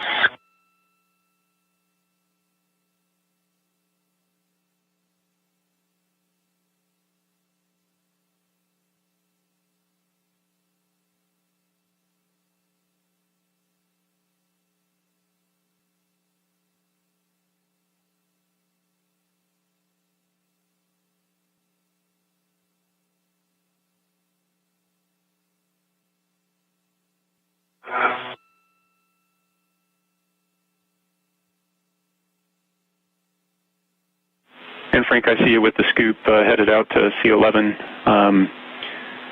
Big picture, we're right on the timeline, so everything's marching along towards our target eclipse. That's great.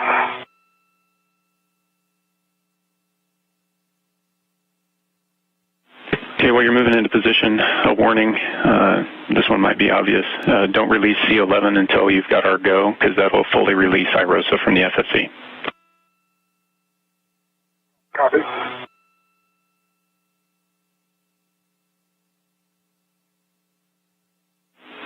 So Frank, I see you in position. Now's a good time. Let's do some glove and hap checks. Josh, this is your chance to do a once-over. So let's start with glove and hap checks. And EV1, gloves, no changes, and dry hat. For EV2, no changes to the gloves and dry hat. Copy for both of you. So then, Josh, for you, want to confirm tools and tethers are in a good configuration, clear, that you got your ingress aid stowed.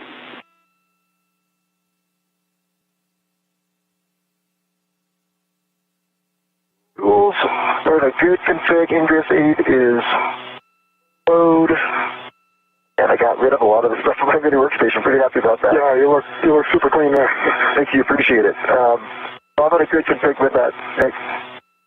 Okay, good. So then looking at the suit, visor, glove heaters, make sure your cooling's where you want it to be. Your heels are in, gauntlets are down. Copy that. I think I'm good with this cooling. I did turn on the gloves. I used them for about the first hour or so. Hands got pretty warm. I think they're going to work out well for what we're about to do. And the visor, I guess I'll keep it down since, and we'll probably just end up any clips. Okay, copy that. And then one last chance, if you're in a good position to look inside each other's helmets, if you see any signs of water, now's a good time to do it, or to check each other over. Let's see. I can raise this real quick if you want to look in here. Yep, that's dry. I don't see any water. That's mine. I don't see any of yours. This rep for the scoop that's going to go on.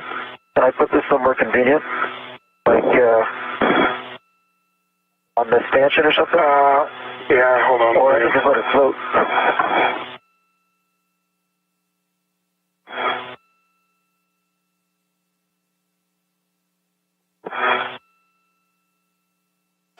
All right, the crew getting a chance to kind of catch their breath, do some checks real quick. Each of them checking gloves, as that's what we're interacting with everything on, checking for any nicks, any damage. Both reported clean gloves. Just let them float away from me. Let it down. Sounds good. See Josh Cassada attaching an equipment tether to that second scoop. It's going to go on the other side, and that's how he's going to hold on to IROSA. Pop off, and then I'll pull it back towards my body to hold it on the structure, but it might come off the pins like last time. Yep, affirmative. Okay, Naked. I think the pencil's in a good config. I agree. Let me get one. Okay, no, I'm ready. Okay, copy, guys. Do we need to go from them? Hey, guys, you are go for the release. Copy, go. All right, big moment coming up, releasing that last bolt. Frank, Bravo 3, counterclockwise 2. Should be 26 turns. And once this bolt is released, IROSA will be free of the FSC and ready to be on the move. Robo, maneuver, can we just do THC left, 2.4 meters only? Copy. Press. And we concur with that, Koichi. That sounds like a good plan. Frank, it's our return to go. Copy.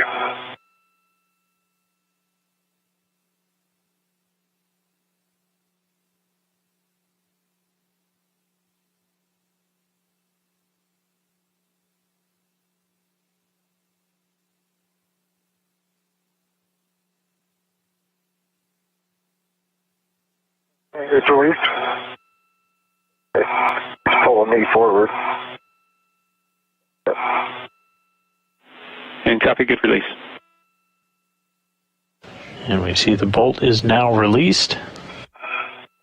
Nothing holding IROSA in place now to the flight support equipment. We can already see it starting to lift up.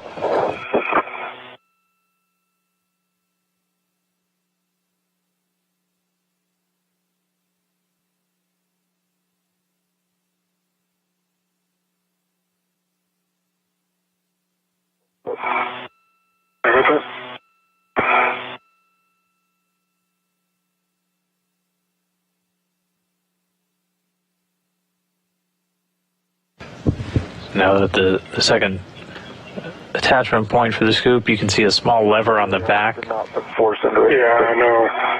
Fine, okay. And the lever's in the middle, the scoop's in kind of its capture mode. You can flip it to the left, that's in its locked mode. You got it? Yeah, awesome. Then swing it back to the right to release, but it looks like we have two scoops now. Give me just 1 second. All right. I'll put my hand down here. Yep. All right, it's off.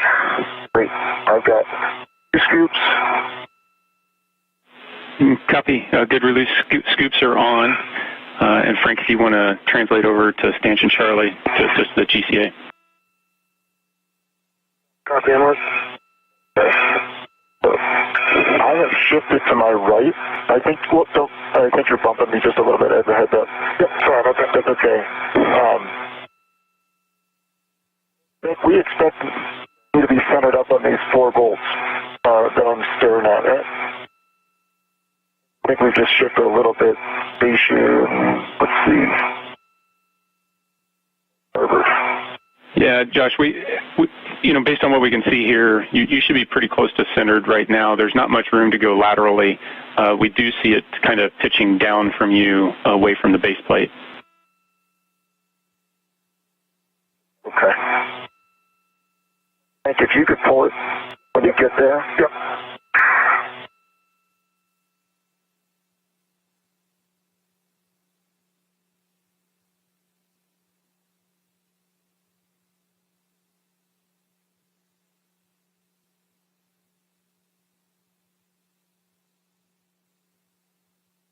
All right, I'm going to help pull you down a little bit. That'd be great. Come towards me, I think. Are we not off the pins yet? You are. It's grabbing on something. I think there's a edge that's keeping me from... but you know what? This is actually okay. As you go up, I'll hold it in place and wait until you're level, and then I'll release it. Okay. Does that make sense? Yeah. Can you tell, are we free around the perimeter? We are, yes. Okay. And obviously I can't tell on the side that's opposite the tower. It does seem like we're shifted that way. Shifted towards the tower? I'm sorry, opposite the tower. Yeah, no, you're only 1 inch away from Delta and Charlie, so I think, yeah, it's just the clearance, but it looks about even. Yeah, and as we discussed, guys, we expect tight clearances there. Frank, just a heads up, want to watch any of the no-touch on that end of the IROSA, and that tab is okay to hold on to, just don't get your finger in that hole. Finally. Okay. All right, Frank, let me just give you a heads up, and then I'll turn it over to you. Okay. My helmet is not centered up on the FFE, so somehow both me and the IROSA have shifted away from the tower, probably about 1.5 inches. Okay. We'll just keep that for FA, and I am happy to have you drive me around. Okay. Are you ready? I'm ready. All right, M1, EV1. Okay, go ahead, Frank. So each of you have a go for a publish to IROSA removal. Okay, we copy that. And this is Josh's body down for 2.4 meters to the published IROSA removal position. Copy. And Frank, what's your helmet here clearance? Here comes the motion in... Yep, I see it. Clear. Okay, here comes the motion in 3, 2, 1, arms in motion. Copy. I see motion, good motion. See, good motion.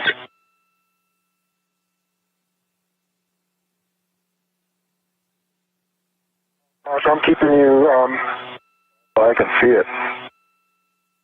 Clear on this side, and we have about 1 inch, so I think you're clear on the other side. I agree. Looks like we're clear all around. Continue.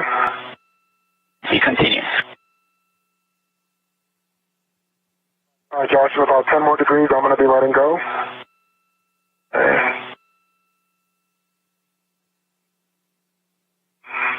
So clear all around. Continue. Continue. All right, Josh, I'm going to let go in 3, 2, 1. Letting go just lightly. I'm going to keep my fingers very lightly but not touching. Feet away from the tower by about 1 inch. You're clear of all the stanchions. Continue, Koichi. Continuing. You're good there. Hold that current course. Copy.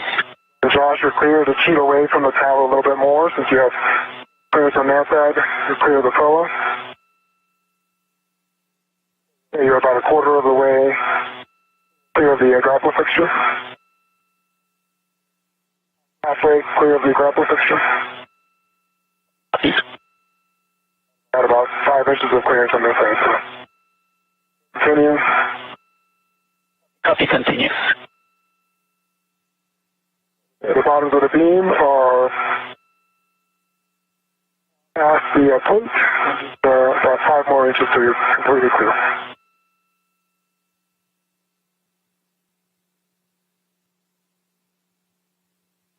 Josh, you are completely clear of the tower and the grapple fixture. Nicely done. Nice teamwork, guys. No, great job on pulling that thing.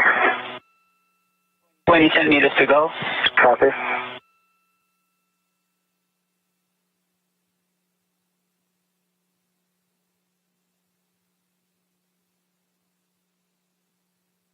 Can I go ahead and start my socket swap? That's a firm, Frank. You're going to socket swap.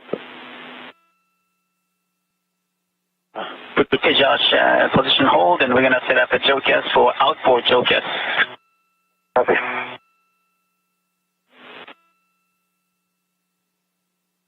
And Frank, you're going to drop off your 12-inch onto the socket caddy and then put the 2-inch that's in your trash bag on your PGT. Just for your SA, this is the last time we're getting in the crew lock bag tango. So if you give us a good heck of you, we can help with inventory, not asking for an inventory at this time. Okay. Copy.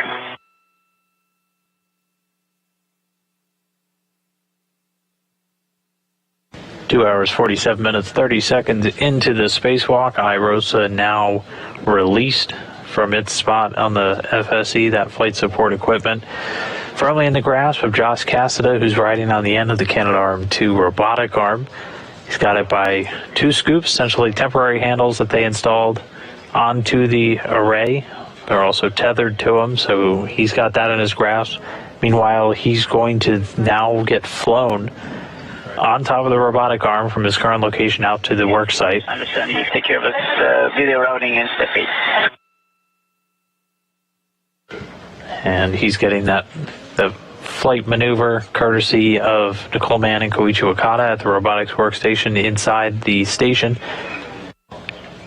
Meanwhile, Frank Rubio is going to make his way by hand over to the same work site, at which point we're going to start moving into some of the installation procedures. First thing after we get it over there is going to be to get IROSA initially onto its mounting bracket.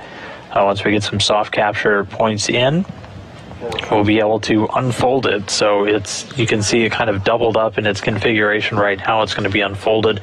And so it's just one continuous array long ways.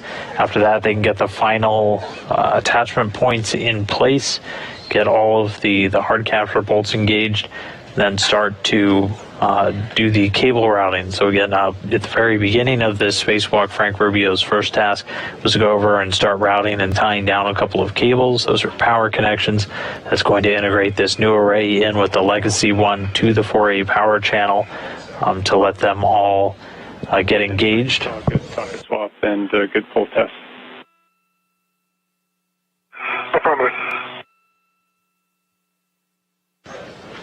that cable routing activity is one that has some special considerations with it.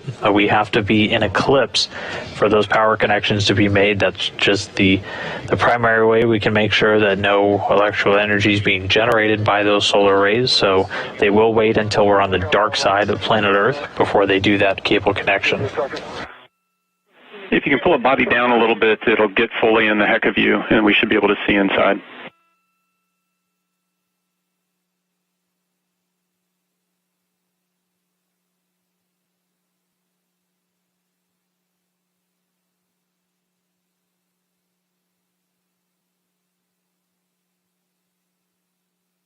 That was a good view. Go ahead and, Frank, you can go ahead and start trying to pack it all up, and then we'll do the video review on the ground. Okay, sounds good. Thanks. Yeah, Josh and Frank, we're ready for the outboard JOCAS. This is a 3-minute maneuver, and we'll move Josh body left 8 meters and body out about 3 meters. And Josh, IROSA and FRGS tower clearance will be 73 centimeters. So please keep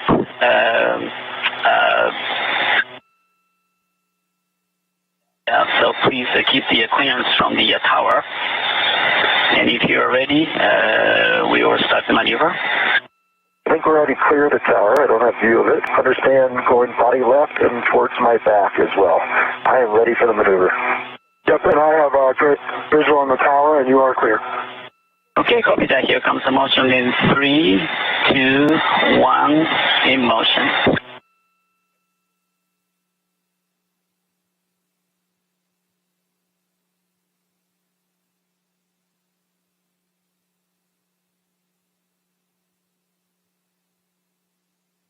Good motion. All right, so the relocation of IROSA now in work. We can see the FSE pallet in the bottom right where Frank Rubio is doing some final bag inventory. He had to swap out the socket on his pistol grip tool one final time, as that's going to get used to drive a number of bolts on IROSA itself to secure it. But in the meantime, the robotic arm is in motion. Josh Cassada at the very top with IROSA in his grip on his way out to the work site. Frank Houston concurs. Thank you.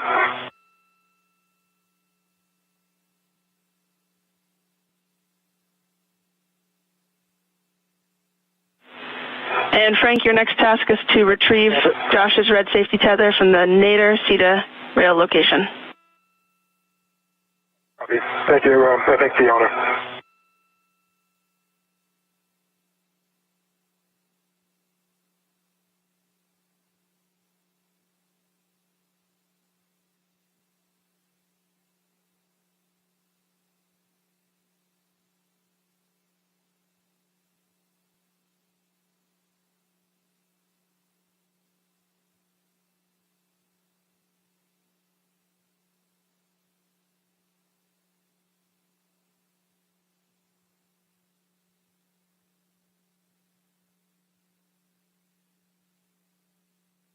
How's it going, Josh?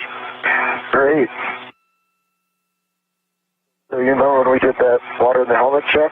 Yeah. That's when I raised my visor. Oh, no. Sorry. Yep.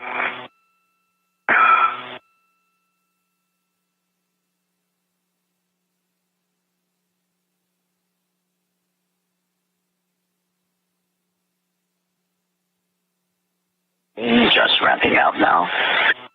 Copy. Okay, hold on. That was pretty abrupt. Okay, we got it.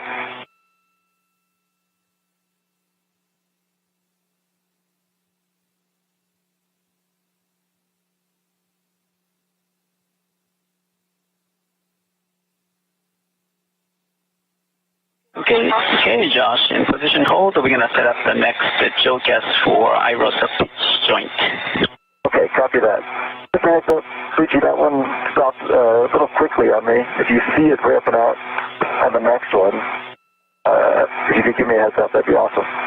Okay, we'll do.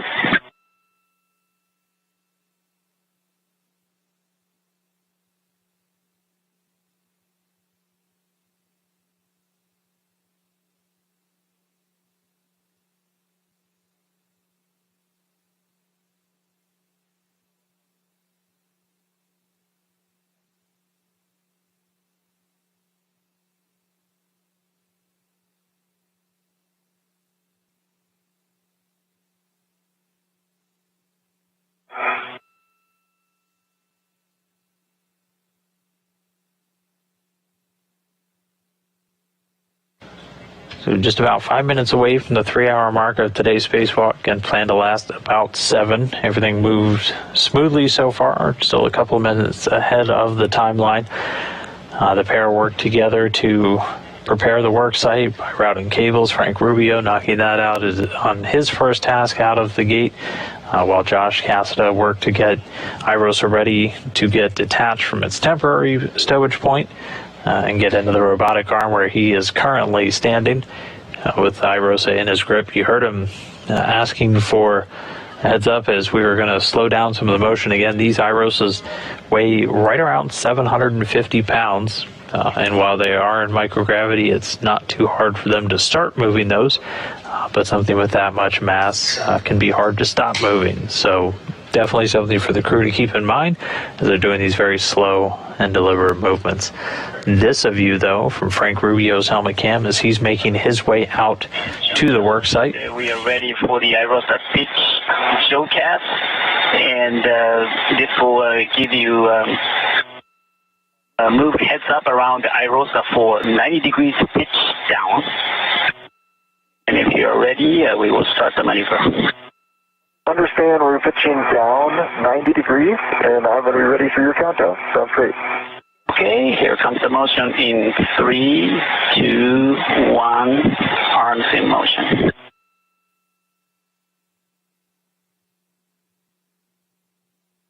See good motion?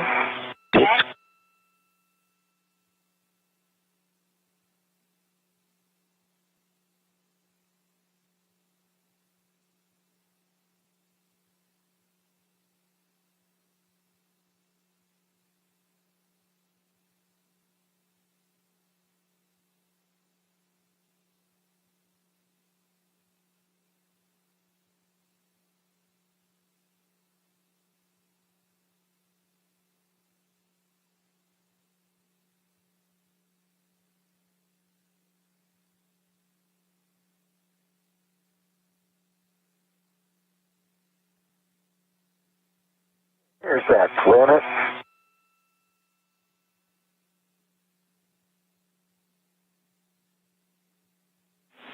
And Frank, I see you picked up the red hook there. You'll want to check your gauntlets are in place.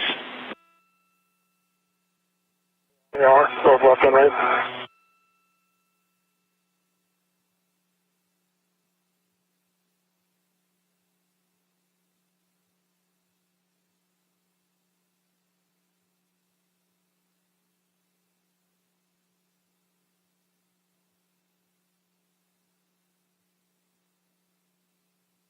Okay, Josh, we are ramping out. Copy.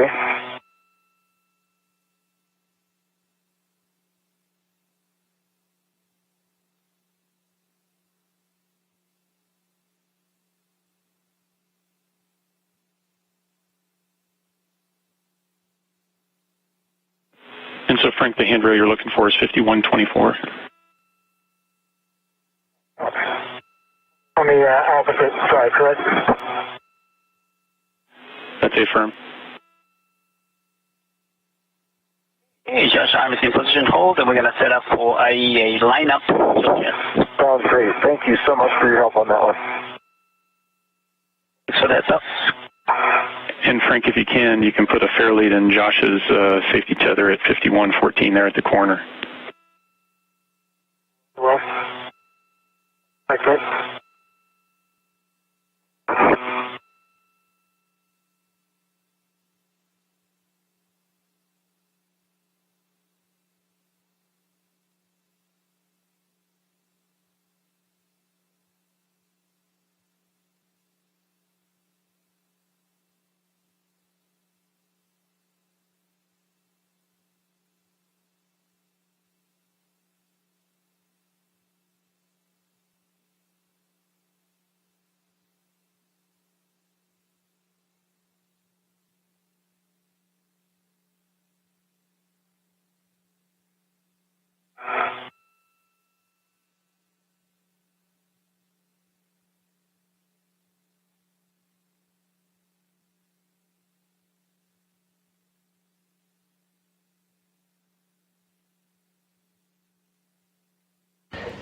And just crossed that 3-hour mark into today's spacewalk. So right now we're looking over the shoulder of Frank Rubio, EV1, our lead spacewalker for today. He's making his way over to the P4 worksite. He was there already once as he laid down some of the cables that are going to be used to integrate the new solar array into the power channel along with the legacy array. So he's making his way by hand. In the meantime, Josh Cassada still in the foot restraint on top of the robotic arm. He's got IROSA in his grip. There's a look through his helmet cam. He is a little bit of a ways away from station structure, so the video can kind of come in and out as he's getting flown over. But he's got IROSA in his hands. Which will place you under the IEA, and this is a 2-minute JOCAS, and we'll move you body out about 5.5 meters and body left about 1 meter. And again, this is a translational JOCAS, so the motion will be faster than the pitch motion. Ready for the motion? Okay, copy. Towards my back, about a little over 5, and towards my left, 1.5 meters. I do not have the IEA in sight. I am ready for the maneuver. Okay, here comes the motion in 3, 2, 1, starting the motion.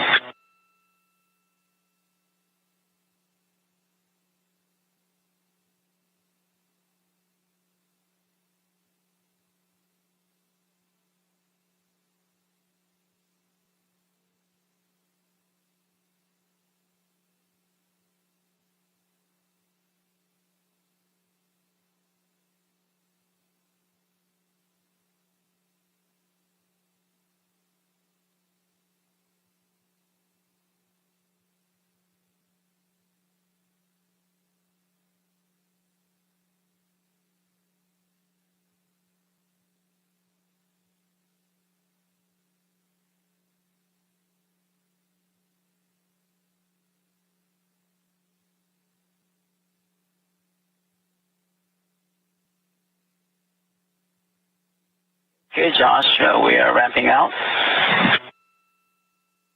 Okay. Copy that, thank you.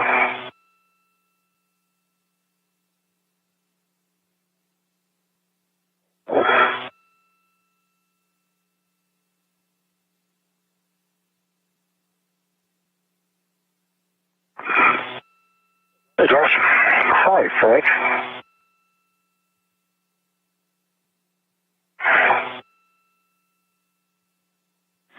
And Frank, I see you in a good position there on the left side. Yep, and I can verify all reach-off captures are still in a good position. Okay, Josh, arms in position hold. We're going to set up for manual for IROSA install. Copy. And Frank, the same cautions and warnings apply that I've previously read, plus a couple here. So the warning is don't put finger in the IROSA pin slots on the inside and outside of the root beam. And then when on the aft side of the mod kit, avoid contacting the legacy blanket boxes and trunnions. Okay, copy all. Thank you. Yep, and then you've got the cautions about mod kit. Don't simultaneously impart loads, translate slow, and a max load of 30 pounds. Copy.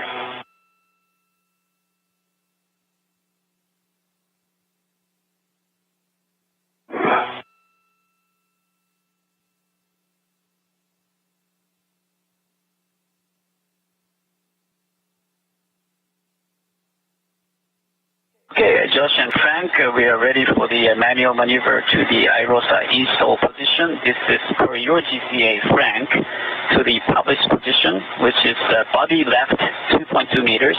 Are you ready? Okay, I am ready. Yeah, and you have just to verify, this is a GCA to publish, correct? You published, which is body left 2.2 meters for Josh. Okay. You have a go. Okay, here comes the motion in 3, 2, 1, arms in motion. Good motion, good motion. Okay, good motion.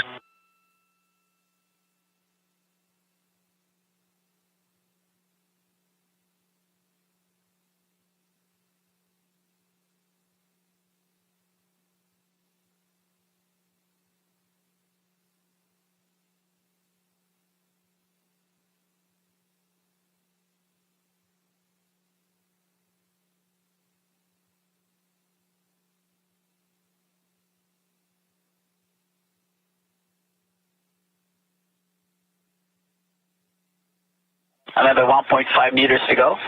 Still clear, continue. Copy.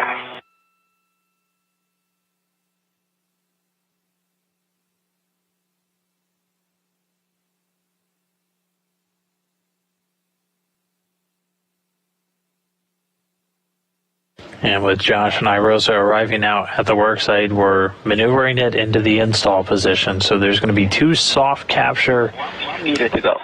Copy, still clear, continue. 2 soft capture devices that are going to lock in on this first part of IROSA. And after those are engaged, we'll be able to get Josh Cassada out of the robotic arm to move around to begin getting ready for the unfolding of the array, after which they'll engage the 3rd and final soft capture.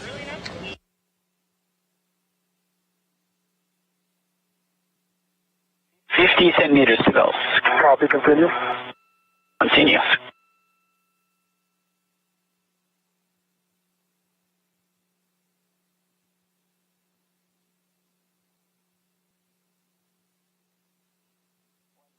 Meters to go. Okay. Expect to ramp out in about 10. Copy. Okay, ramp out in. Continue. Continue. 3, 2, 1. Okay, ramped out. So this is close to the published position. Yep, and this is a great location here. 10 seconds to hand over. Getting closer. Can you get your hand on it? I have my hand on it. Oh.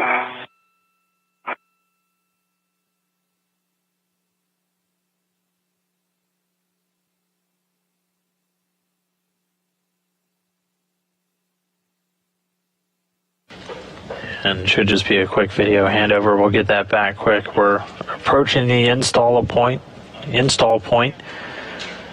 Once they get there, Cassada is going to continue to just maintain control, his grip on IROSA. And so the edge of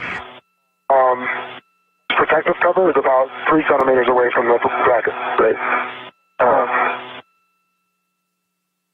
I think from a clearance perspective, it might be a good place to stop. Okay. Now we could translate you towards me, body forward.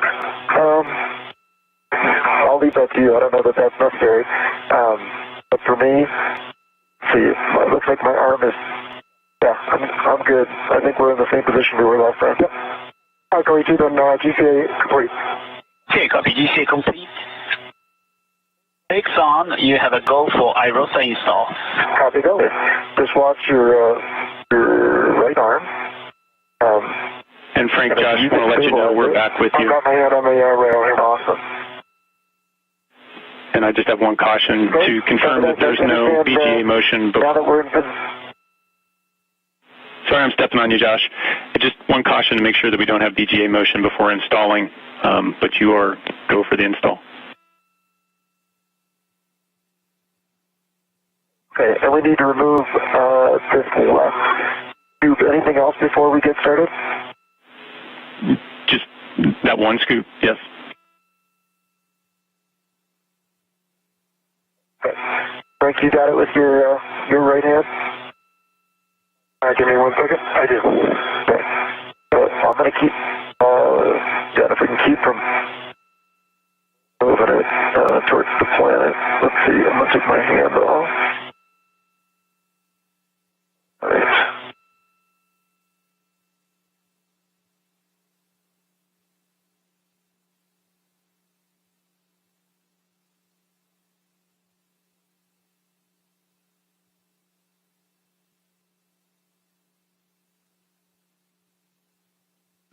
so our spacewalker is working in tandem again. Right now, Josh Cassada working to remove that scoop. That was just that temporary handling aid that he had on IROSA. I'm trying. Okay.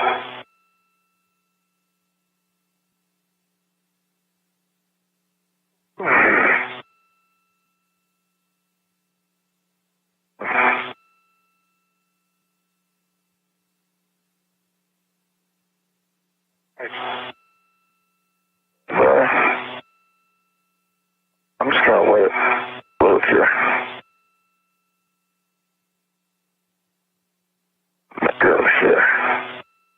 Okay. Okay. Okay, let's translate it towards me when you're ready. I'm ready, and you just guide. I think you need to pull it towards the seat. Oh, not that way. I think it's not parallel with the mod kit right now. No, it's not yet. Well, let's translate it towards me first, and then we'll another 10 centimeters. You mean towards the left side of the mod kit, not into the mod kit yet? Correct. Okay. Sorry. Yeah. And it's at a pretty good angle right now, so you're going to have to pull your hand towards you. There you go. Okay. All right, so now we're going to roll my end towards the IEA of 10 degrees. Okay, you're going to have to pull a little bit towards you. Okay. You're going to pull towards the IEA.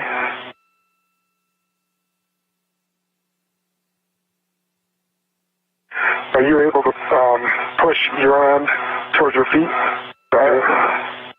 It's, hold on for 1 second.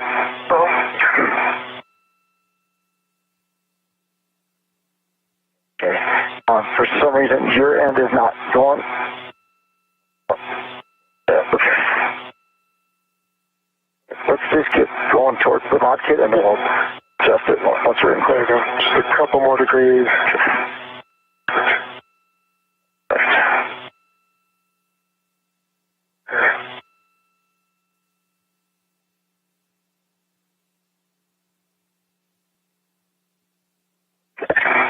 Needs to slide a little bit towards the left side of the mod kit. It looks like to line up on that air bar move.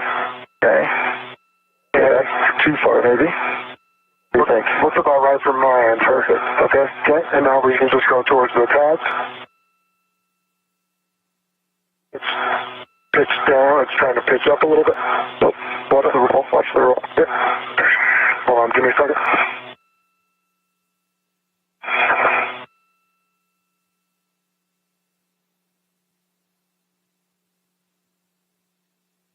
There you go.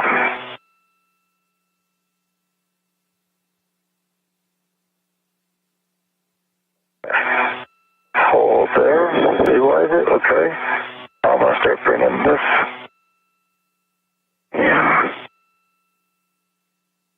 Yeah, slide under real quick. I think I'm going to be able to control it a lot better. Hold on. Okay, I got it. That's good. You can let go there. Okay. Good, let go. Okay. Do you mind if I slide under? Be able to help you a lot more. Nope, that's okay.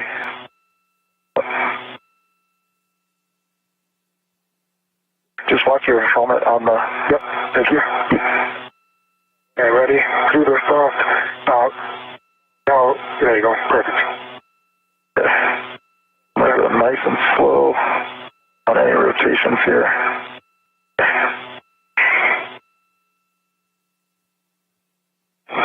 The top left, you can see some of the bolts sticking out. Those are going to be the hard capture. Those two handles you see are going to be our soft capture mechanism. So crew just working on aligning IROSA, getting it in place.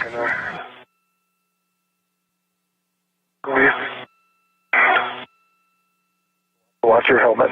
There you go.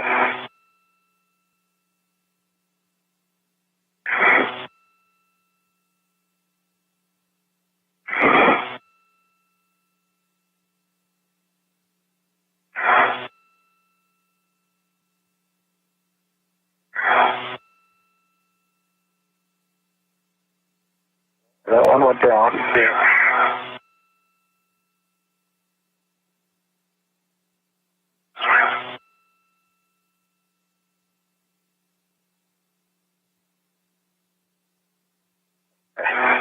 It looks like those go down pretty easily. Is that right? At least that one did. Yeah. Okay. Your helmet is pushing on the IROSA, just so you know. Okay. Copy. It looks like we're lined up here. Laterally. Yep. Okay. If you're ready to go back towards BJ, a minute. Okay, let's do that. Ready? 3. Okay. 1, 2. Oops.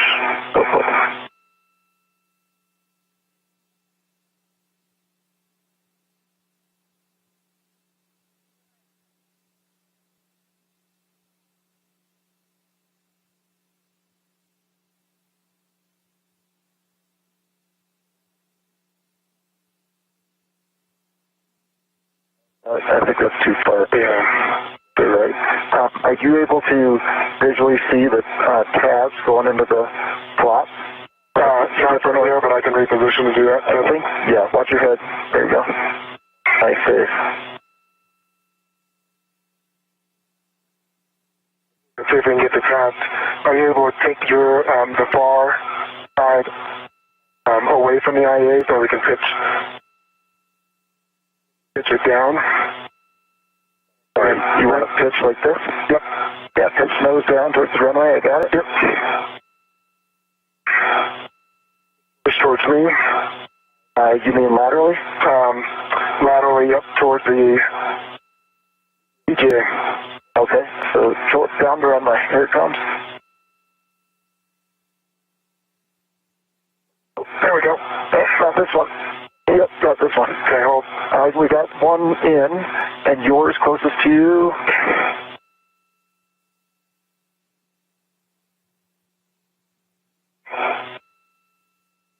I'm going to try to hold it without moving it 1 inch. Watch your helmet again, sorry.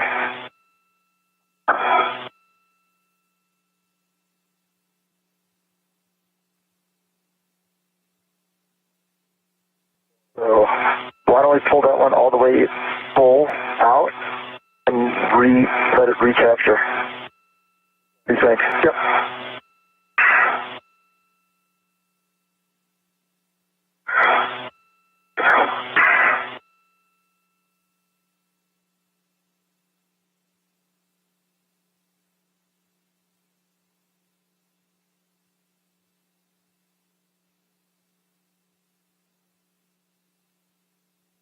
One's good.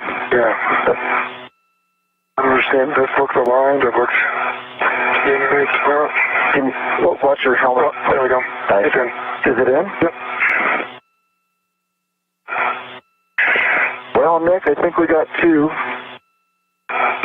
We were all watching. Verified that it nice looks work. good from all angles there. Really nicely done, Frank. That was mostly just forcing the thing. We got in. Yeah, Nick, I'm not really sure what the issue was on that one, to be honest. We were lined up. It looked parallel. Yeah, but it just felt like it wasn't able to release in a full engaged position, and then somehow it just clicked. So I don't have better data for you there. Yeah, no worries. Appreciate the words, Frank, right. And we've got the background copying it all down. You are good to release or attach the long duration tie down to the scoop, and then you'll release that scoop from the root beam.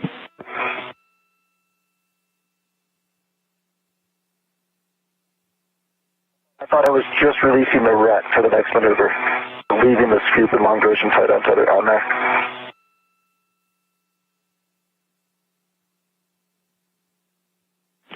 And Josh, that sounds like a good plan.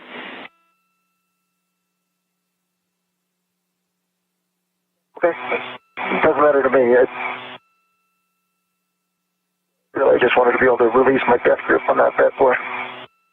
Completely understand. So, I've stowed the left scoop on my mini workstation and retrieving my ret from the right.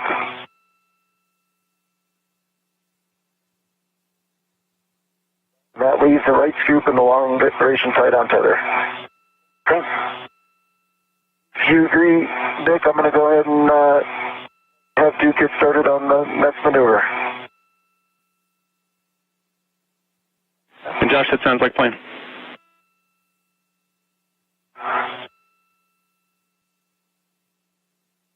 To EV2. Go ahead, Josh. Okay, I am ready for the, I guess it's the R6 backoff position.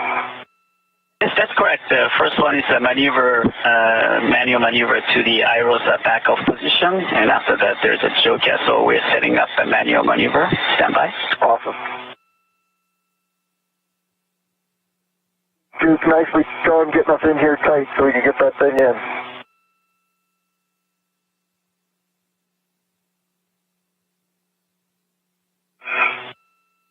Okay, Josh, we are ready for the maneuver to the IROSA backoff position, and this is to your body right 2 meters.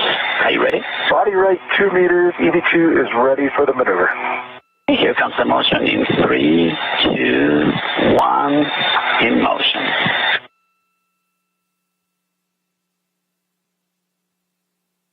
Okay, I see good motion.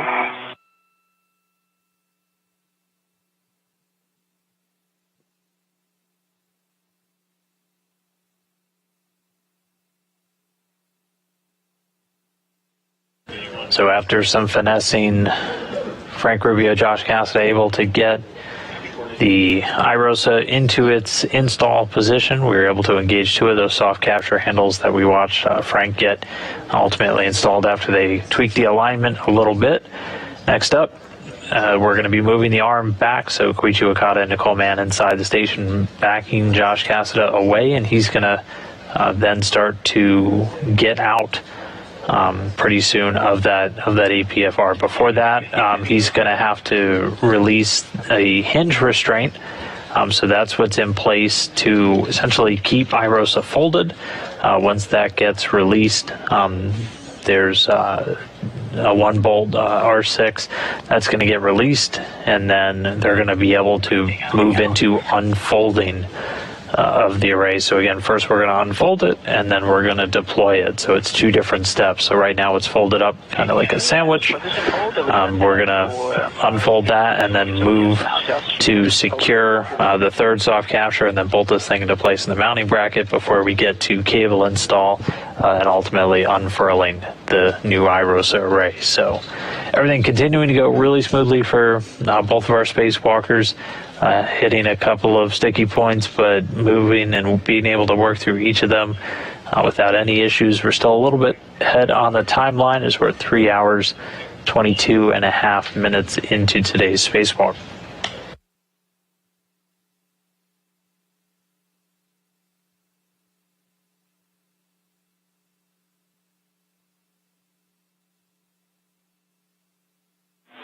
And Frank, Josh, just want to give you a heads up on timeline, big picture. We're doing good. You're seeing the sunset. We're targeting the next eclipse for the cable mate. Copy, nice. Thanks so much.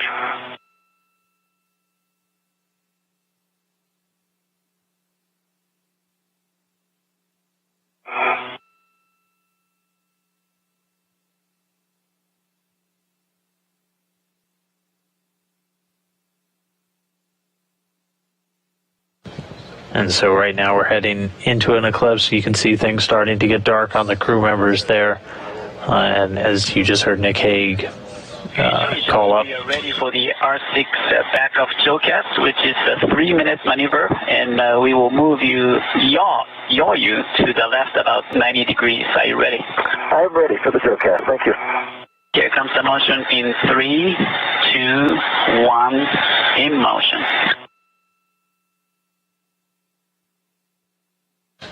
And that call right there, so Koichi Wakata and Nicole Mann executing another maneuver with the space station's robotic arm. You heard JOCAS, it stands for Joint Operated Command Auto Sequence. Just an automated sequence for maneuver of the arm, helps the crew member just be more aware of where the different loads, the maneuvers are going to go. They're maneuvering Josh Cassada right now into position to release what's known as R6. And that's what's going to be able to let them ultimately unfold the IROSA array. We are going to be targeting the next eclipse, though, so that's about an hour and a half from now before we get into any cable mating, because again, we have to be in eclipse. That's our most surefire inhibit to make sure that the arrays aren't generating any electricity. That's when we're on the dark side of the planet. And so we'll have to wait for that before we can do any of the actual cable connections, start integrating these arrays together into the same power channel. Meanwhile, the crew waiting for this maneuver to take place. They've got cameras there with thermal covers over them, able to take pictures of both hardware and other things during their spacewalk. Again, we're just shy of 3.5 hours. We're at 3 hours, 25 minutes. So we are just about halfway through the planned timeline for today. Everything going great so far. with Josh Cassada and Frank Rubio that we've got IROSA in its initial capture. Copy. 2 of the 3 soft capture mechanisms are engaged. The 3rd won't get engaged until after we're able to unfold. And then after that, we'll be able to start bolting everything into place. Okay, Josh, position hold. We're going to set up for R6 approach manual maneuver. Okay, you are a go for the GCA to publish for R6 approach. Copy. We are setting that up. And Josh, your PGT settings are going to be Bravo 2, counterclockwise 2. Awesome, thank you so much. Bravo 2, counterclockwise 2.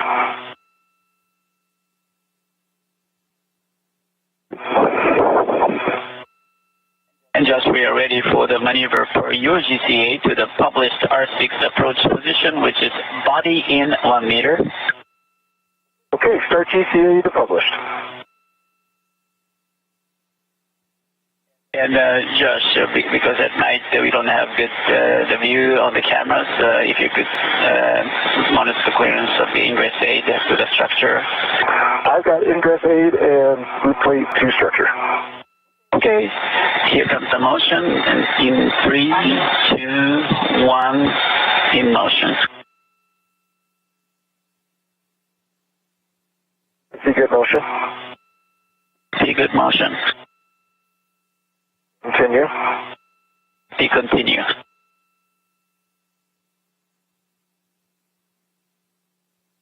Continue.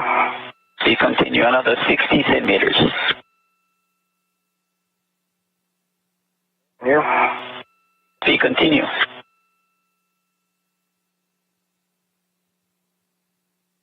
Another 30. Continue. Copy. And ramp out in 3, 2, 1. Ramping out. Okay. It's going to work fine. GCA complete. GCA complete. You have a go for unbolting. And Josh, before you start doing turns there, we need to clean up the scoops. Okay. So big picture, you're going to daisy chain the scoop that's on you and the scoop that's got the long duration in front of you that's still attached to IROSA. And when those are daisy chained together on that long duration, you're going to hand that to Frank so he can send it over to Crew Lock Back M.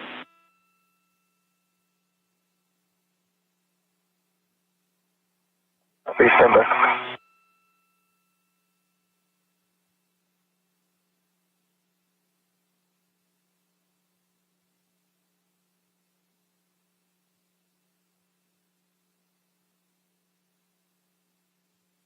So Josh Cassada is still on the end of the robotic arm, now in place. Before he can remove this final hinge restraint, he's going to remove the scoop that's on the left side of your screen. That's the temporary handle that was put on IROSA to assist with him holding onto it as they flew over to this work site. End of the long duration, at the end that is attached to the scoop.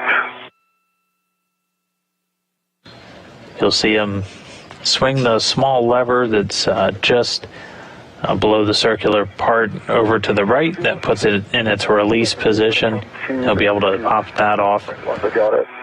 He's then going to hand it over to Frank Rubio to go temporarily stow it on the exterior of a crew lock bag. Now the scoop that's on my mini workstation is ready to me, so I'm going to take this here. Can I give you this right to put on the long duration? On the long duration, yes, I can.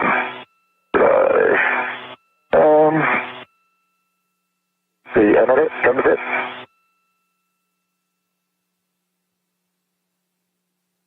Alright, it is on. It locked out. Yeah. I'll wait to release my rep then. Okay, so you're ready to the long duration. The long duration goes to one scoop. The other long duration goes to this scoop, so I'm going to release my rep.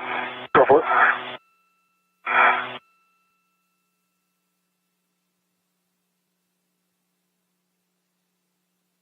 Okay, there's one scoop for you. and then I will release the scoop that is attached to IROSA. Okay. There we go.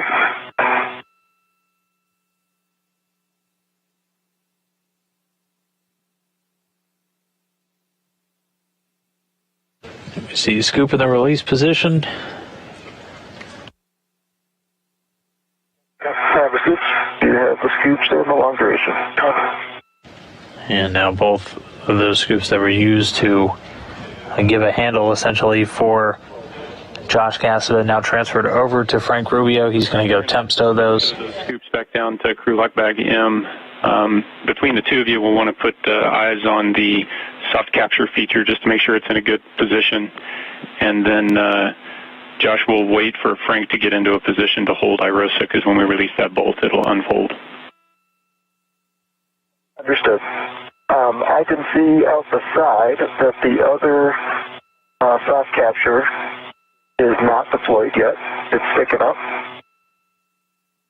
If you want Frank to see the other side of it, you can just wait. That's a good config. Thanks for the check.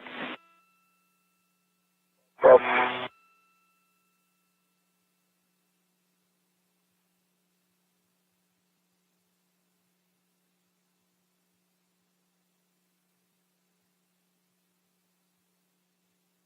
okay. I am in position.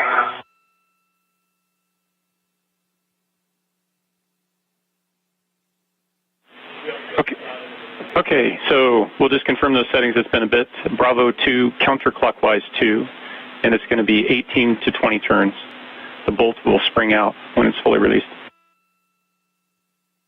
Okay, I've got Bravo 2, counterclockwise 2. I'm going to stay at 18 to 20 turns. Good readback. And we're on R6. All right. 13 turns.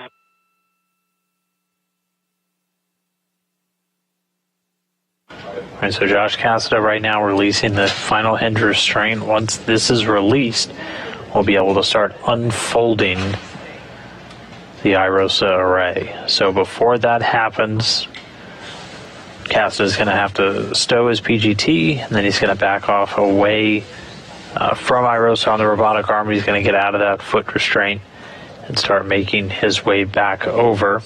And then once he gets into position, over on the other side of the mounting bracket, Frank Rubio is going to slowly start to pivot, and that's going to allow IROSA to start to unfold. It is sprung out. I see the wave volume.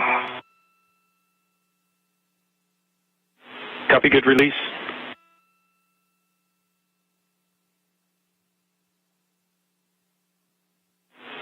So Josh, while Frank holds that in position, you're good to work with Koichi for the arm maneuvers.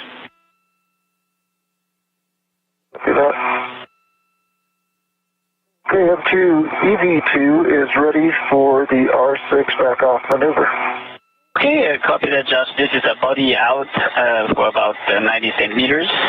Here comes the motion in 3, 2, 1, in motion. I see good motion. Copy, good motion.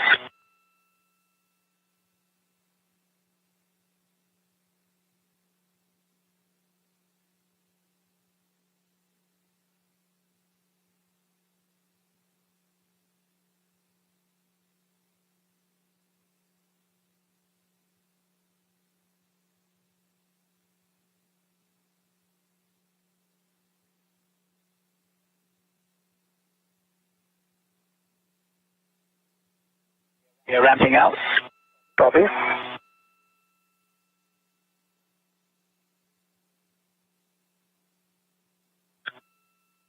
Okay, Josh, position hold. We will set up for the APFR egress geocast. Copy.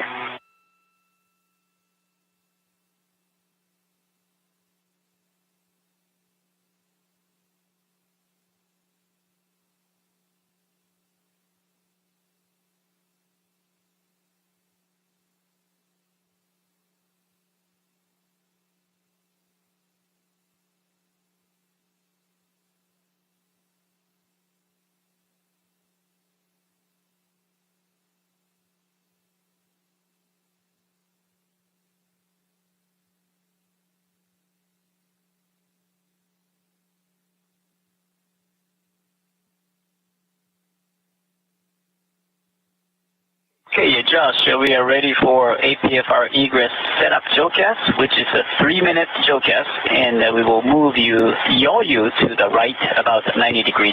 Are you ready? Ready for the jawcast, thank you. Okay, here comes the motion in 3, 2, 1, in motion.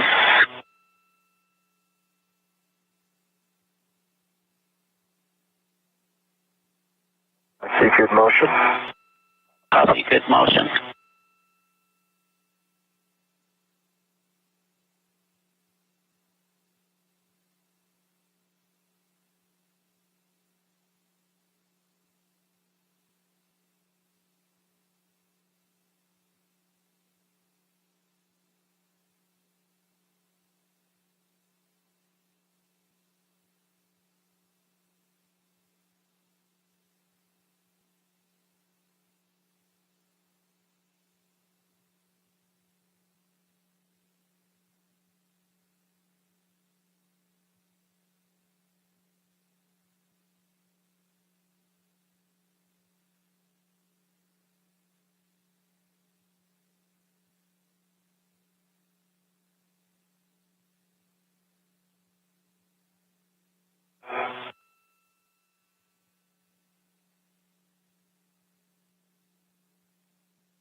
Josh, the arm is ramping up.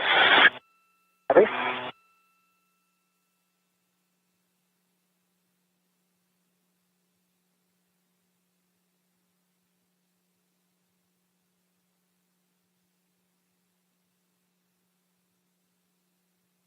Yeah, arm is in the position hold, and we will set up for manual to APFR egress position. Okay, and understand that is a GCA to publish? It's affirmative. The GCA to publish for the APFR egress. Okay, Josh, this is a body left 70 centimeters. Here comes the motion in 3, 2, 1, in motion. I see good motion. Copy, good motion.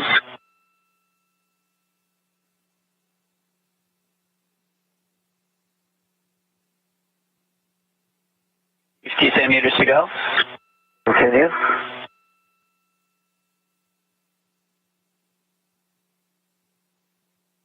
Centimeters to go. Okay, continue. So at this moment, Nicole Man, Koichi Wakata. Continue. GCA another 20 centimeters. See another 20 centimeters. Ramp out in 3, 2, 1. The motion. Okay, stopping the motion. Position hold. GCA is complete for me. Yeah. Okay, Josh, your brakes on. You have a go for APFR egress. Copy that. I understand egress just with the ingress aid? That's affirmative.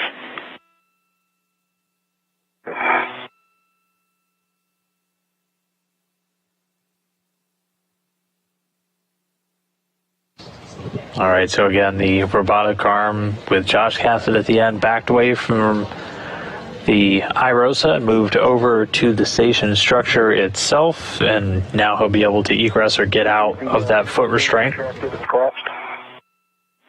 Yes, we do. I'd like you to get it stowed in low profile.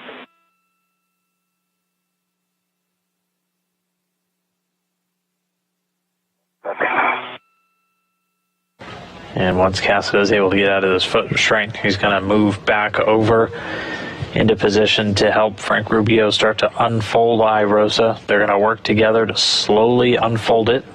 Cassada will be ready to engage the final alignment and the final soft capture handle. We saw the first two get into place when they brought IROSA over to the mounting bracket, so we'll have one more to go.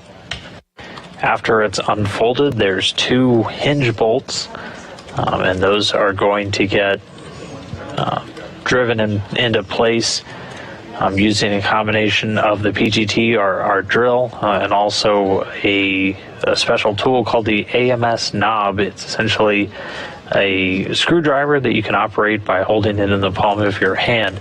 And this way we're going to make sure we're not imparting too much torque on the final install of these bolts, and these hinge bolts are what's going to securely hold the array in place once it's unfolded. Copy that, Josh. And so you're going to move over to the mod kit, and when you're in a good position, you'll give Koichi the go to reposition the arm.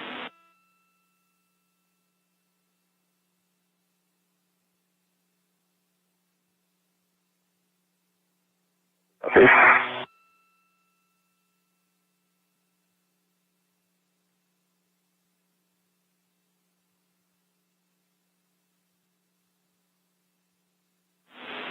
And Josh, big picture, as the arm stretches away, you'll keep an eye on your safety tether and eventually put a fair lead on the right lower strut handrail.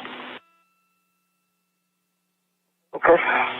I go there now, if that's okay, and then we'll work on the arm ops.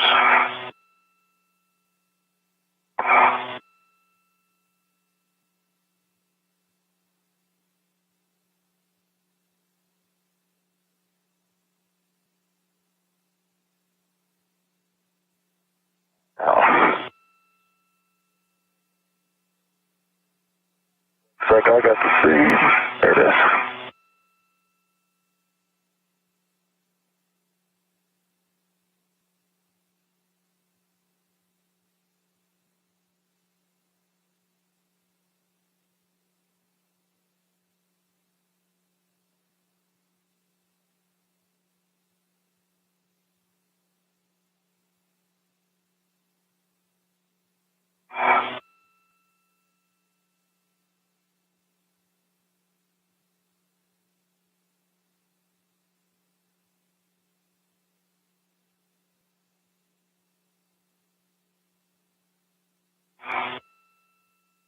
Okay. The 55 foot isn't pulling too hard, so I'm not sure if this fair lead's going to stay. Hey, Josh. We are fair led on the lower. Go ahead. Hey, Josh, just wanted to, I was probably unclear in order of ops. We'll put the fair lead in afterwards just to make sure we stay clear when we unfold the IROSA. Big picture is leave the fair lead out, let the arm stretch away so that we don't restrict the pull out of the cable. Hey, so undo the fair lead I just did. It shouldn't make much of a difference, right? Nope, you're just going to need to put eyes on it. Okay. I've got eyes on it.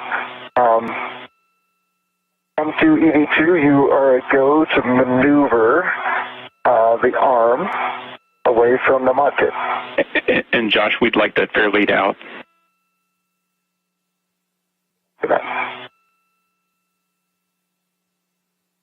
Okay, no fair lead. Thank you. I'm going to go back up to the mod kit then. Yeah, no problem.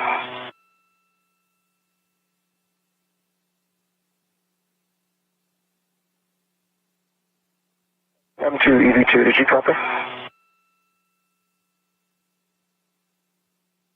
Go ahead, Josh. You are go to maneuver the SS RMS away from the mod kit. Okay, we're going to move to the tether swap position, and because of the night lighting, we do not have the clearance view, and tether is clear, right? The tether is clear, but I also don't have a good view of the arm itself. Okay, somebody we're going to check. All right, and while you guys do that, I'm going to get myself in position for the unfold here.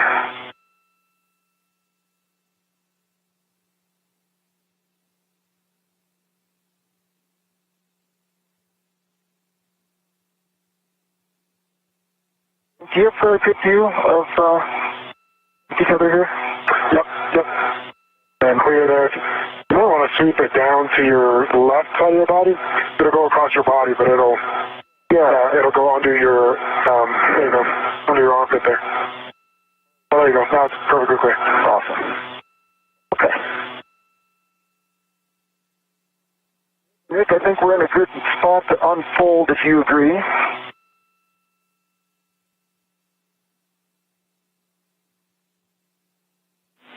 And Josh, just want to make sure that the arm is in a good position. It is back over my left. It is not clear yet.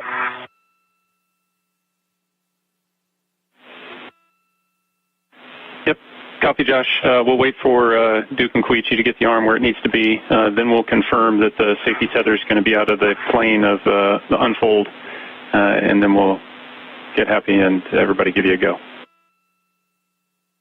Awesome. Sounds good. Okay, Josh and Frank, we are ready to maneuver to the tether swap position. First, we will move to the station starboard 3 meters, and then after that, we need to move zenith 2 meters, but we need to have a better lighting for the clearance monitoring for the zenith motion. But we will start with station starboard 3 meter motion at this time. You are a go. Copy, Coach.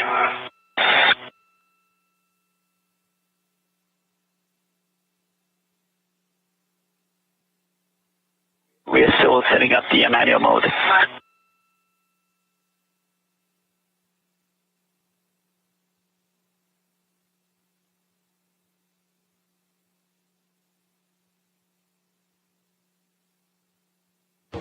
And our astronauts inside the station, Nicole Man, Koichi Okada, working now to move the robotic arm a little bit out of the way, and then we're going to be able to continue on with this unfolding.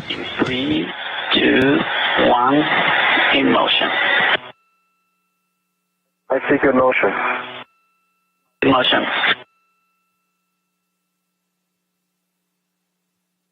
Together looks good to me.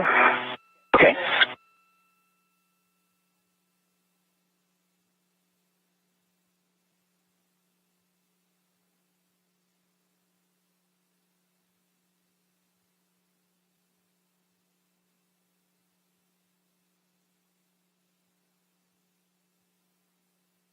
Another 1.5 meters to station starboard. Copy.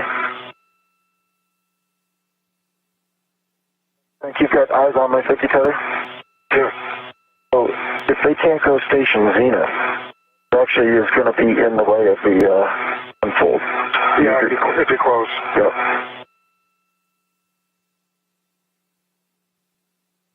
$67 meters to go. Copy.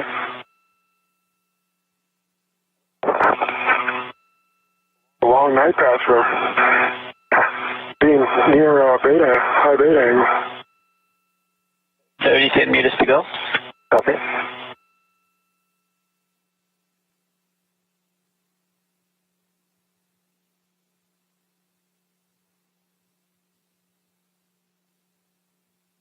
Okay, starboard maneuver is complete, and we will need to move to zenith for 2 meters. At this time, we don't have good clearance view. Okay. Are you able to move at all zenith without more light? Yeah, we can move about 1 meter, but we need to move 2 meters total. What do you think, Frank? With that? Yeah, and I can, Koichi, I can clear the lead all the way down, all the way zenith. I just can't clear the rest of the arm, but I have a really good view of the lead on the APFR. Yeah, all we need the clearance is the APFR clearance, so if you could monitor that, I would appreciate it. Okay, I can do that. Okay, here comes the motion in station zenith. 3, 2, 1, starting the motion. Good motion, good motion. Copy, good motion.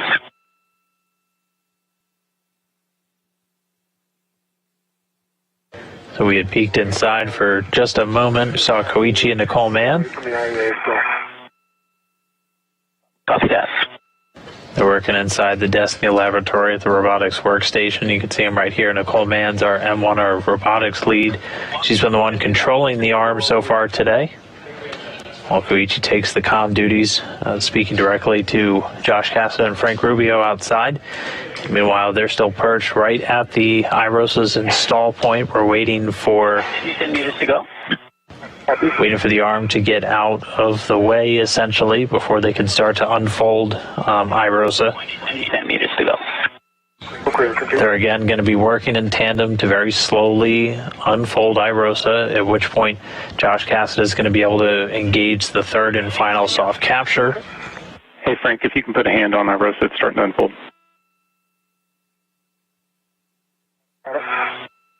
Okay, position hold, and thanks for the clearance monitoring. No problem. Sorry, I got to put my arm down to see the arm. Yep, understood. We were watching it the whole time. And so, Josh, if the safety tether is clear, the original fair lead that I had you put in was intended to provide some additional clearance of your safety tether relative to the current arm position to make sure it stays out of the fold. I see. Do we need it? No. Okay. Doesn't look like it. I'm happy to put it in, but yeah, it'll give a little extra safety margin. Okay. Only need to go like half the distance, but unfortunately I don't think there's anything there to... No. That's okay. I'll go do it. Sounds like a plan, guys. And just to let you know, we're still up on the timeline. Okay, thanks, mate.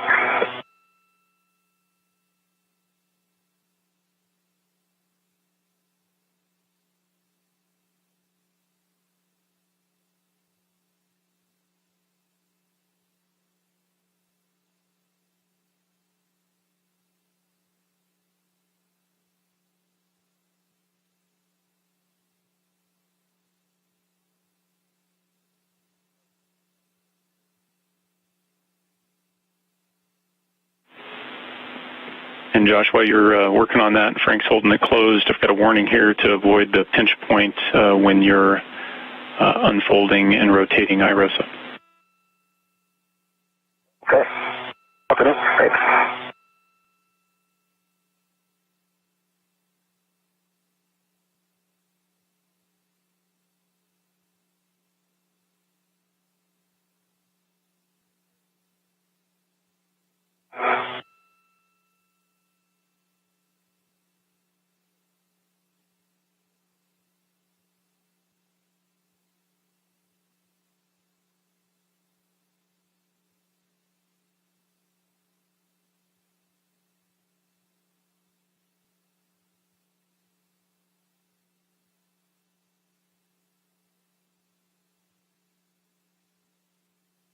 Okay, that fair lead is in.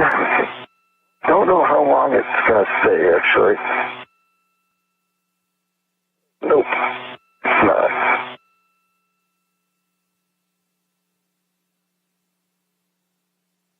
This reel isn't pulling too hard, Nick, so the fair lead doesn't really want to stay in.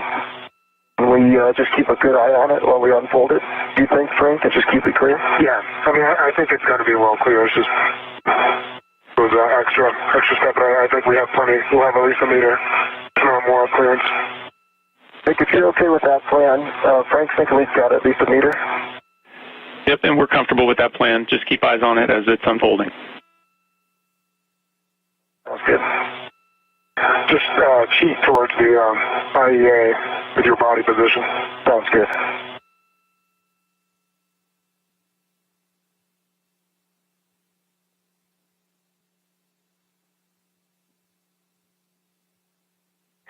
Perfect.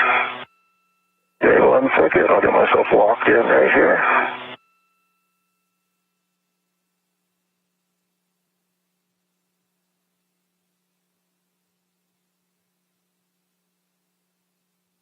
Okay. I can stay here, and we can do unfold, and I probably don't have to go any further later than that. Okay. You okay with that? Yeah. All right, let's go. Ready? I am ready. Do we have a go to unfold? You have a go.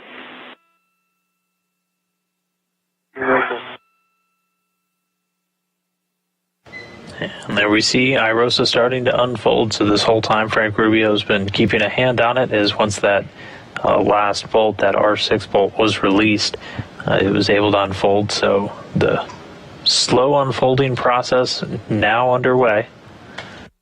It's going to work. You're okay? Okay, that's good. Once we get it completely unfolded, The other soft capture just to keep it in place. Okay. we're going to be looking for Josh Cassada to engage another alignment and a soft capture handle. Remember, the soft capture's left trigger, so like counterclockwise?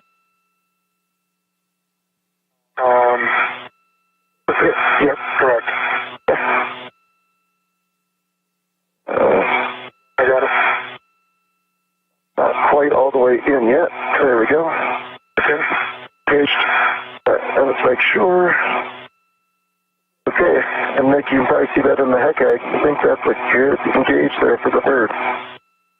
And copy all, we see a good install. Nicely done. So before you guys go too far, we'll do glove, hap check, and gauntlet check on everybody. Okay. EV1, no changes to my gloves, good gloves. Gauntlets are both down, and your hap is dry. No changes to EV2's gloves.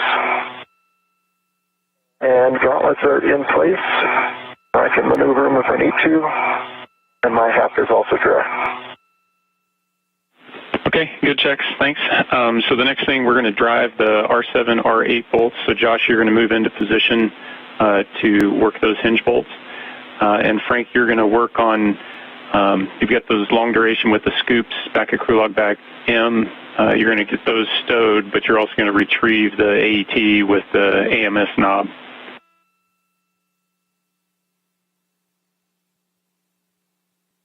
Copy. All right, so a good initial install, a good soft capture. So until it's just going to keep coming back out, but it's all here near the bag.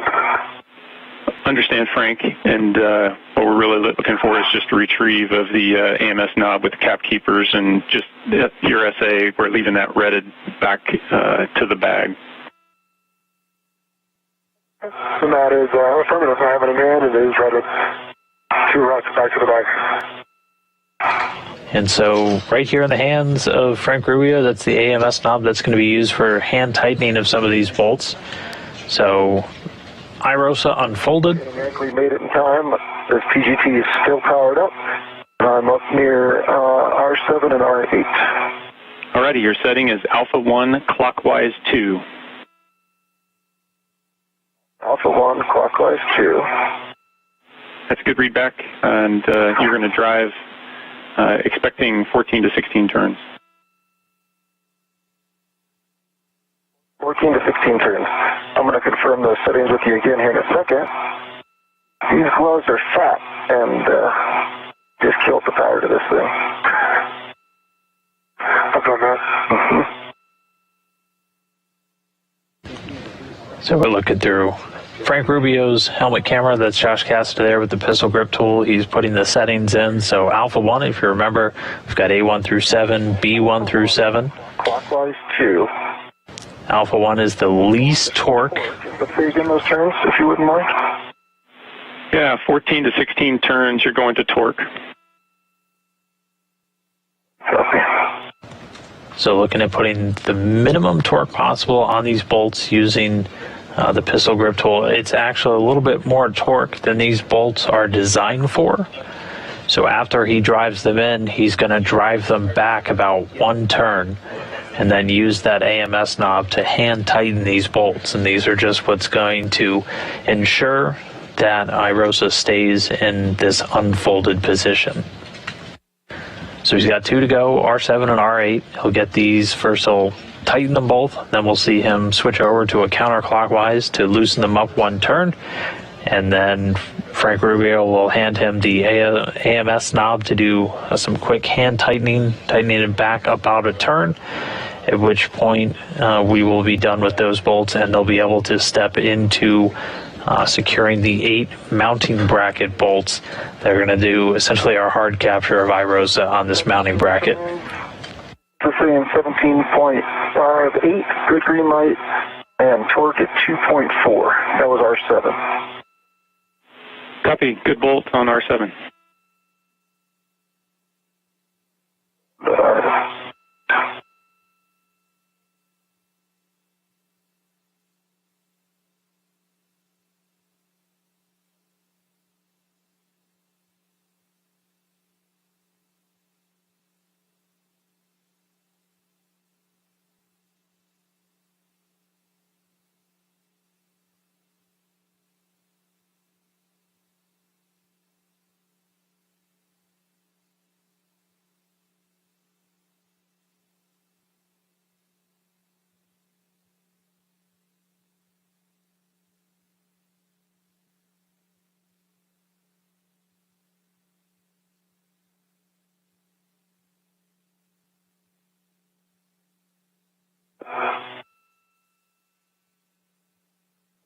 And a half. This is 17.31. Good green light. Good torque of 2.4. That's R8. Copy, Josh. Okay, so the next step is we're going to go alpha 1, counter 2, and we're going to release each of those bolts. One turn. Alpha 1, counterclockwise 2 for one turn. Both.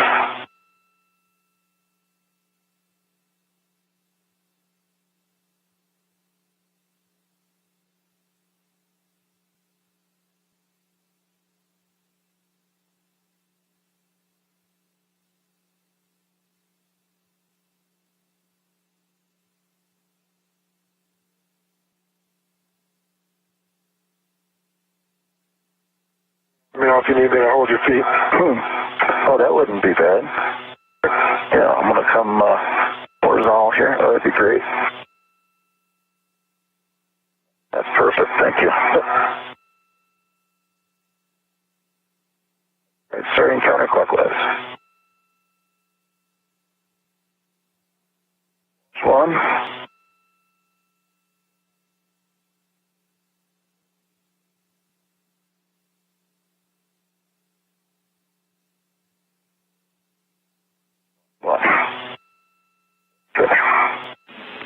Okay, copy, Josh. Good release on R7, R8. So once you stow the PGT, Frank's going to hand you that AMS knob. Copy.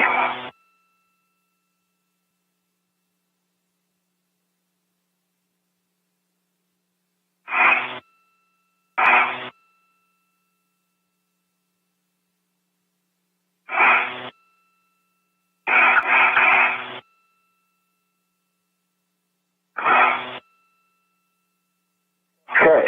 Can we do the same thing, Frank? Yep. All right. I did. All right, there we go. Let's do the hard one first. We'll do R7. Copy, Josh. And it's just hand tight, less than 30 inch-pounds. Should be less than a turn. Copy.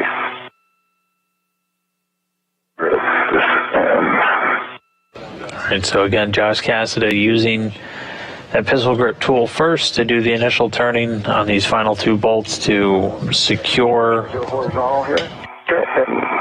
IROSA in the unfolded position. He then backed them off one turn each, and now just using this to hand tighten, as we didn't want too much torque on these bolts. They were actually designed for a little bit less than the minimum torque possible using that pistol grip tool, so this hand tool, our workaround. We used the pistol grip tool at first because otherwise doing the full tightening with the hand tool would be pretty torturous on a crew member, so lesson learned from earlier spacewalks. Copy. Good install on R7. And it looks like R7 complete. Next up's going to be R8. And then once this is done, Cassada is going to hand off the AMS knob over to Frank, who's going to stow them in that crew bag.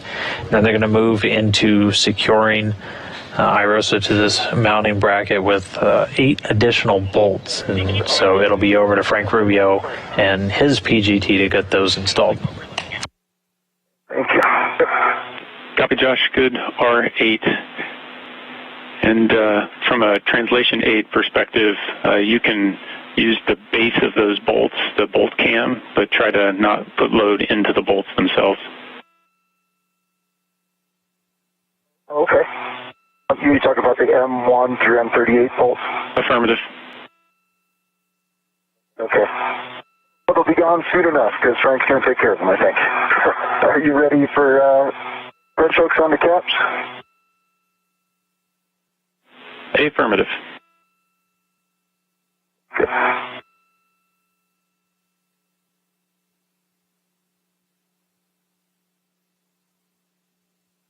All right, here's J4.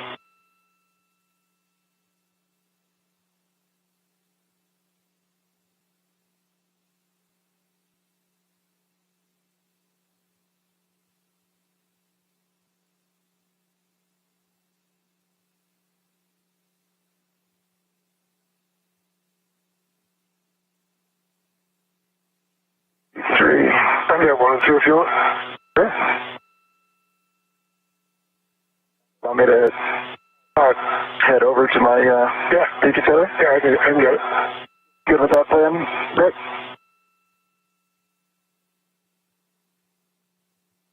In fact, I'm going to cool down here a little bit first.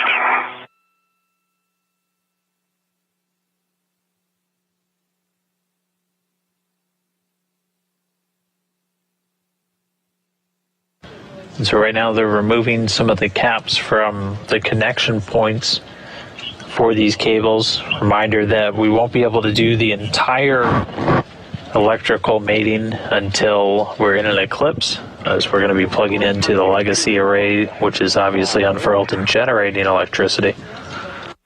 Copy, Josh. 5 on the TCV, and so you're going to work with Koichi for the arm to get into the tether swap position. Okay. I'm going to move over there, Frank. Thank you for bringing that over my way. Yeah, absolutely. And then can I get started on 31 through 38? Affirmative.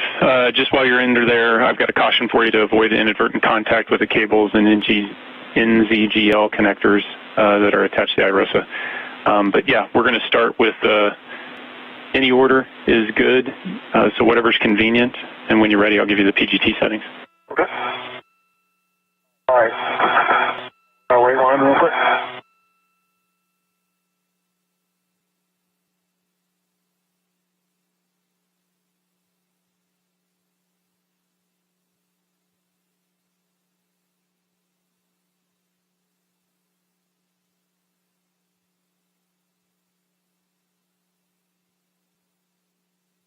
Arm is in position, and we will take it.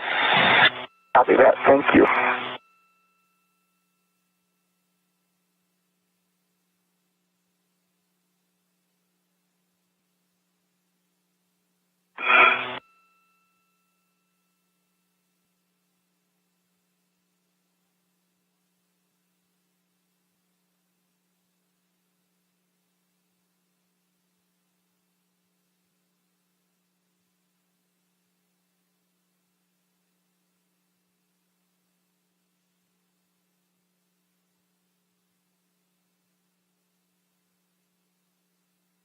All right, Nick, I'm ready for those settings. Okay, Frank, the settings are Bravo 5, clockwise 2. Bravo 5, clockwise 2. Copy. Yep, that's a good read back, and you'll check that the black line is flush. You'll drive the torque.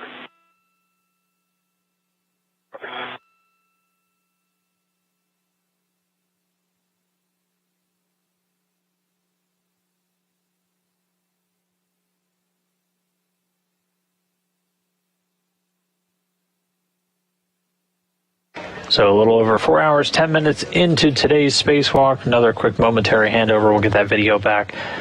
So we're now stepping into some of the final bolt driving that we're going to need to do in order to secure IROSA to its mounting bracket over to get integrated into the 4A power channel. So there's going to be 8 bolts and it's going to be over to Frank Rubio, who's going to be using that pistol grip tool again to secure those in place. My red reel, it is locked, and I'm going to go put it on my right D-ring extender.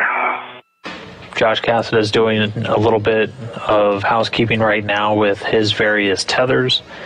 And meanwhile, Frank Rubio getting into position to use that pistol grip tool. He's going to be using a little bit more torque. We're going to be at Bravo 5, so again, 1 through 7, 5's your highest, or 7's your highest, so we're not quite at max torque on this, but we're getting pretty close. There's 4 bolts on the left side, and then 4 bolts on the right. 8 on the torque on Mike 31. Copy, that's a good Mike 31.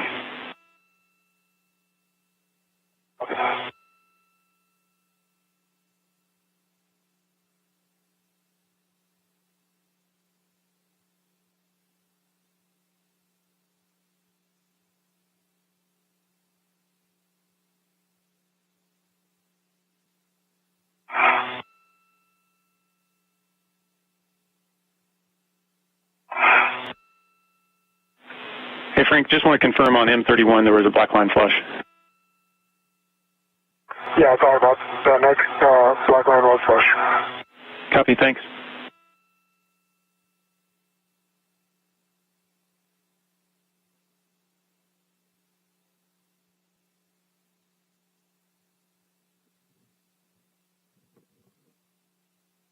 Okay, my red hook is on my right D-ring extender, gate closed, fire lock, black on black. I retrieve my rep and unlock the reel.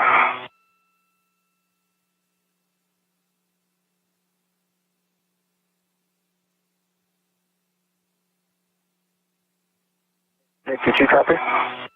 Yep, copy Josh. See you working to release the ret and unlock the reel.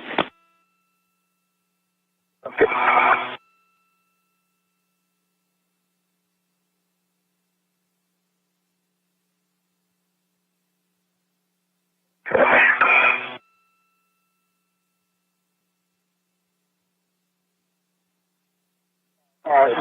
Next bolt was Mike 34, and I had 12 turns, green light, 22.1 on the torque, black line is flush.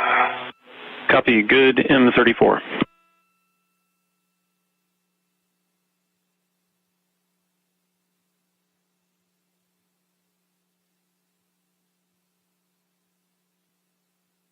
Nick, if you agree, I'm going to go up and get my 55-foot anchor off of the arm. Affirmative, Josh. You got a good tether pack, so you're good to pull your anchor.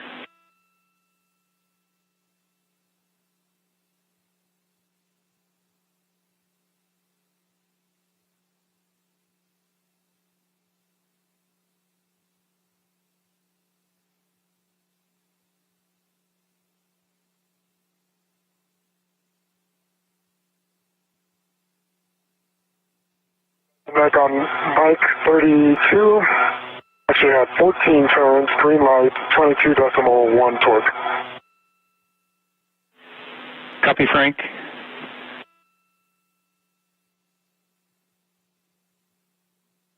Black line flush. And copy, Frank, and we can see it in your HACA as well. Okay.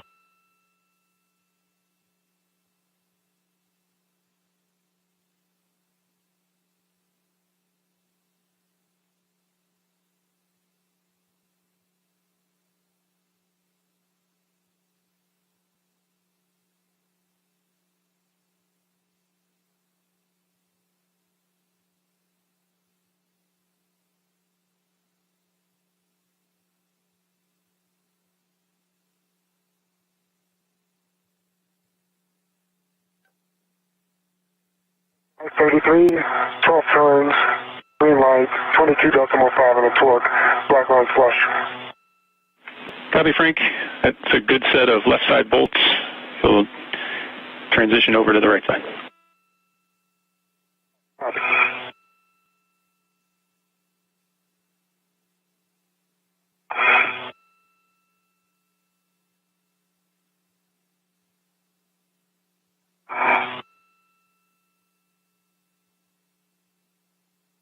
Okay, I've got my 55-foot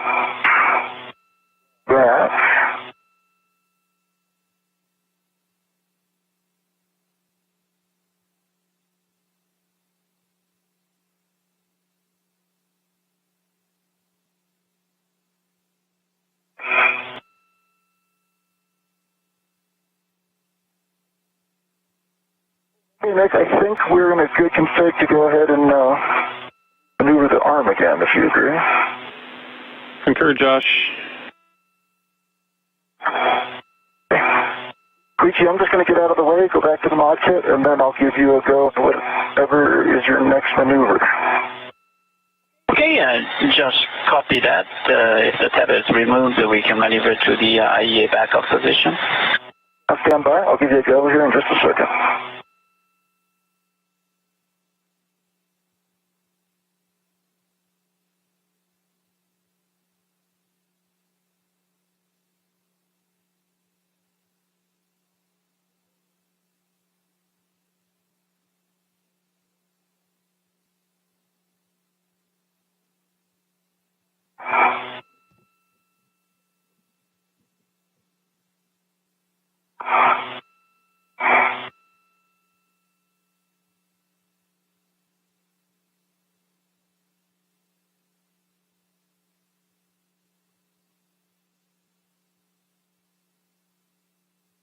Next, Mike 35, I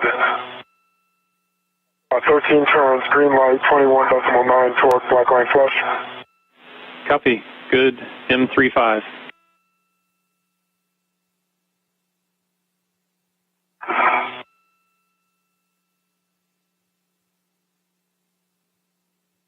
M2 EV2, you are a go to maneuver the SSRMS.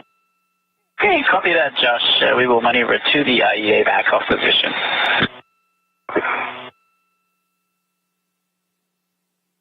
All right, Frank, well, I'm starting to gather stuff on my mini workstation again.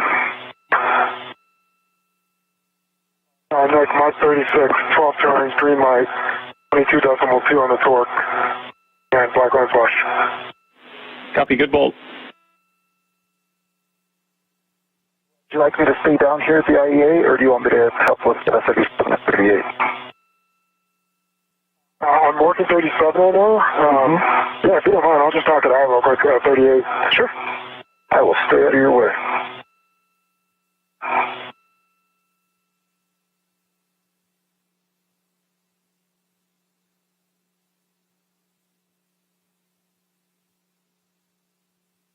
That's my 37.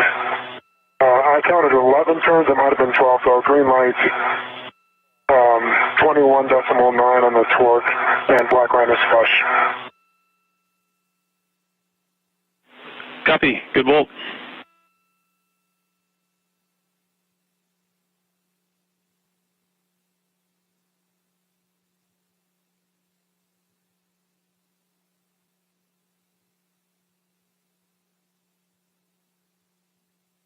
Tell you what.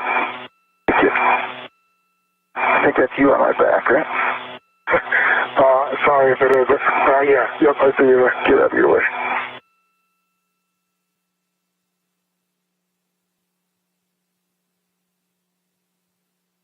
All right.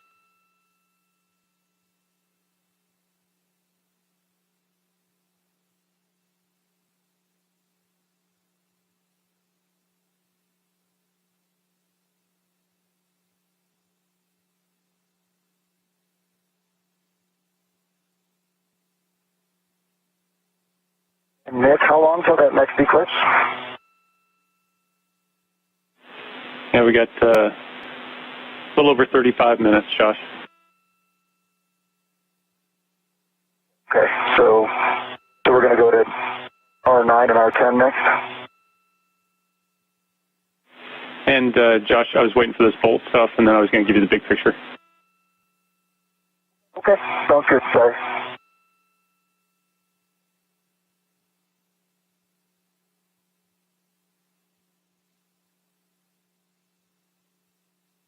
Like 38 was 12 turns, green light, 22.1 on the torque. The black line is, it's flushed if I look at it with the canister flat. Yep, copy. That's a good bolt. And so, Frank, you can stow the PGT. Big picture, we're a little over 35 minutes before the start of the working eclipse. Our next activity gets us into the cable mate, so we're able to start a few of those steps and work on the IROSA mating. And then we're going to break out of that and try to do some of our cleanup all with the objective of getting back into position for the finish of the cable mate before we start the eclipse. Okay, copy that. 3-1.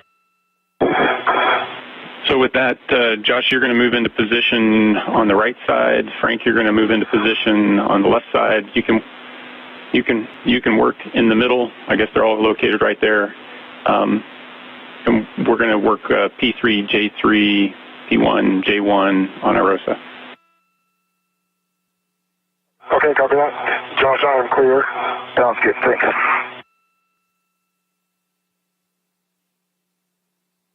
Now can I get started on P1, J1? Affirmative. You're going to mate P1 to IROSA J1, looking for good checks and over center. Copy that.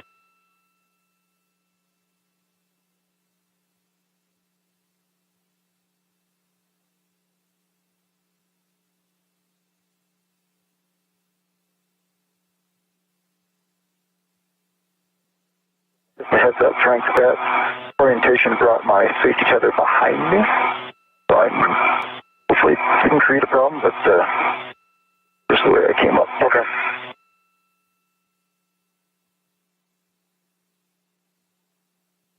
It looks Just off my right side. yes.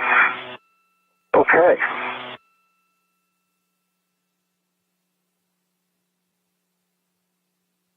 I don't know if I'm in your way here.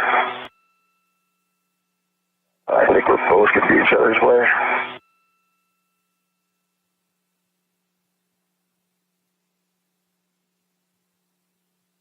All right, for J3, no FOD, no bent pins, medium I-band, or full aft, over center, and go on the mate. So Copy, good check. need a little bit more slack. Like I have the same for P1 to J1. Good pins, good EMI band, no FOD, and it is mated and over center. Copy, good mate on P1, J1. Here, Frank. So Frank, you go for P2 to J2. Copy. When I put them there, the black line was by the. Is it? Oh, I see. It's up there. Yeah. It should be by the wire tie. It should be down here? Yeah. Okay. Might be able to just pull because the other side's just on the wire tie. It doesn't want to come. Not sure why. Tell you what, can I head over there? I'm going to try to fight it through if you could pull a little bit more slack my way.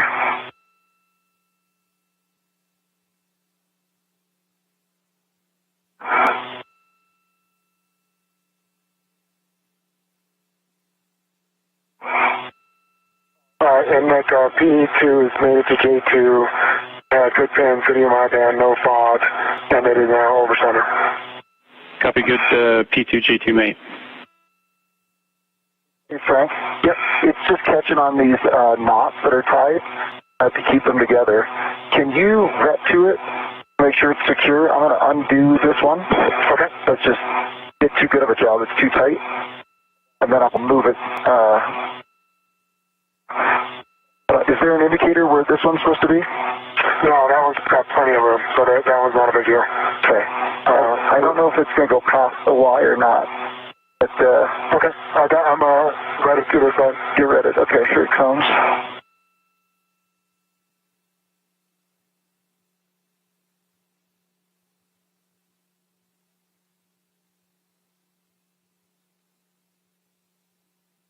Okay, can you pull your direction? Whoops.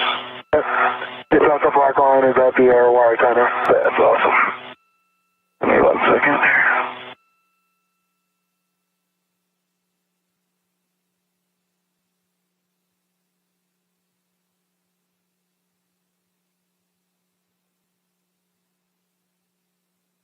Okay. And in fact, do you want to just meet that one? I got this end.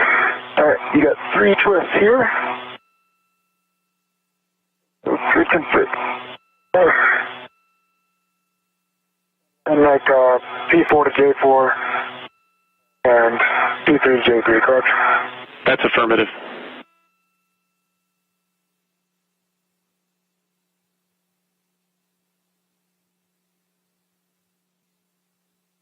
Alright, P4 has made it to J4. I had good pins, good EMI band, no fog, and it is over center. Okay. Copy, good P4, J4 mate.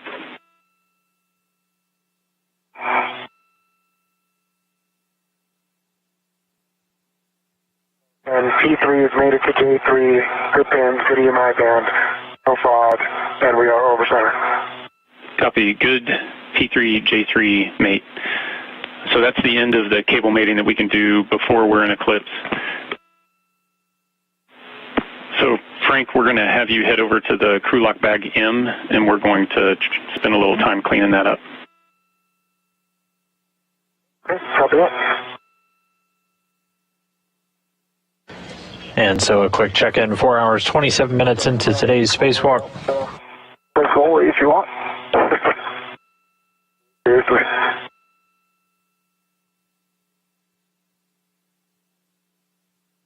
Frank Rubio and Josh Cassada just completed some pretty important tasks to secure the IROSA solar array. Not open the contingency side yet. Can I just leave it closed, or do you guys need a view of that? Frank, let me interrupt. Can I give you your rep back from the... Yes, please. Hey Frank, hold on opening that side. Leave that closed. Okay. Okay. Copy that. And let me know what you can see here. The other side.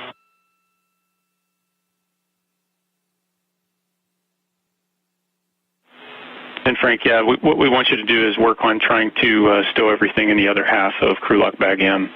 And then we're going to move that over to the cable bag and put it inside, realizing that we still have to retrieve a scoop off the bottom of the mod kit, but we'll take care of that later. Josh has a lot of extra rets this. Okay. Do you guys have what you need on Hecka? Can I put stuff away?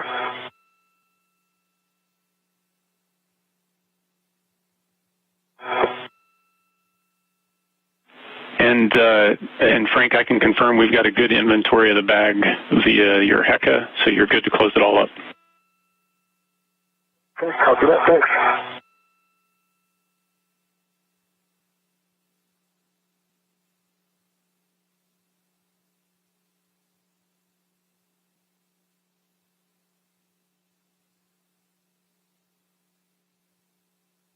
And again, at this moment in our spacewalk today, we're just shy of 4.5 hours.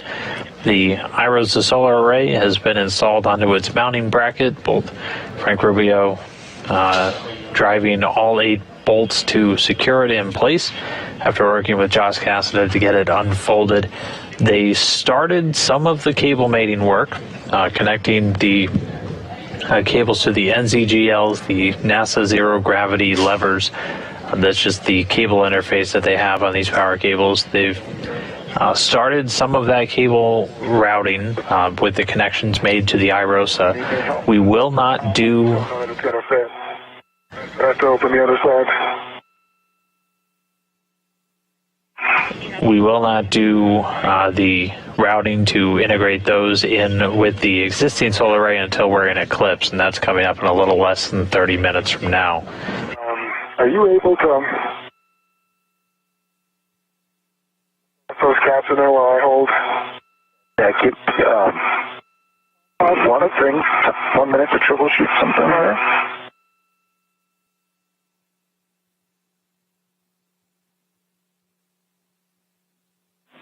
Hey Frank, we understand it's a tight fit in there.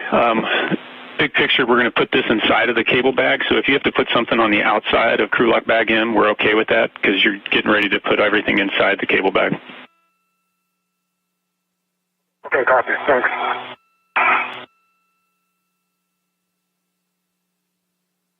Almost there, Frank.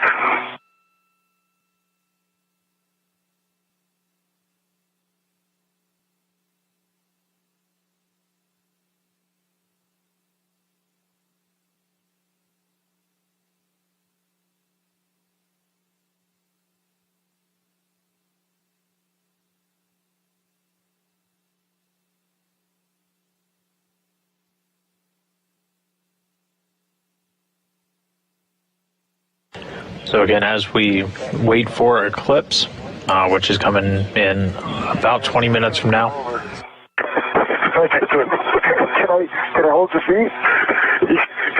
You can push me back down, that'd be great. Okay, sounds good. That one cap is out, but I don't think that's a big deal. Yeah, that was just so I could tell Nick that I had to leave one thing out. And copy, Frank, we see it. So now you're going to move the crew lock bag M down inside of the cable bag. Right. Okay. I'm happy to help unless you think there's too many cooks in the kitchen. What do you think? No, this one I might take you up on because let's do it. It's a bear. Let's do it.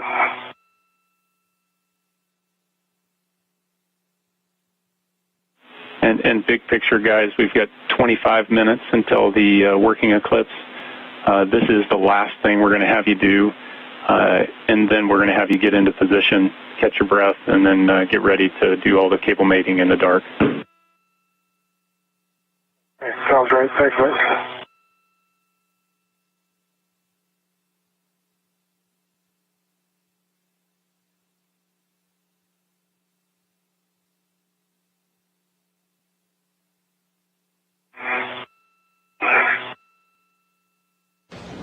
You just heard the voice of the ground IV today, Nick Hague. He's the one here in Mission Control talking Frank and Josh throughout this entire spacewalk. So they're doing one small task out of order, so they're doing some of their cleanup. That should keep us clear on feathers. Anyway, I should be somewhat useful on the IDA bag.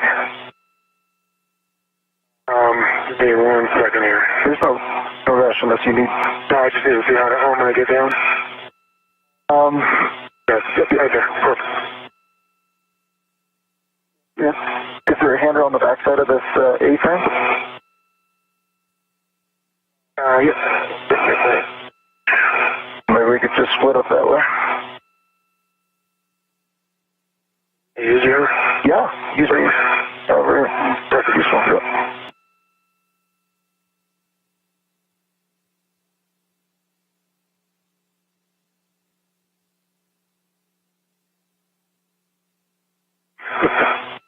Remember that first EVA where you had that moment of like, where's the bag? Mm-hmm. Just had that.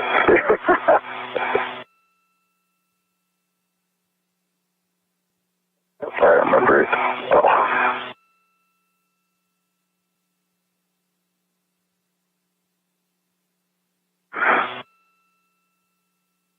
All right. Okay.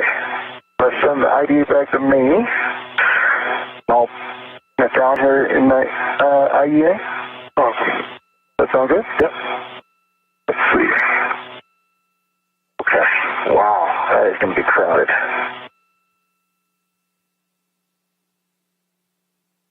All right. You ready with the M bag?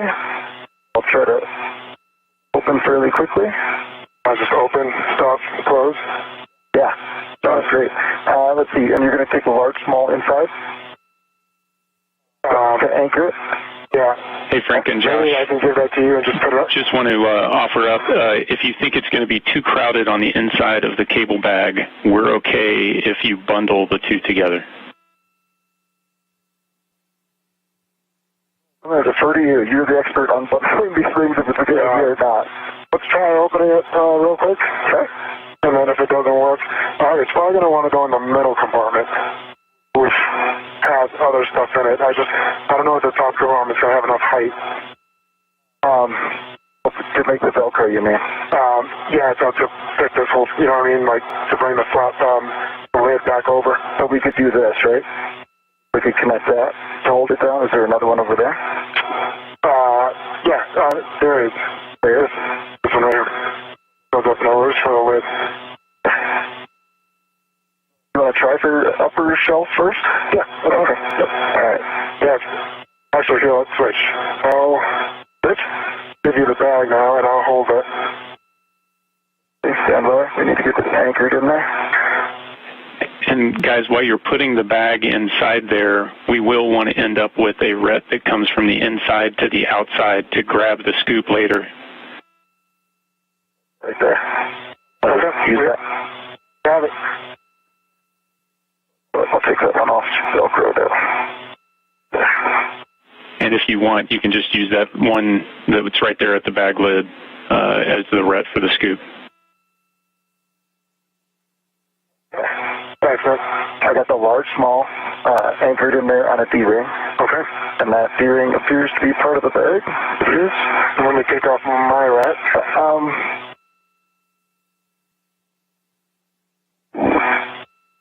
Yeah. I'm going to get two in there first, if you don't mind. Yeah, no, that's fine. Let's see here. Oh, this guy.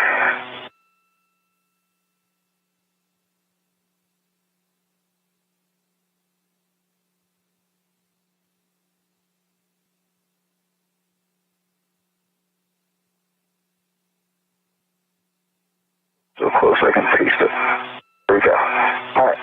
Go ahead and grab your rat. We've got two large hooks connected inside this. Ammo. All right. Ready? Yep. I get a deposit. Okay. We're in.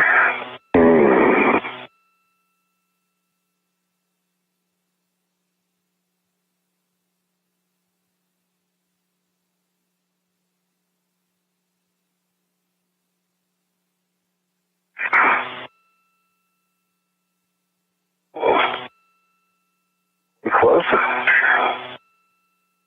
Does that strap make it? Yeah, can you hold it closed? Oh, yeah. Yep. Yes we can. Yep, go for it.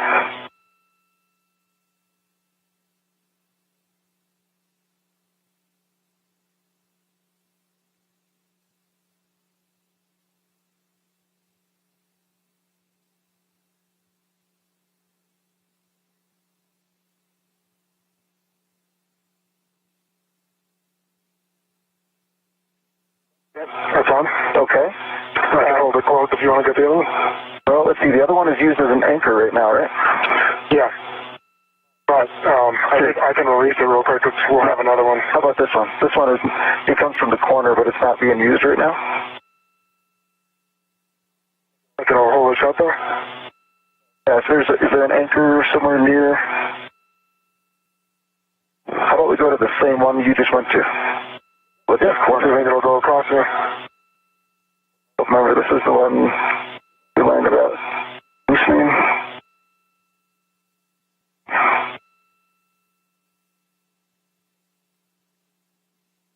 All right. I give you that one. And I'll hold it closed. You go to the same spot you just went to. It's not going to reach. Shoot. Here, let me use got the lid? You can, yeah. So right now we are just shy of 4 hours and 40 minutes into today's spacewalk, which kicked off earlier this morning about 7:19 a.m. Central Time when our two spacewalkers, Frank Rubio and Josh Cassada, turned their suits over to battery power. Since then, they've been able to accomplish every single task laid out in front of them so far in order to get this new rollout solar array in place and over to its installation point on a support bracket that's going to have it perched essentially right over the existing array for the 4A power channel. They were able to work together to get it released from its temporary stowage point and then ultimately moved over to where it now sits. They've been able to successfully bolt it in. There's a hook on the lid right there behind your right hand. They were able to successfully bolt the array to the support bracket and started at least some of the cable routing, connecting the four connection points to the IROSA itself. At this point, we are just having them do a couple of cleanup tasks ahead of time while we wait for eclipse. Yeah.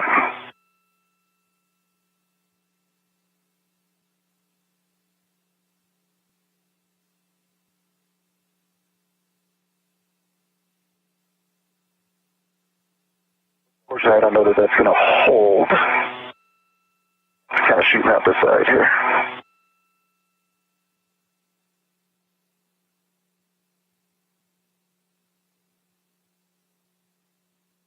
about going great here. You just play the same anchor.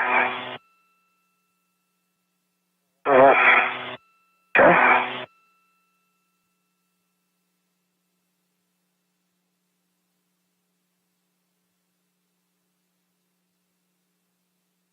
Oh, it's not tight enough. Well, what if we lose it and go to that other hook that you just went to? Then we'll kind of go across. Okay.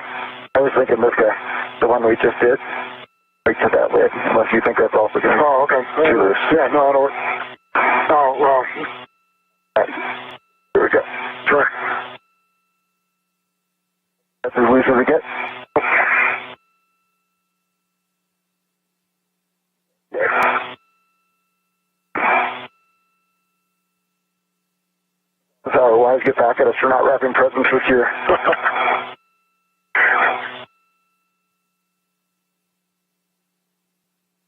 Okay. Look at that. It's perfect. Just textbook. Fully agree. Beautiful work. Beautiful work. It'll get in the airlock. All right.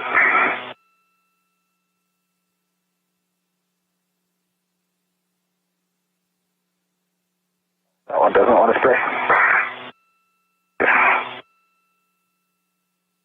There we go.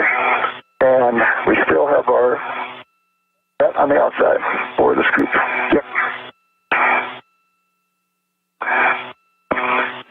Looks good, gentlemen. Everybody's over at our panels. Yeah, everybody's happy. So if Josh, if you want to head over to the right side, and Frank, if you want to head over to the left side, I'll read out some warnings as you're translating over. So you must not demate the solar array wing connectors until eclipse plus 2 minutes, and you must maintain a 1 foot keep out zone from demated SAW connectors starting 2 minutes prior to and during insulation. Copy. Copy. So you're going to have some time on your hands. We've got a little over 10 minutes before we can get you to work. So get in position, get nice and stable, throw down a BRT, take some good photos. I'll give you a heads up as we get closer. Okay, thanks.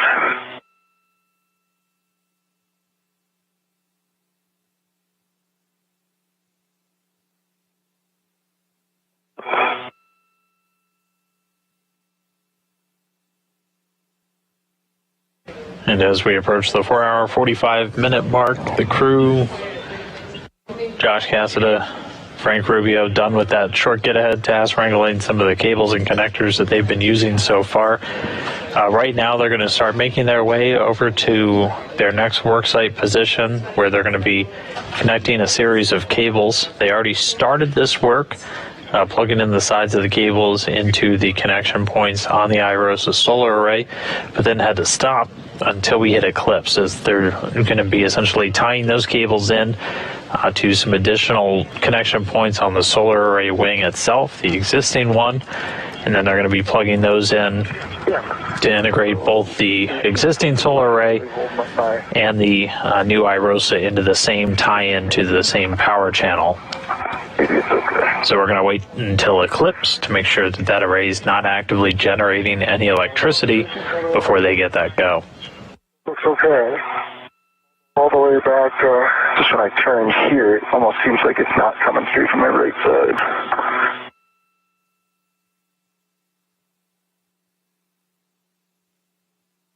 Yeah, all the way to your body, it's clear. That's the footage that I'm looking at right now.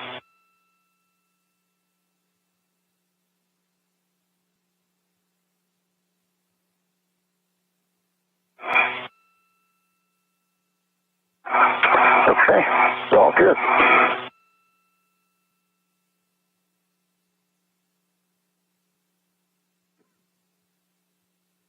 If it's up to me next time, I'm not going to go with 3 safety tethers.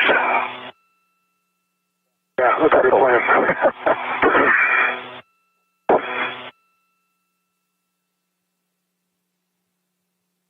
Fortunately, I think that's Miranda's way of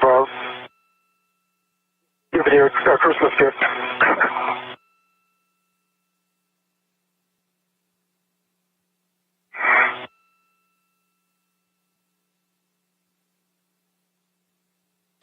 And in the meantime, we're about 5 minutes away from getting that video signal back with the space station. So in a bit of a hold point as they get to their position for the final cable mating steps to start integrating this IROSA into the whole electrical power system for the station itself. Again, these IROSAs, this is going to be the fourth of 6 planned. This will be the fourth one to get installed, and all of these designed to actually boost the overall output of the electrical system on board the station by about 30%, bringing it up to about 250 kilowatts of electricity available for payloads, scientific research, any of the hardware that we have on board to use on all segments of the station. So this is a multi-year process that's been underway, each time requiring several spacewalks to install these. First to install a mod kit, a mounting bracket, essentially all the hardware you need to put the array in place, and then flying up the arrays 2 at a time in the trunk of a SpaceX Cargo Dragon. So this will be array number 4, and once we see it deployed, it's going to cover up some of the existing array, but with its increased efficiency is going to be able to boost the otherwise lost power that you would have had from covering up those cells. After they're able to get the cables mated, the last major step is going to be unfurling or deploying the rollout solar array. And it's all in the name, so it's rolled up. There's essentially just 2 bolts that are holding it in that rolled up. Everything's set up here ahead of time. Yep.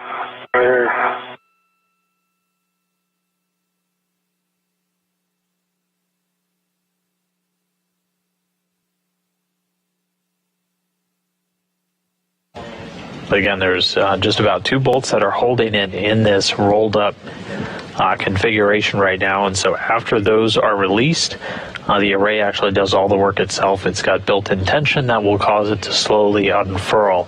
You have the solar blanket with all of the cells in the center, and on either side of that you have booms, which are really providing a lot of the structural support. And as we see those start to unfurl, right now they're in a flat configuration. They're going to curl up, and a series of magnets are going to go into place to help hold them into that form. We talked about it a little bit earlier, so those booms, the best analogy we've gotten so far. Thanks, Josh, just for heads up, we're down Hecka right now, just KU outage. It should come back here shortly, coming up on a short handover. We've got just under 8 minutes to go, so clock is ticking slowly. No worries, thanks. Okay, thank you.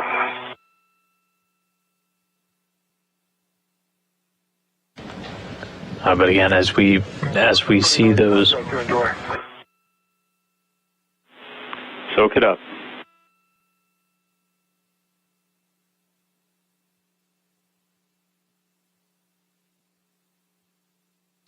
and our 2 spacewalkers, Frank Rubio and Josh Cassada, getting a moment, catching their breath before we head into eclipse, and we can give them the green light to start finishing this cable routing.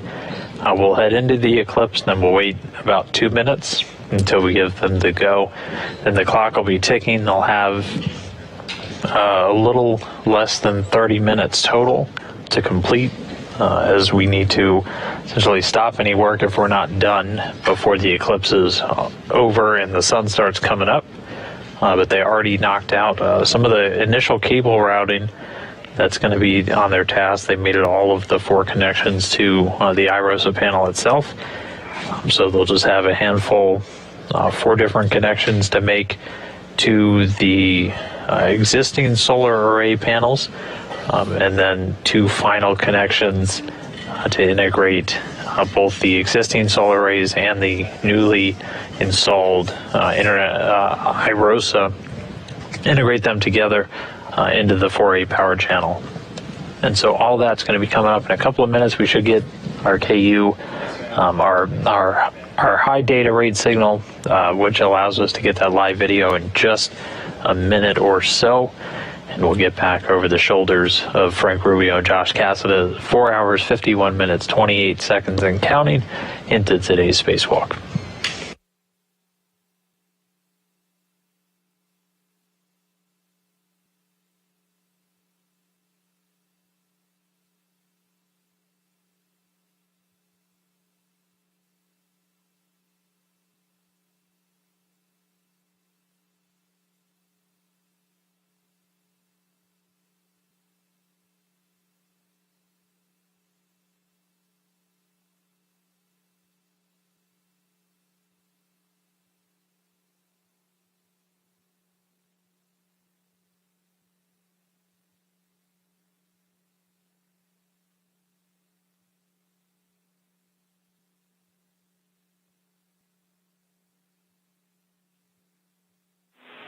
And guys, we're back with you now, and we've got good HECA.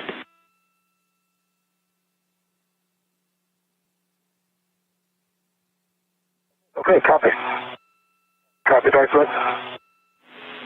We still have another 5 minutes. Josh, if you're in a decent position, teams on the ground would like to get a HECA view of your load alleviating strap on your red reel. In some of the video frames before, we thought we saw some red stitching showing.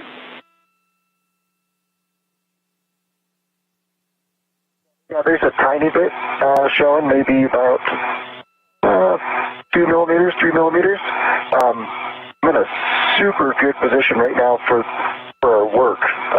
Would it be a problem if we just did it afterwards? We will wait, and we'll take the words in the meantime, so thanks. Thanks.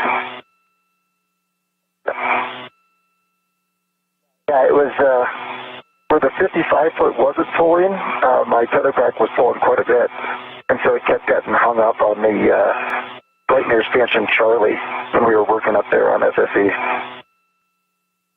Okay, copy. Good words.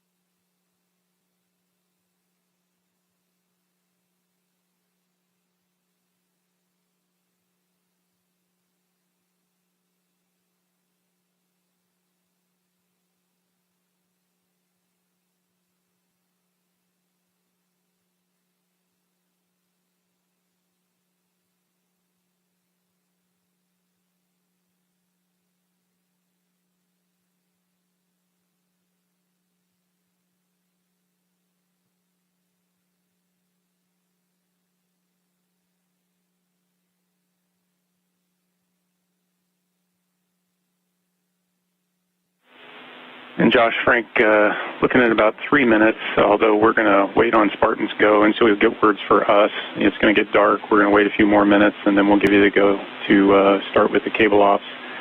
The eclipse is almost 30 minutes long, so we've got a lot of time to work these 4 connectors.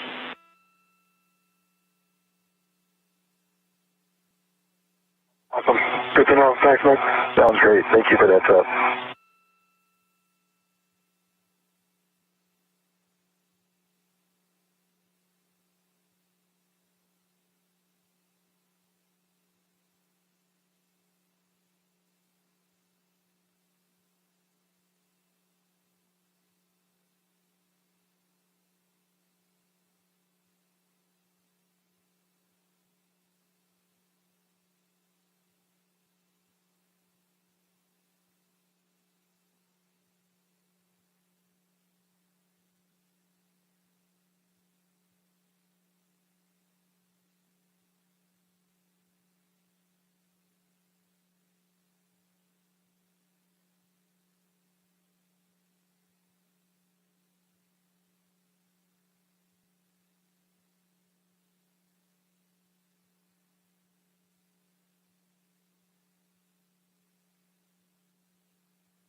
And as we can see through the cameras, things starting to dim. So again, we're going to wait until we're at least about 2 minutes into the eclipse. The Spartan flight controller responsible for the electrical power systems on board the station. I'll do some safing commanding, and then the astronauts will get the go to start mating these different cables. So they've already connected the cables to the IROSA connections. Those were done ahead of time and didn't require that eclipse. So what will be coming up next is essentially installing jumper cables. They're going to be connecting to 2 different points on a panel for the solar array wing, and then having this jumper cable installed. And then those are all going to then get tied in to the IROSA cables, which then get tied into the ultimate power panel, which will then safely integrate both the existing arrays and this new solar and the new IROSA into the 4A power channel.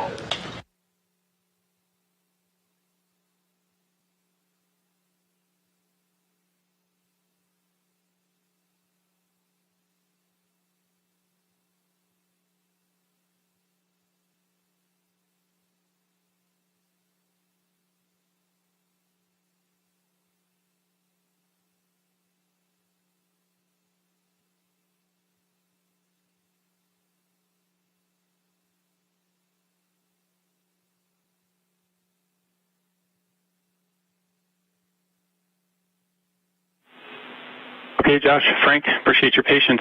You are go to start working the cables. Frank, that's going to be a demate of P7 from panel P7. And Josh, you're working P9 from panel P9.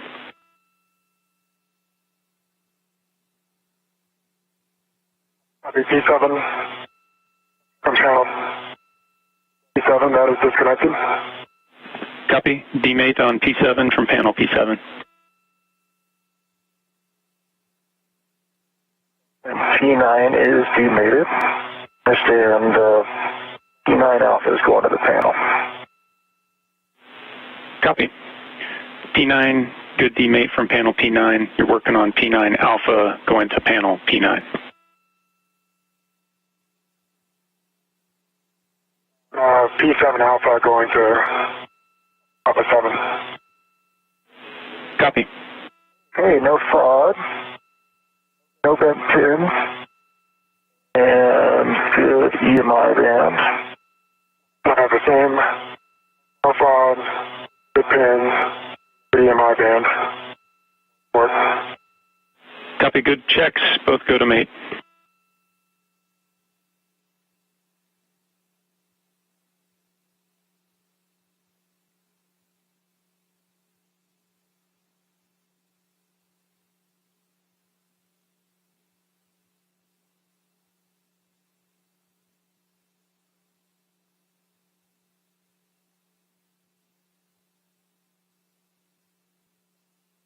Okay. P7 alpha has made it to alpha 7, and I had a good click at the end for engagement. Copy that. Good mate for P7 alpha to panel P7, and it was clicked to the hard stop. So you're go to mate J7 alpha to the array cable P7.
Nick, just working through some pretty significant memory on this cable here.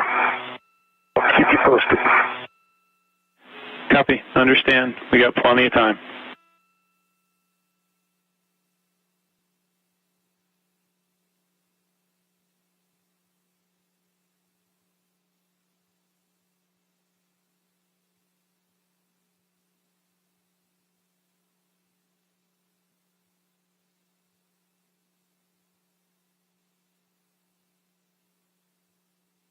Okay, I got P9 alpha mated. I do have a good detail. It does not line up with the black line.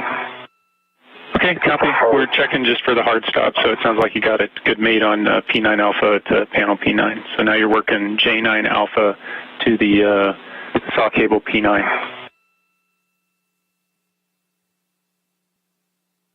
Copy.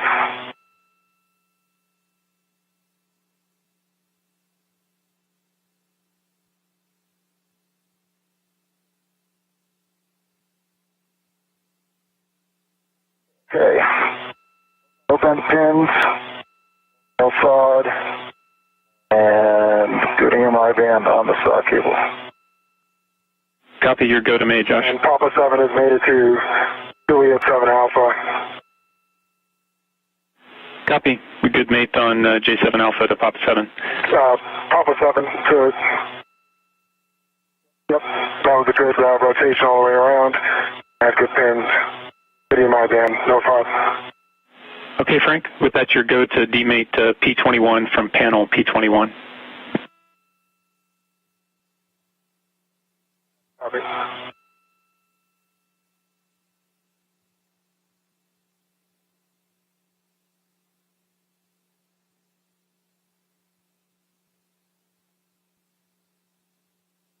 I have Alpha 21 Alpha with good pins, good EMI band, and no FOD going to Alpha 21, panel 21. Copy. You are go to mate.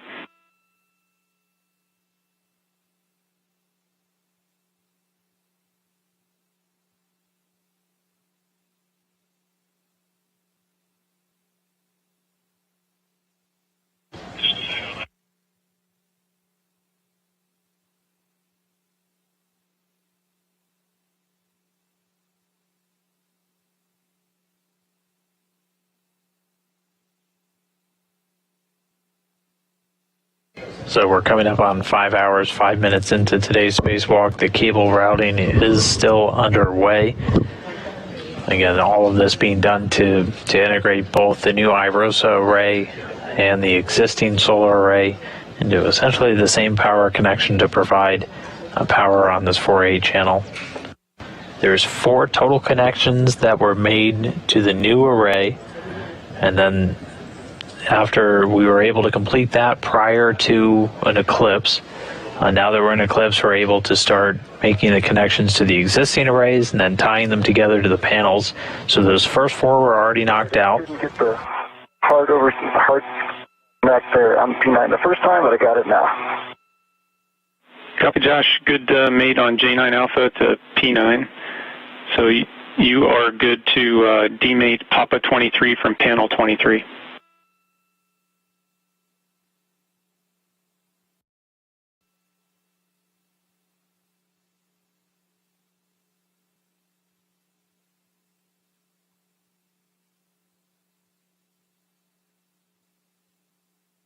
Just looking at P24 here. Do you want that horizontal?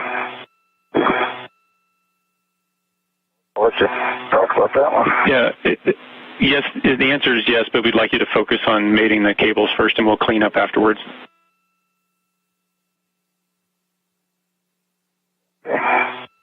All right, P23 Alpha, EMI band on the panel. And handover. No bent pins. And then a short comm handover right now.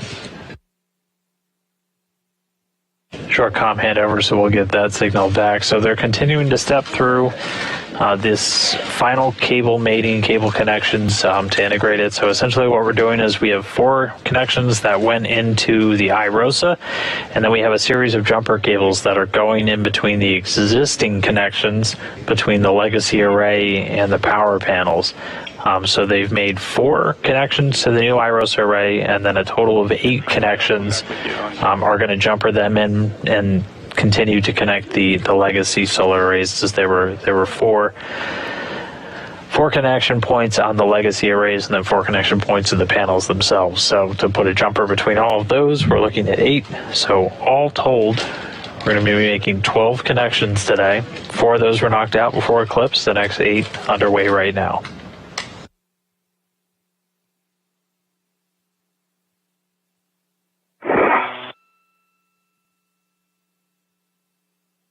Okay, Papa 21. I made it to Papa 21 Alpha, and I had a good click. Yep, copy that, Frank.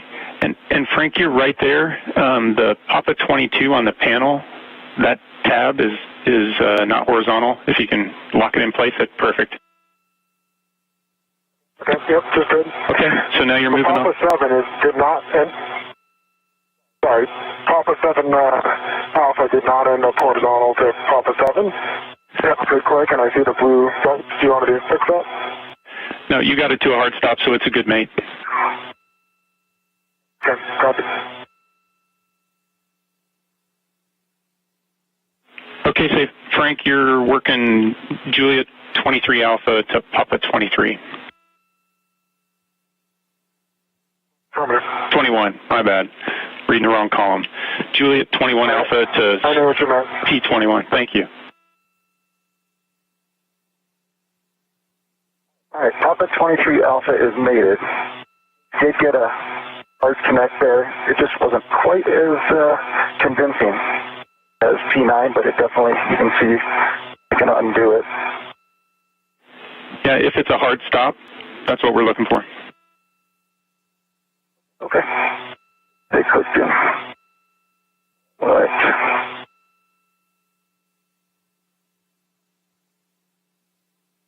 And understand P23 from the saw out to this last remaining one. Affirmative. J23 Alpha to P23. Okay. No bent pin. No thawed. And the DMR band here on saw cable. You're good to mate. This one, 180 degrees out. Let's see.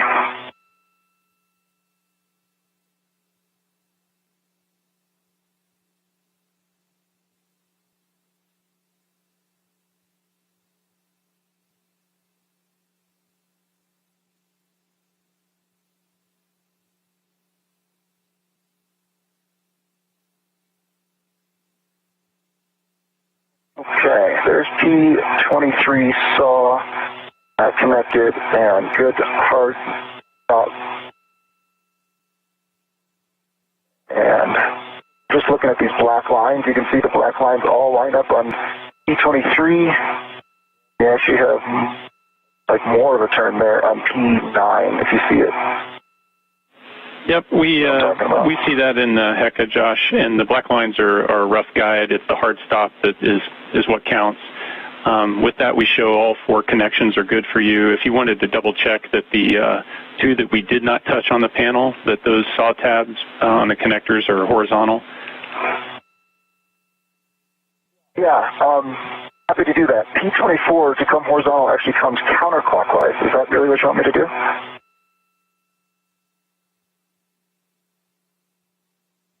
See, if I go clockwise, it's not going any further. Yep, clockwise to a hard stop. That's all we're looking for. I didn't do the hard stop for P24, but it is more than clockwise, so it is not horizontal, but I think that's what you want. Okay, copy. We're good with those checks. So that looks like a good cable config, Josh. Okay. So the next step, Josh, would just be tidying up the slack on those remaining cables. Sure. Okay. And Papa 21 is mated to Juliet 21 Alpha. I wasn't getting a click, but I think I just wasn't feeling it. I felt it that last time there. Good connection. Okay, copy. Good mate on J21 Alpha to P21. So you'll work the same, just trying to tidy up any of the cable slack. Copy.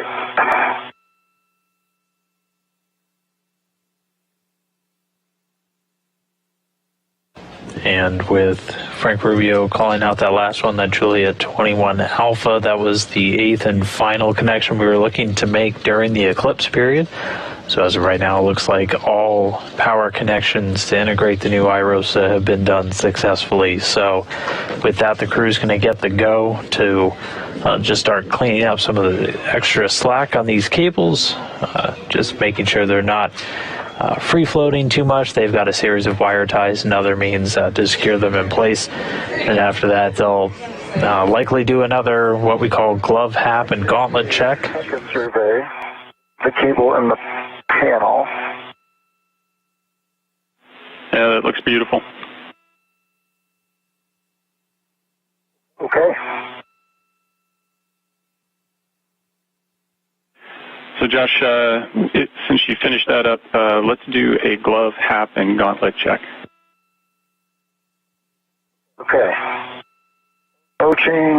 gloves for EV2. And gauntlets are covered. So the gauntlets are covering the wrist ring. My hat is dry. Okay, copy, Josh. Those are good checks. And that finishes up the cable mate activity. Next will be deployment. So you're going to move into position to be able to drive that R9 and R10 bolts. Okay, sounds good. All right, next cables are kind of tied up here. Did you guys get the views you needed for the mates? Everybody down here is very happy, Frank. So I'll take a glove, hap, and gauntlet check from you. Copy.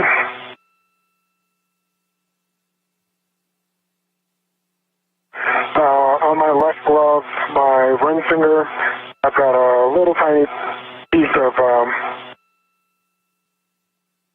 the rubber that's missing, but it's a tiny chip, and everything beneath it is intact. No further tearing. And otherwise, gloves are a little bit dirtier, but no changes. And my hat and gauntlets are covering what they need to cover. Copy all, Frank. And with that, if you want to maneuver into position to observe the tower magnets on your side of the boom so that we can see that when we do the deploy. Copy that. Target handrail is on P5. It's 5201. Copy.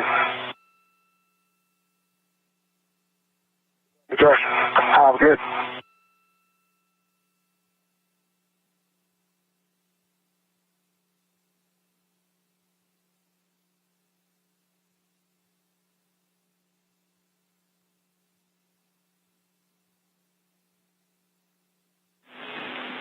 And just to let you guys know, we've got about 10 minutes left in the eclipse. So as usual, you're making it look easy and getting done ahead of time. So we'll get you into position, and then we'll wait for the sun to come up. Okay, copy. Do they have to deploy in sunlight? Or is that just for a better view? We will deploy in sunlight.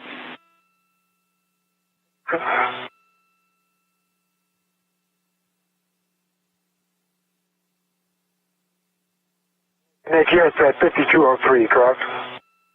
5201 is what I called out, but you're looking to get into your call for a good position to look back and see that base of the boom as it deploys, and you see those initial magnets connect together.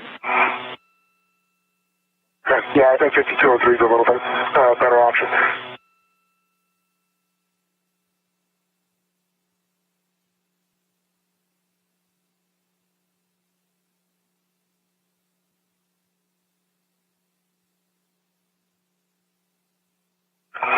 Yeah, we'll go with 5202. Copy.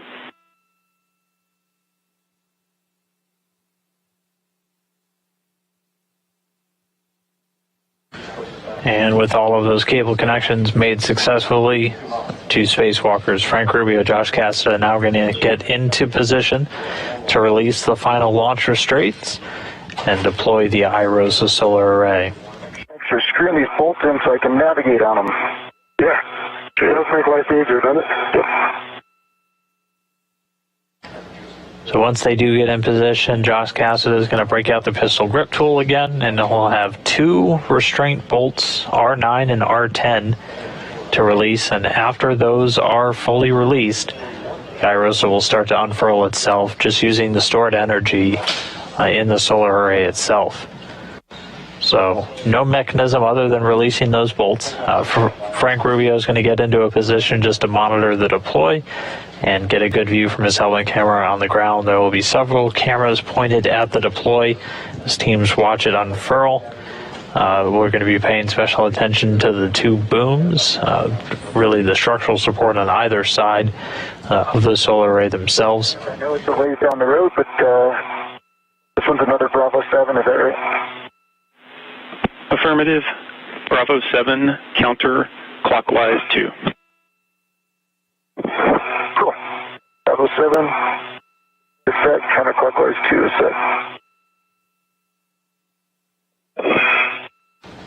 And yeah, and we've got about 7 minutes of, probably about 9 minutes of eclipse left, and then Spartan's going to have to run some checks before we give you the go once the sun's come up. So there's a little bit of waiting. Okay, copy that. Copy that. Thanks.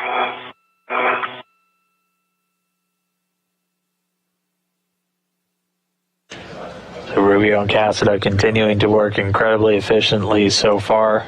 They've been moving through each of the tasks, completing them all a little bit ahead of time. We've had a couple of waits just because of eclipse conditions.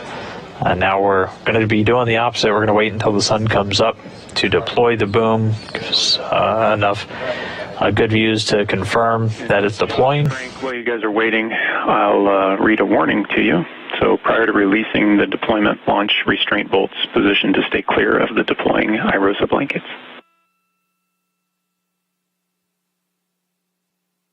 Copy. EVA1 copy. So don't go skill on that legacy array.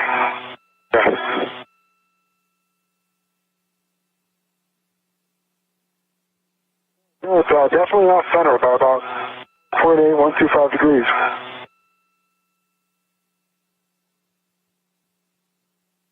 You think? It's a very calibrated eye.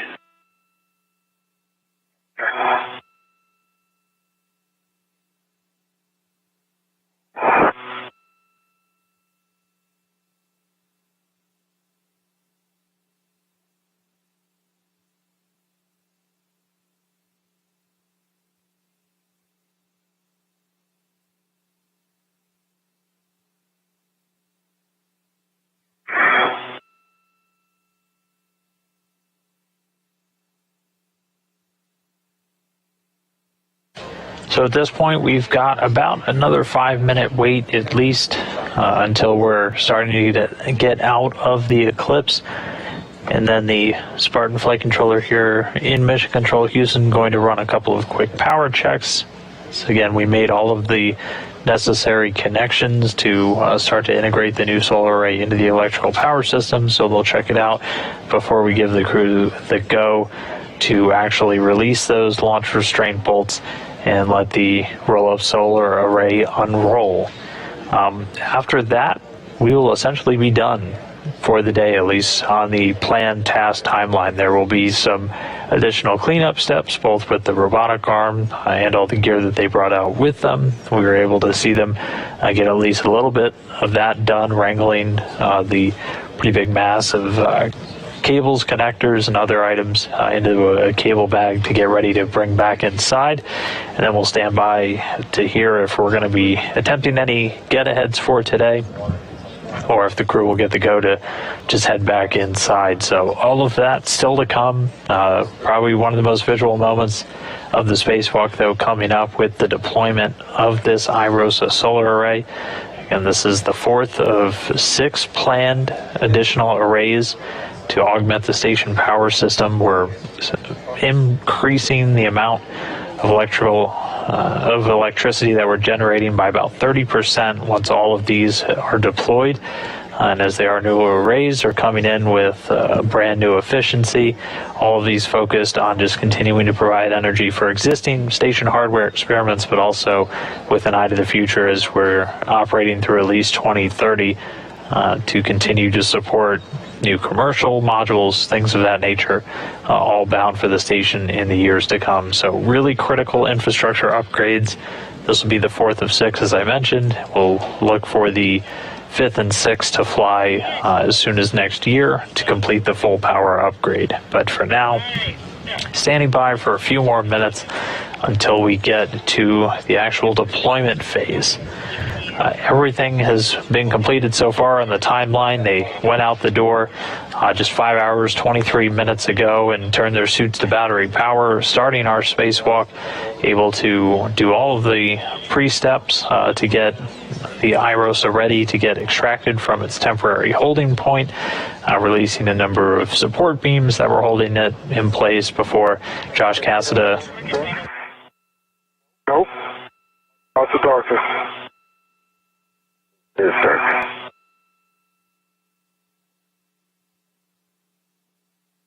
I should say yes. Everything's good out here.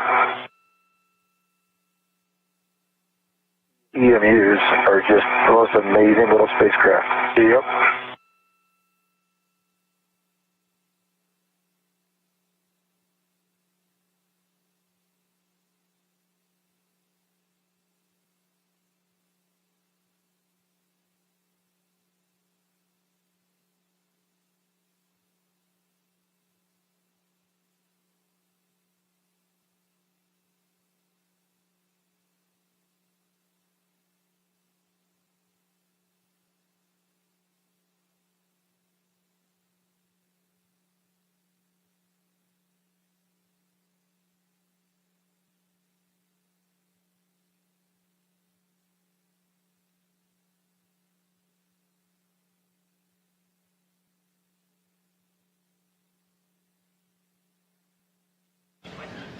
But again, we're just standing by for a couple more minutes. Both Frank Rubio and Josh Cassada in position to get ready for this IROSA deployment. It's going to be Josh Cassada with the pistol grip tool once more. He's going to be releasing the two restraint bolts R9 and R10. When you're busy, and then how it slows down when you're waiting. Keep busy again. View is starting to look good. It is. You guys just need to enjoy the sunrise. Should be in about a minute, and then we're going to have a couple minutes while we get everything checked out.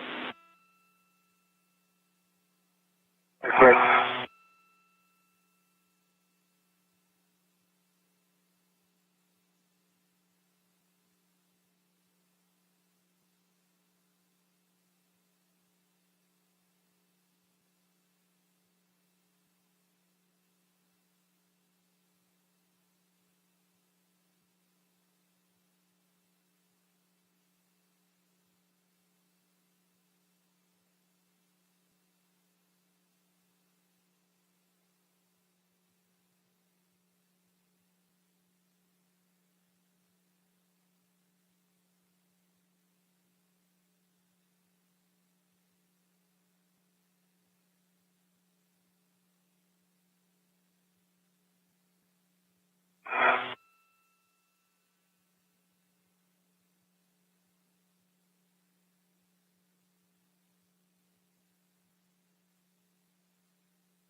Right now we're looking through the helmet cam of Frank Rubio, EVA1, our lead spacewalker for the day. And just at the very bottom you can see that thin line of blue, the limb of the Earth, starting to illuminate as we move out of eclipse and back into the sun. And then after a couple minutes we'll be in full sunlight again as we run a couple of quick tests by the Spartan flight controller here. Mesh control will be ready to start stepping through the deployment phase, getting IROSA unfurled, and one step closer to being a new full addition to the electrical power system on board the station.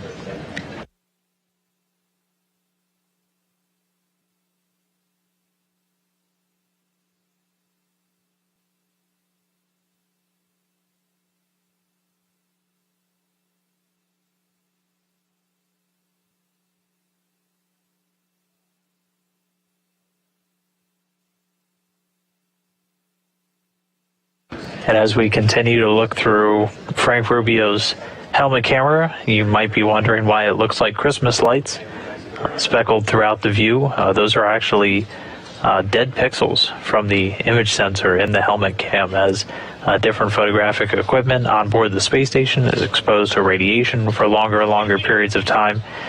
Those image sensors can start to degrade, and those typically show up as dead pixels. So if you're wondering what all the different multicolored dots are, that is what you're looking at.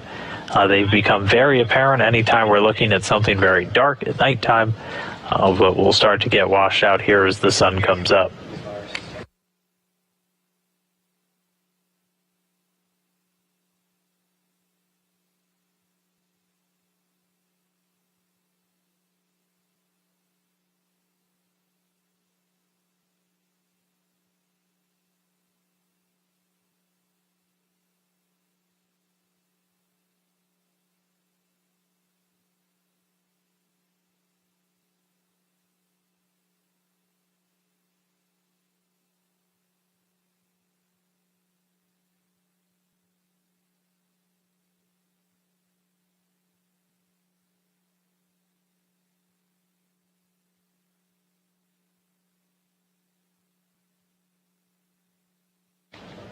And this is the view right now from Josh Cassada's helmet cam.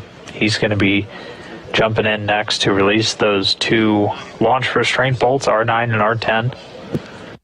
He's going to be using his pistol grip tool. He got those settings you heard called down, Bravo 7, counterclockwise 2. Again, on our pistol grip tool, we have that first value is just how much torque you're imparting. We've got Alpha 1 through 7, Bravo 1 through 7. Alpha 1 is low foot torque as you can do. Bravo 7 the max. So he's going to be maxing out the torque on this one and then moving it counterclockwise, which is going to release a bolt. Okay, thanks, man. I'll just stay here then. I was, yeah. I can't make shadow buffets during the day, so... Like just need a space cat.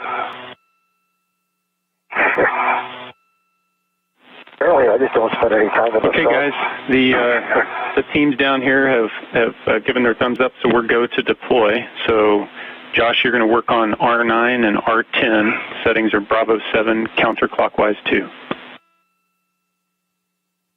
All right, we'll start with R10. And that's Bravo 7, counterclockwise 2. And how many turns are we expecting before it pops out? Yep, 17 to 20, and a white line should fully appear when released. Sounds good.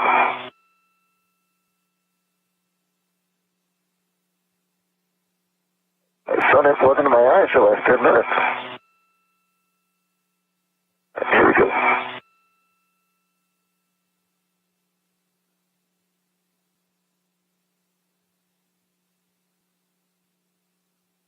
All right, so this is the view from Frank Rubio's helmet camera. We can see Josh Cassada on the left there starting to work those bolts. Just in front of him, the IROSA array. The center part is where the solar cells are contained. And then that white section you see on the right side, so that's the boom. So it's flat right now. The best way to think of how the boom deploys and adds that kind of that structural support, the rigidity. It functions similar to if you took a drinking straw here on Earth and cut it in half lengthwise and then rolled it up. 17 times it popped all the way out. And it actually popped earlier. I could feel it. All right, one bolt released. Copy, Josh. Good release on R10.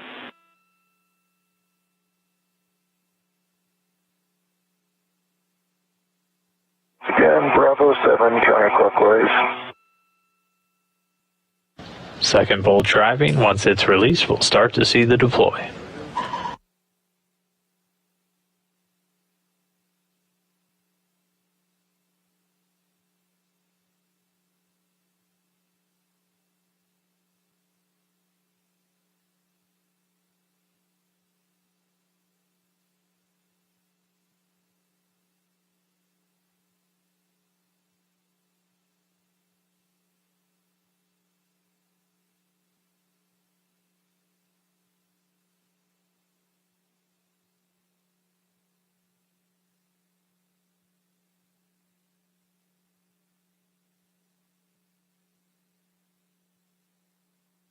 That's it. But, keep it in motion. Copy. We see the release and deployment. Second bolt release, IROSA now deploying. We're going to see, and again, there's no mechanism to make this unfurl. It's doing it all with the stored energy of the array itself. And the white sections you see on either side, so those are the booms, those are going to unfurl and tend to curl up, similar to, as we were talking about, if you were to take a straw, cut it lengthwise, roll it up, and then just let it go, it would naturally just try to curve back into that circular structure. And that's what those booms are going to be doing. There's a series of magnets the crew's also going to be keeping an eye on. Body back about 3 or 4 degrees that help our view. Okay.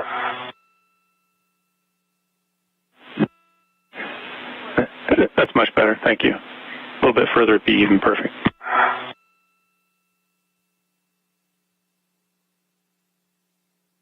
Okay.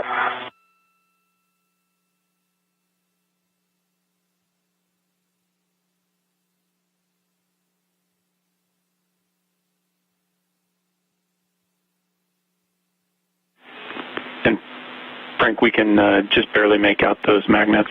I think all 5 of them have clicked closed at this point. I've got 4 and there are 5. All 5 are closed. Okay, copy. Thank you.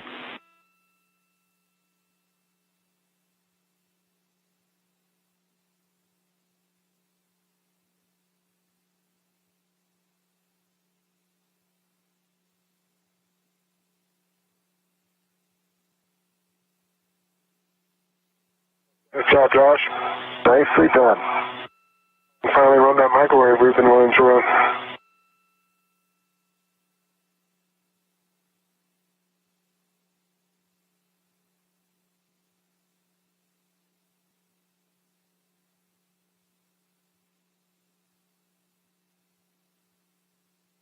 Nick, do you know where we are over the planet?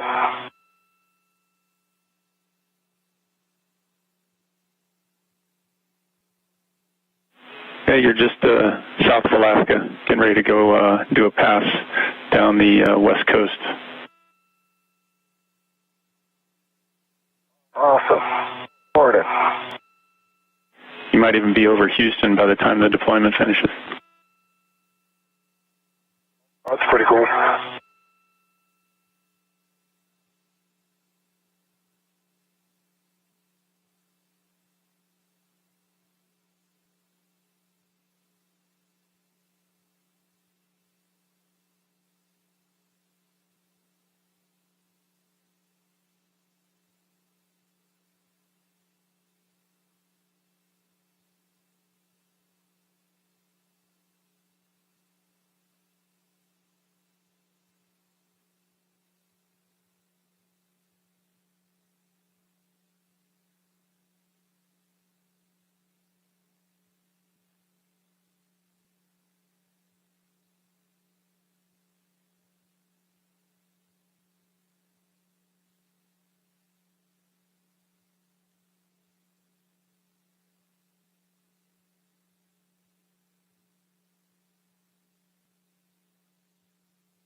So the array continuing to unfurl. The view that Josh Cassada is getting right now as it unfurls away from him after he released those 2 launch restraint bolts.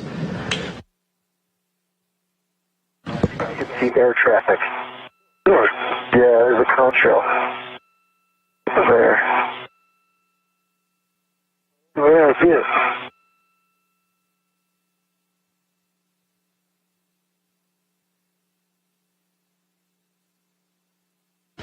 And that view from Frank Rubio's, if you look at the booms on the side, you can see they kind of curl up after they continue to deploy. This is a look at the very far end. You can see all of the solar cells in the middle there, and those booms as they continue to stretch out, they essentially snap together into that circular structure, and then they have magnets that are helping to help them maintain that structure once they snap in.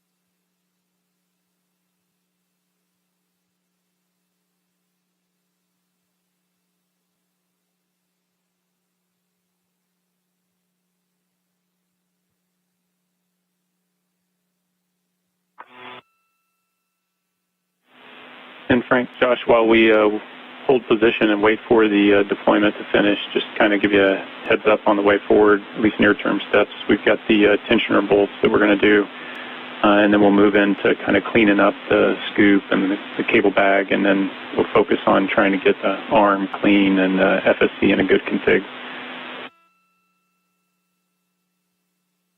Okay, sounds great. Copy that.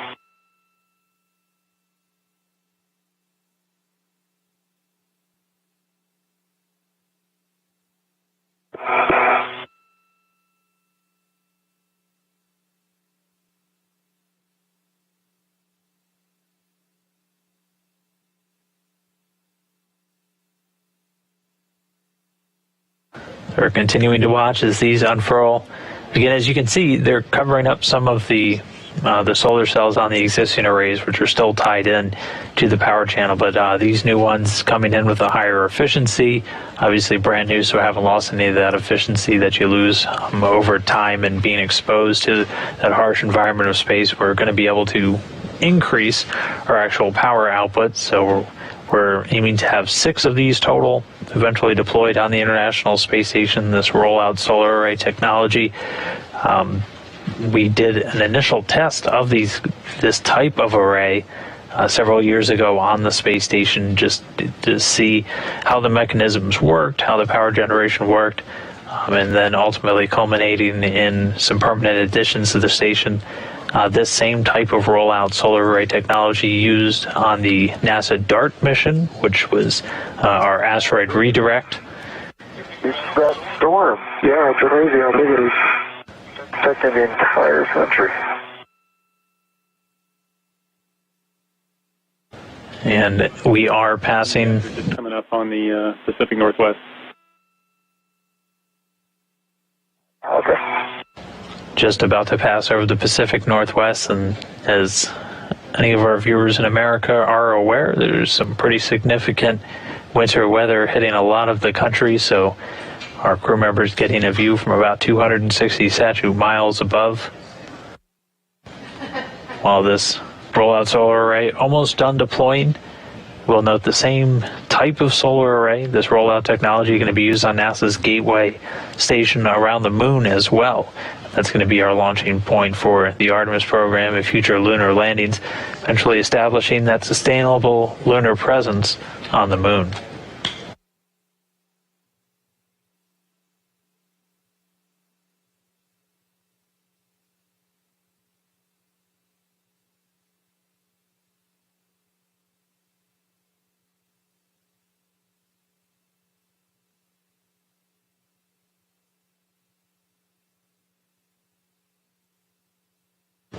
So our crew members continuing to stand by, observing the rollout after this deployment sequence is complete. We'll have a couple of final steps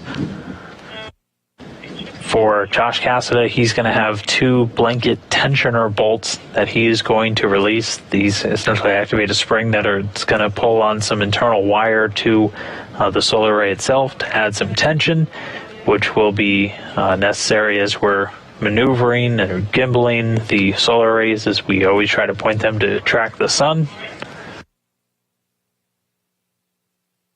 Look at the fountain. Also all right? Yeah, it's coming right meter right now. Between, I don't know if you can see, between the 2 solar arrays. Wow.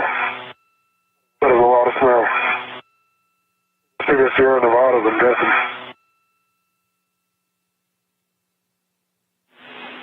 Okay, guys, we have confirmed we've got a good deployment on IROSA. So, Josh, you're go to move into position to do the tensioner bolts R11 and 12. Copy that.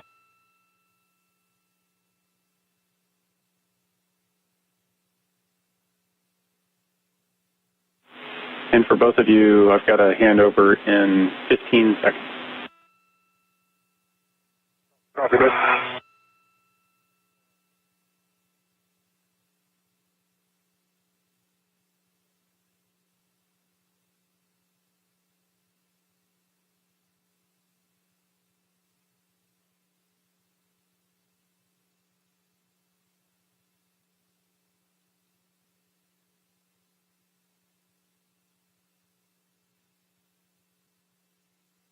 And just a short handover, we'll get that video signal back as the crew now stepping into some of the final steps of the day, as they're going to work to now release 2 blanket tensioner bolts. Josh Cassada using his pistol grip tool to make that happen. Those are going to trigger some springs that are going to pull on some tensioning wire in the arrays to add some structural rigidity to this now fully deployed solar array. After that, we'll get into some worksite cleanup, likely get another glove hab and gauntlet check, just to walk through those again. So crew members obviously using their hands for everything on a spacewalk, not actually using their feet. Voice waiting for video to lock up. That's good. So they'll do periodic checks of their glove surfaces, looking for the loss of any of the grip or anything of that nature, just looking for nicks, cuts, things like that. Let me know and I'll get you the PGT settings. I'm just trying to make sure that safety tether goes across the front of me.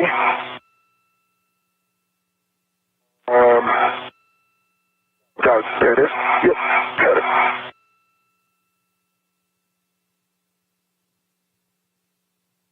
Okay, copy, and we're locked back up on HECA. Sounds good.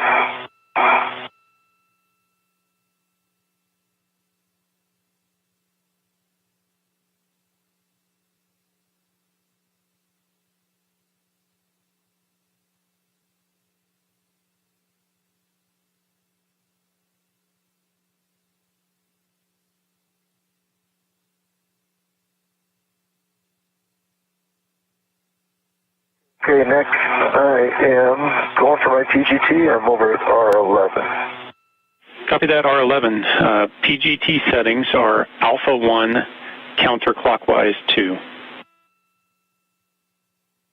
Alpha 1, counterclockwise 2 on R11. Yep, and you're going to release 5 to 6 turns.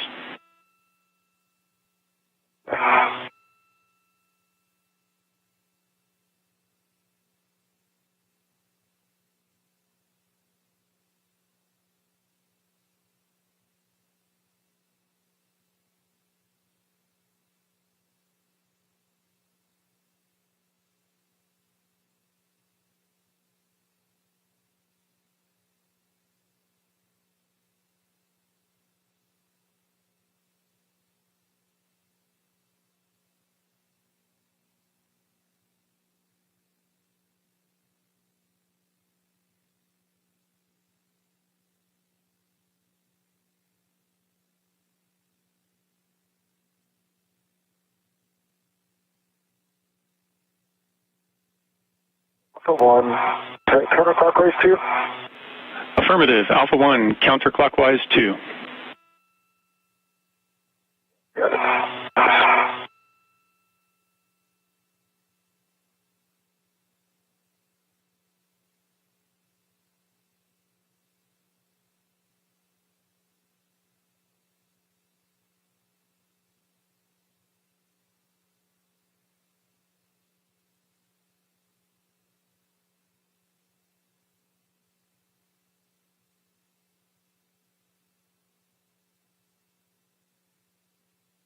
Alpha 1, counterclockwise 2, start and turn. Copy. 5 to 6 turns. It should pop out when fully released.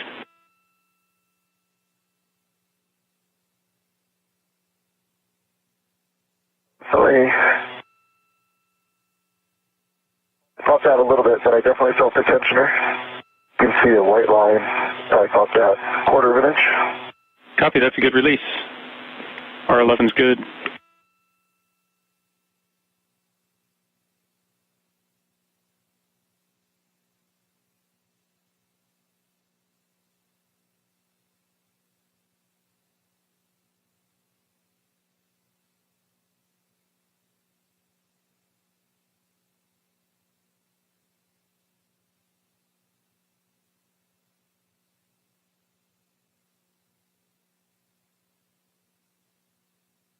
All right, start and turns on R12. Copy.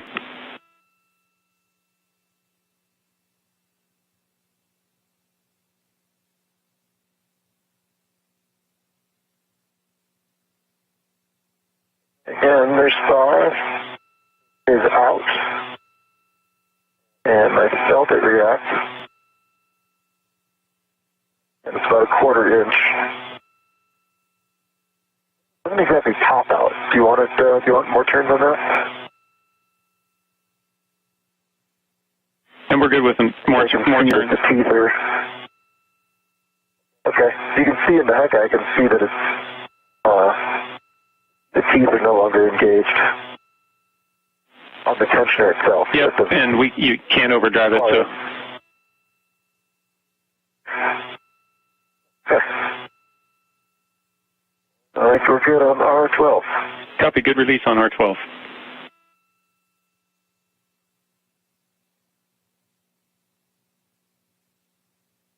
And so, Josh, once you stow your PGT, we'll want to do a once-over on the mod kit to make sure all the MLI is in place. The one piece of equipment we've still got out there is the scoop. So if you want to grab that scoop. Yep, happy to do it. Stand by for 1 second, Frank. So, my PGT, the ret is not going back where I expected it to be going to. Yep, it's wrapped around your extender. My extender? Yep. Your gearing extender.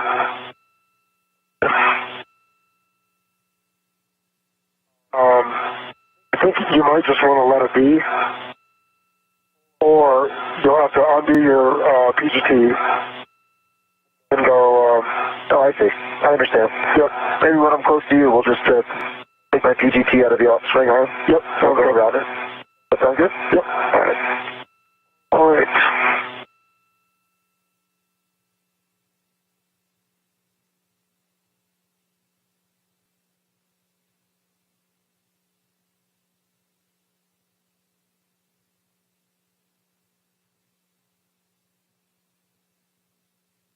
Frank, my understanding is I'm going to get this ret. We'll send it over to the cable bag. And that's affirmative. So, Josh, you can ret to that scoop. You can take it over the cable bag. We were talking about whether it's worth you guys working together to try to put it in that cable bag, because it did take you a little bit to get it closed up. So we're also good if you want to just put it on your MWS and translate with it back on you. I'm happy to do that. There's a good amount on here, but maybe it'll keep each other out of the way. Who knows?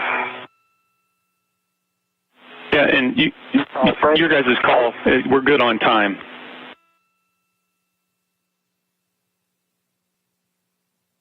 say it again, Josh. I just trying to figure out what you want to do with the scoop. I can put it on me right here, or we can go with that plan and put it in the cable bag. Yeah, let me look. I think if we can avoid opening the bag, it might be better. Oh yeah, let's not do that. I was thinking we were going to tether it and then try to jam it in the side. But if you want, I'm happy to put it right here on the front of my mini workstation. I mean, we can put it in here. Let's try it. I'll give you a little bit easier translation.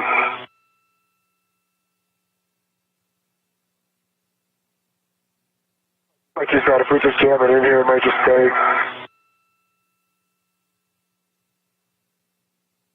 All right. Can I pass it to you?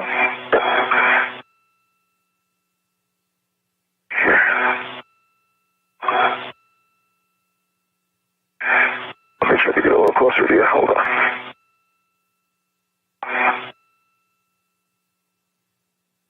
Are you ready? There I go. There you go. Got it. Good.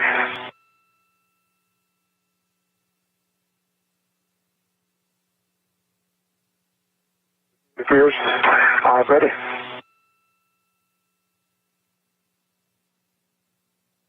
You guys are right? I got it. Thank you.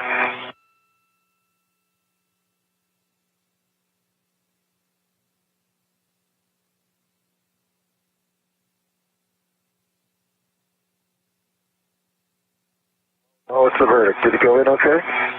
Give me 1 second.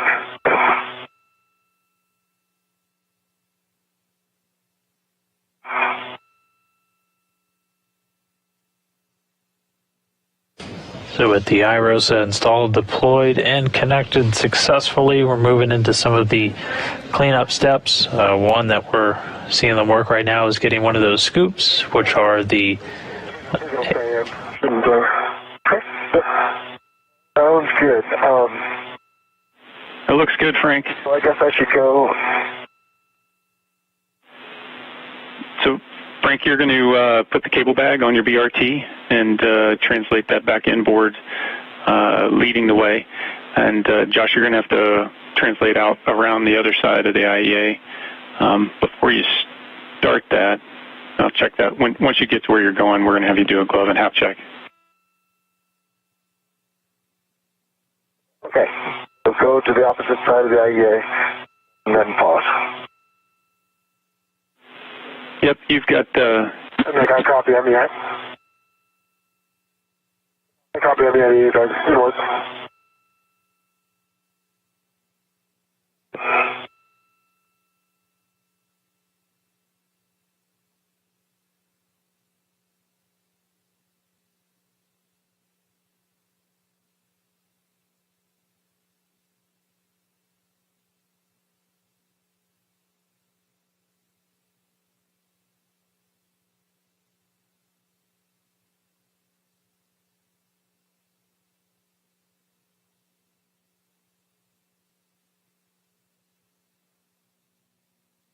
Okay, make a couple things here. The load alleviating strap on that red reel. I've got 3 stitches. I've got 1, 2, 3, 4, in fact. So you can see, I won't mess with it, but you can see it kind of came unrolled there, but just a matter of rolling that back up. And I do see 4 on the other side. Okay, copy.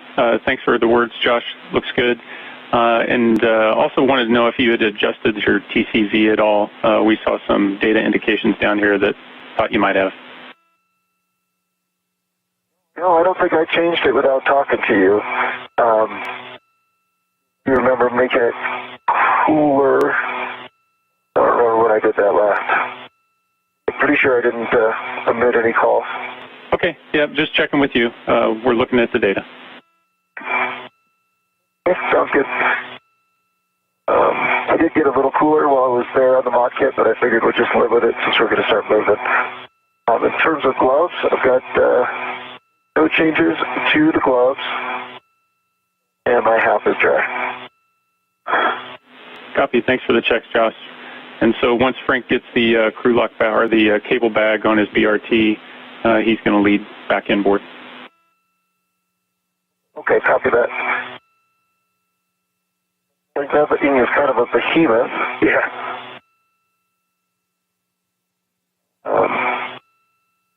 You need anything from me? Just moral support. You got that, and then some. Good news is, be on my BRT in 15 minutes. Yeah, I wish there was actually a way I could keep it. Once you have this thing on, it's just easier.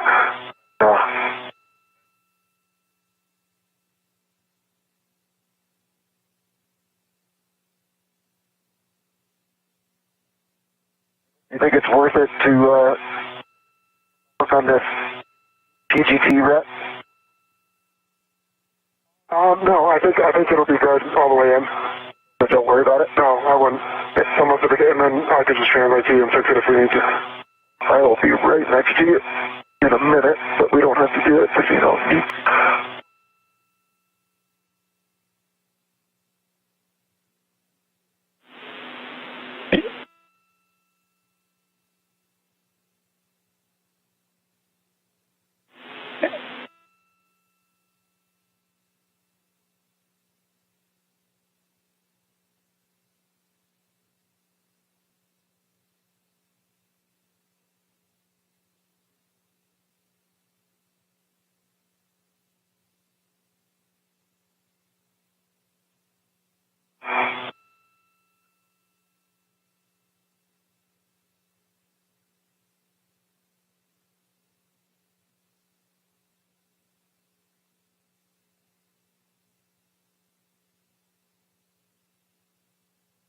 And Josh, while you're waiting there for Frank to lead the translation back, we wanted to look at the MLI on the lower struts of the mod kit.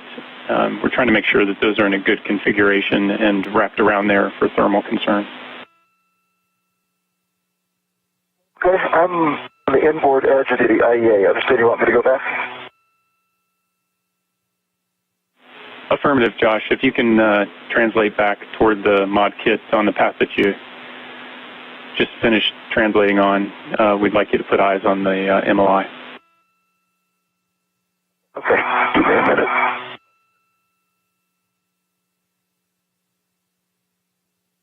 Josh, you want me to stick around or go ahead and back? I think we're okay, but I guess I'll defer to Nick on that one. I don't know. Yeah, Frank, you're good to translate back in. It shouldn't take Josh long to work on the MLI. The area of interest, Josh, is on the lower struts, just below the base of the mod kit plate, the mounting bracket.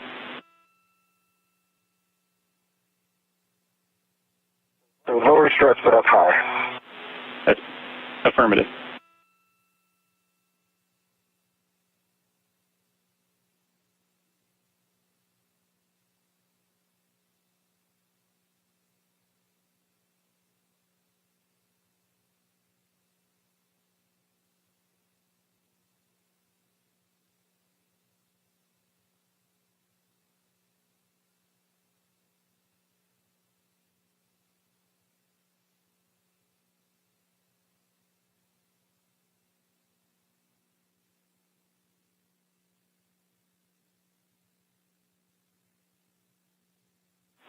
And Frank, while Josh checks out that MLI, you're heading to the port CETA carts to temp stow the bag. Okay, copy that. Yeah, sorry, Nick, I could have told you about this earlier. I know what you're talking about. There is no way to get those up over the bolt themselves. I gave it a really good pull earlier. There's a hole that the bolt is supposed to go through, and the MLI will not reach. I think when this was installed, that was probably the case. I did bend, at least on the right side, I bent the wires structure in to try to get the hold on. Yeah, copy that, Josh. If you can just hold position there, we've got a good video of it. Let us discuss.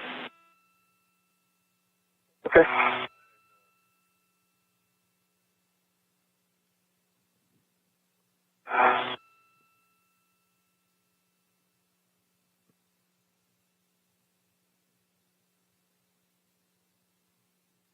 And Frank, you're good. So I don't know if you can see this. It looks like when I put Josh's red hook on my red reel, it probably spun a couple times. There's a full 2 wraps here. I think I'm good to go up to the FIP. I just want to make sure you guys see that. You're okay with it? And Frank, we see it.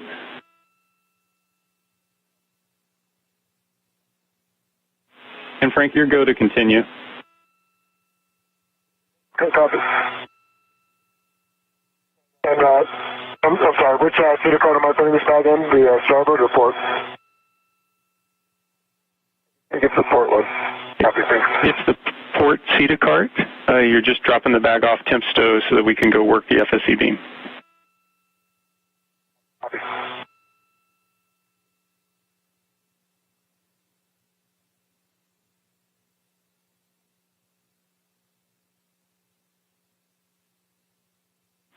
Okay, Josh, thanks for the views and the close inspection. We're happy with the condition that it's in, and so you're go to translate back inboard.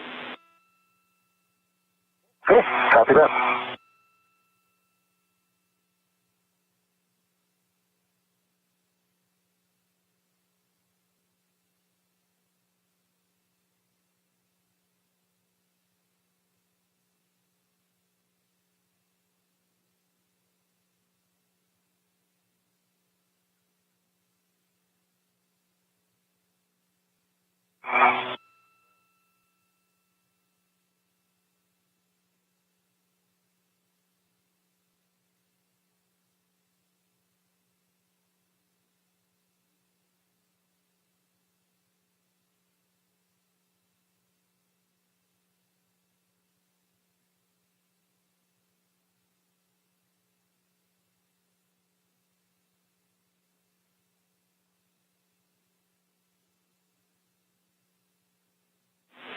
And Josh, as you translate back inboard, your next step is going to be working for the APFR removal. So when you get into a good position, you're going to work with Koichi and Duke to retrieve that APFR. Copy.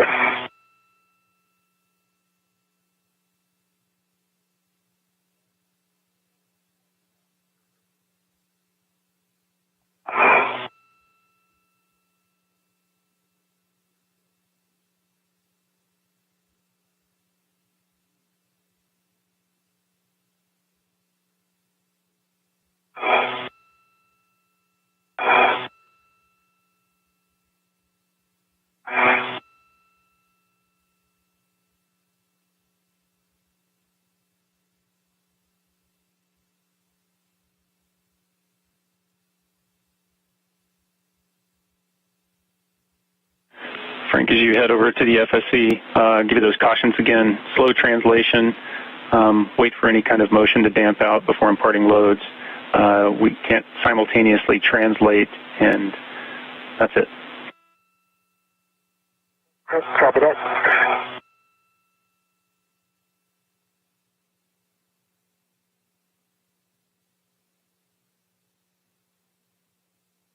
Okay, I am over at Alpha.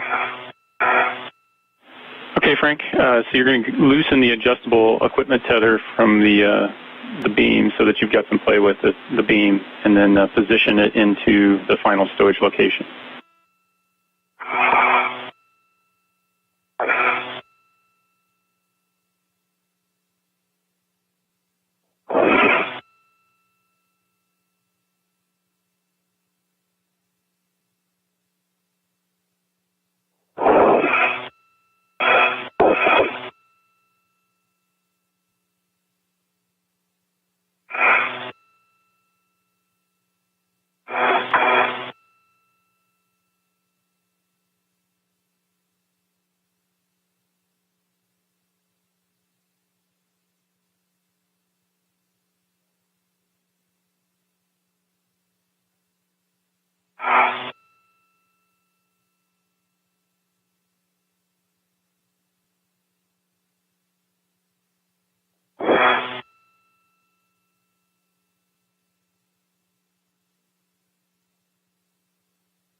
So we are 6 hours, 8.5 minutes into today's spacewalk. I don't know if you need the comm, but I'm going to have to take comm here for a little bit.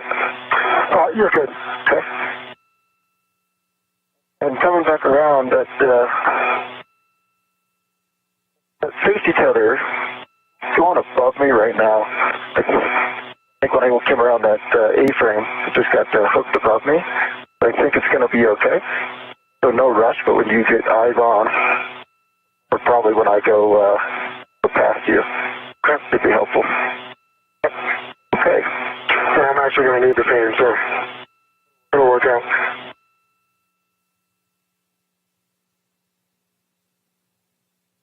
If you give me 1 second, I'll work on it now.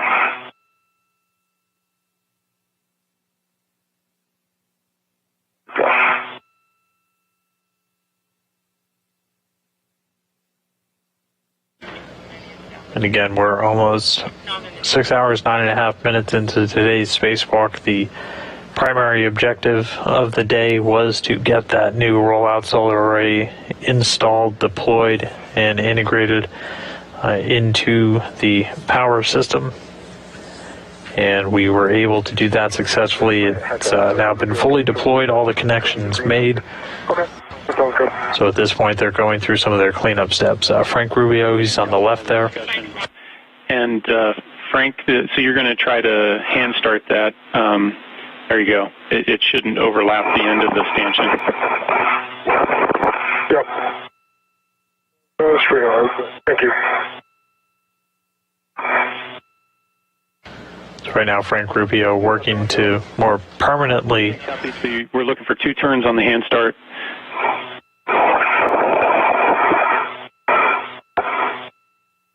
Looking to more permanently secure this FSE beam. I think that was closer to 3, but be good. Okay, that looks good. And so you'll translate over to stanchion Bravo and do the same with C5.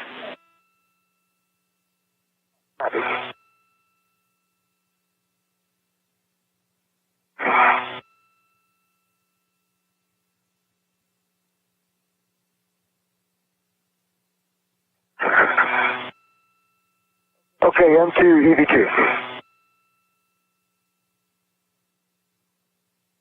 Let's go ahead. Okay. I'm ready for the GCA to the published for the APFR retrieval. Okay, copy that.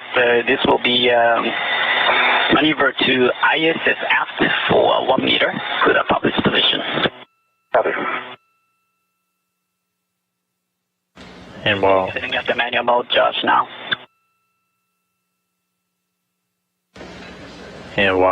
Frank Rubio secures those beams which were moved out towards the beginning of our spacewalk to clear the way for the IROSA, they're now going to get permanently attached there to the FSE. The motion in 3, 2, 1, starting.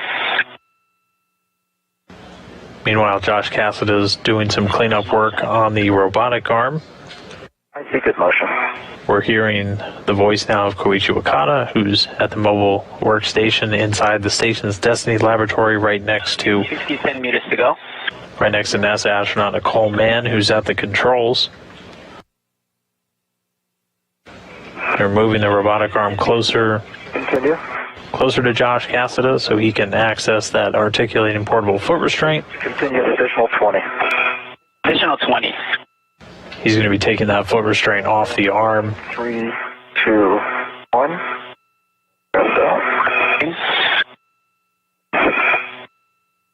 Position hold. Alright, that's going to work. We will call that GCA complete. Copy. Okay, brakes on. You have a go for APFR removal.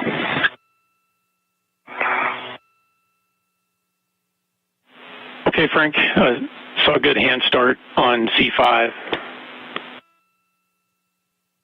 Roger.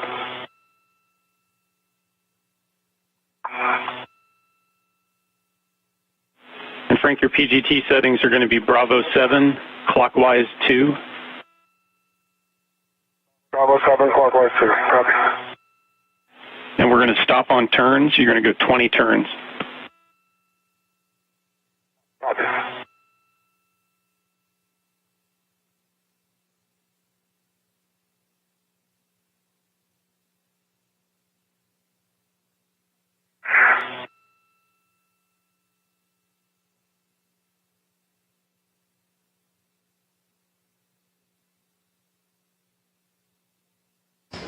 and we're watching Frank Rubio once again using that pistol grip tool. He's securing these beams to the FSE, the flight support equipment. This is the temporary pallet that rode up in the trunk of Dragon with the 2 IROSA arrays packed on top. My ret is on here. The jaws are closed, the paddles are out. While he's doing this, And I think I might take care of a couple settings now. We get there, it's going to be... Yeah, it's Papa Foxtrot 6. Okay.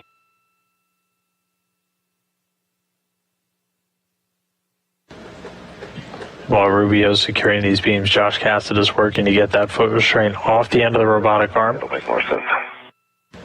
We heard call out Papa Foxtrot 6. Those are giving him the yaw, pitch, and roll settings to configure that foot restraint in where... 20 turns. Okay, Frank. And so we're going to change our settings to Bravo 1, clockwise 2, and we'll drive to torque. Okay. Just so you know, that seemed like it was pretty close to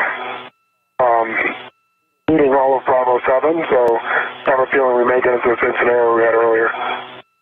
Yep, copy that. And so we'd like you to go ahead and drive it to torque on Bravo 1. Copy.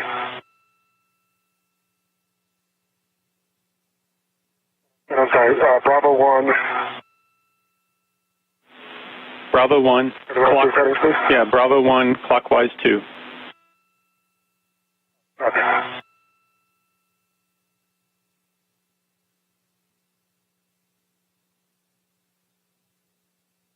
Okay, it's Bravo 1, clockwise 2, at 0.1 of a turn, green light, 11.9 torque. Copy, that's a good C5. So if you want to stow your... Okay, copy. And Frank, once you stow your PGT, we'd like you to do a wiggle test on the bolt.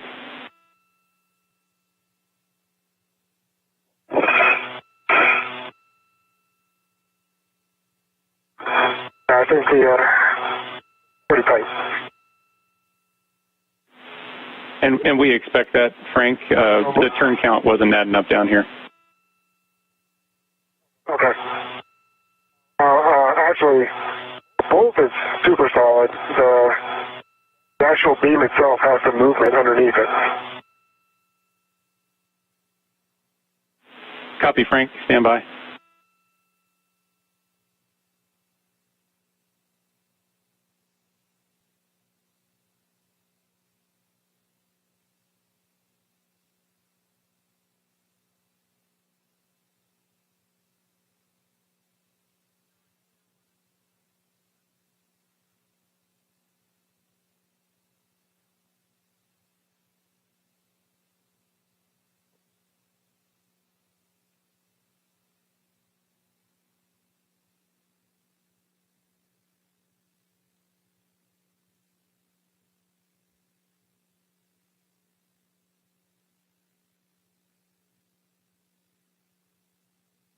Like I would say, it's about 2 to 3 millimeters of movement.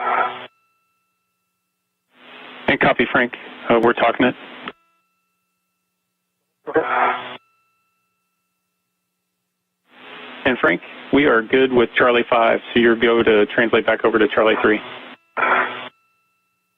Okay, copy. Should I grab the adjustable? Affirmative.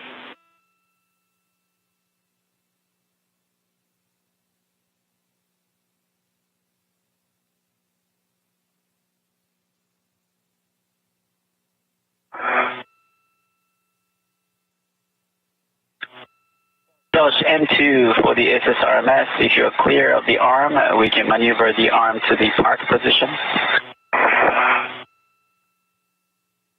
Stand by for 1 minute, Creechy. I'll get on the seated cart and give you go.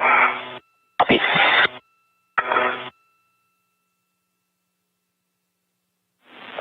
And Josh, when you get over there, it's with 3 that you're looking for. Okay, copy that.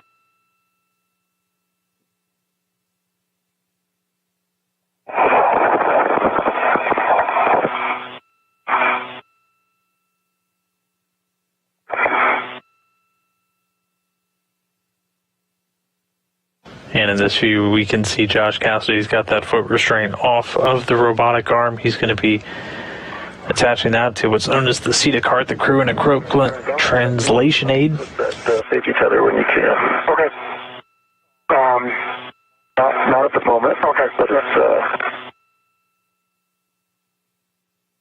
I've got one more bolt to go and then essentially walked out.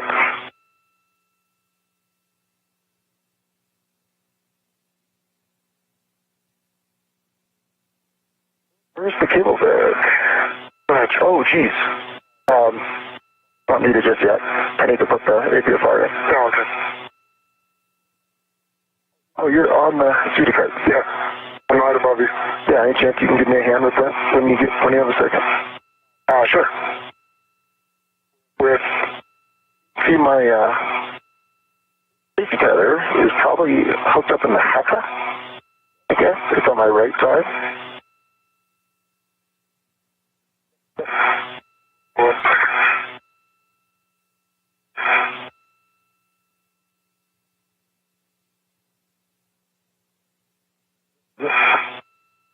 Super awesome, thank you. Yeah. I had a lot of gymnastics to get rid of that.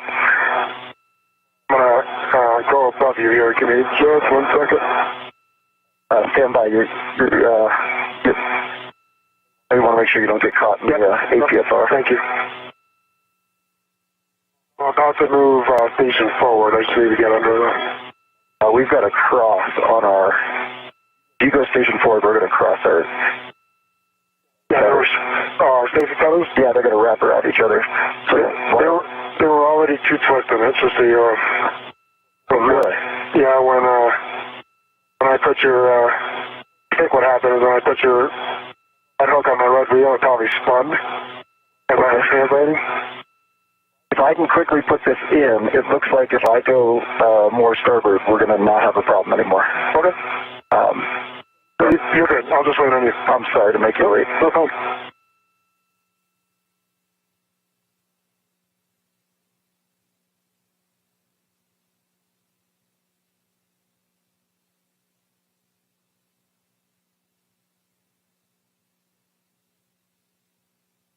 This is as close as I've gotten to an APFR and 3 CVAs. I'd be happy to pass this over to you.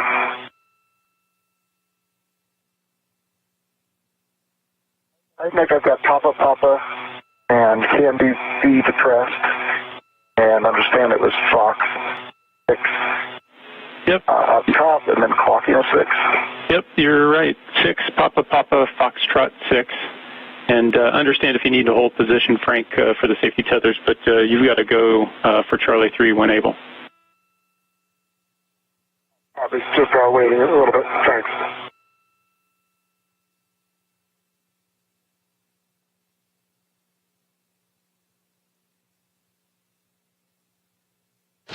So this view from Frank Rubio's helmet cam, just below him there, Josh Cassada working to get that foot restraint stored on the seat of cart, the crew equipment and translation aid, having taken it off of the Canadarm2 robotic arm that he was riding a little bit earlier in today's spacewalk.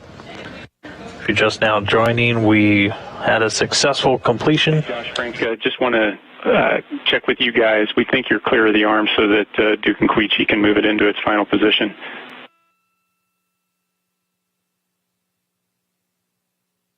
Affirmative, we are all clear. Okay. Yeah, assuming they're going to go station forward, correct?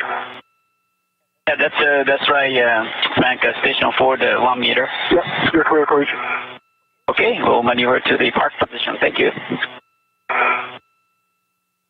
Okay, there's Papa Fox 6. And is that going to make sense? It looks like it is. So I'll get the clock in a 6, I'll get out of your way. No worries.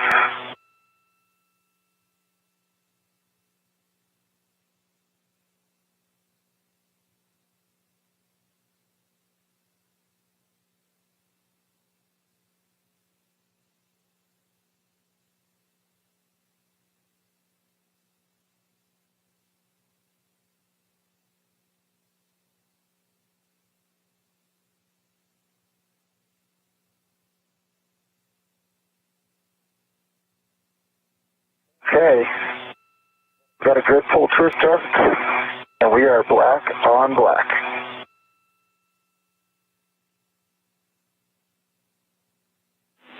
And Josh, copy the pitch knob check.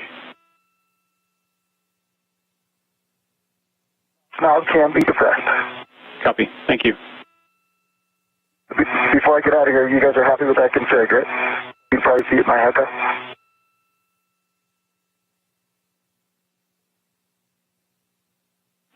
Okay, Josh. So with that APFR stowed, you'll grab the cable bag, put that on your BRT, and then we'll start heading you back. Copy. Josh, that cable bag's just off your right shoulder. Copy.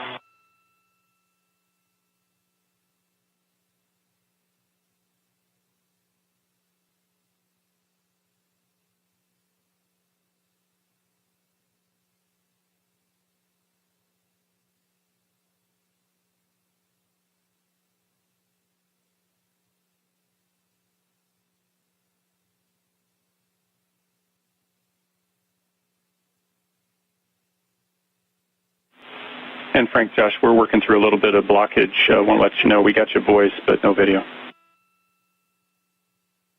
Copy, nice, thanks. Right. Fred, can you just verify that is, it's Papa, can you make sure that's Fox 6 on it? And I have a good route on this guy. On the APFR, I can't really see from this angle. It looks right though. I'm ready to the bag. Jaws are closed. Pedals are out.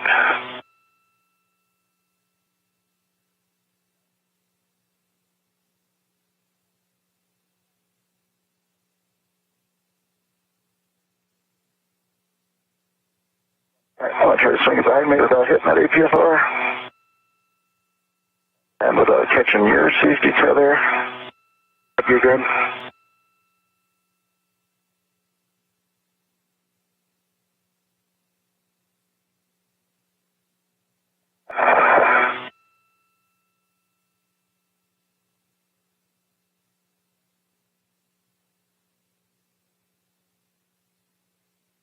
Alright, let me look at what's going on here.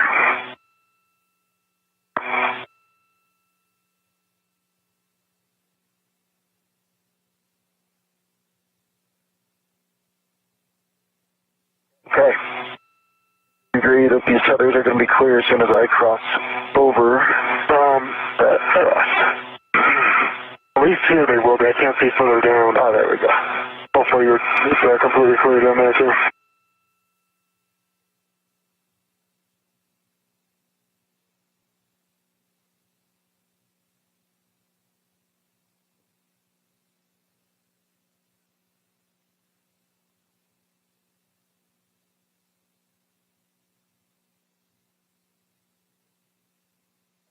There's a cross here. Yeah, they're still spun. And we still, I'm now underneath you. Okay. I'll just take the cross back. Okay. I guess to the airlock. Yep. Sorry about it. Should work. Frank, I'll take settings for probably 3. Yep. And copy all, Josh, you're headed to your green hook on 3651, and those PGT settings are going to be Bravo 7 clockwise 2, Frank. Bravo 7 clockwise 2, copy. And on this bolt, Frank, we're looking for 19 turns, 19. Copy.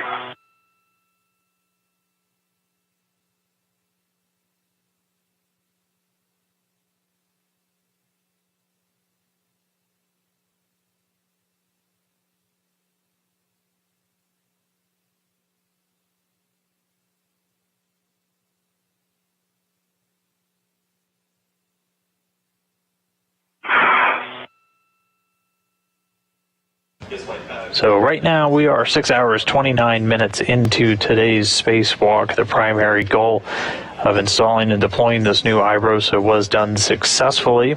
We did get a confirmation, if we haven't reported it yet, from the Spartan flight controller here in Mission Control Houston, that new IROSA already generating power. All signatures from it look great. So another addition to the power system on board the space station is successfully installed today and connected to continue our upgrades to the power system, eventually adding 6 of these arrays. This was the 4th out of 6. This one augmenting the 4A power channel. So again, that IROSA deployed, integrated successfully already into the station power system. So you're going to be Bravo 1, clockwise 2 now, and you're going to go to torque.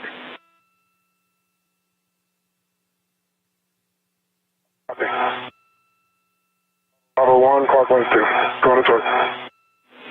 That's a good readback. This is not going to work, in fact, Frank.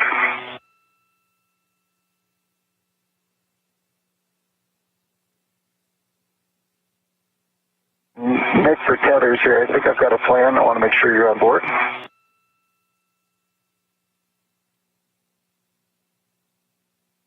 Okay, stand by, Josh. We'll get this PGT info, and then we'll chat. All right, I have 2 turns, green light, 11.8 on torque.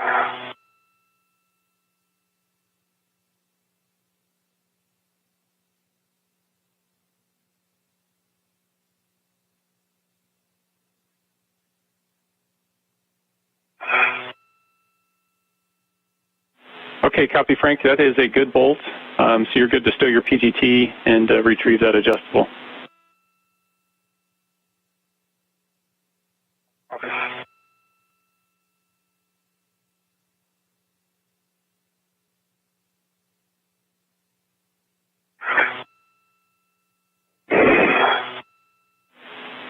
Okay, Josh, we're back with you. I took down my... Okay, so I took down my HECA. Hopefully you can see. Not sure how it happened, but we've got this cross right here. This is... And Josh, we're negative on your HECA. This is my load.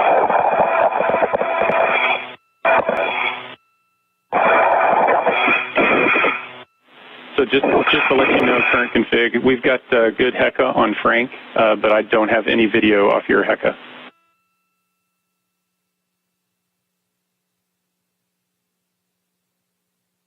Okay, I've got a green light.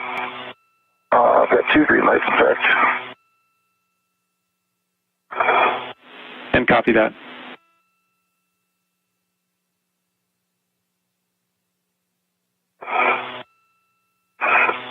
And we're reestablished, Josh. Okay.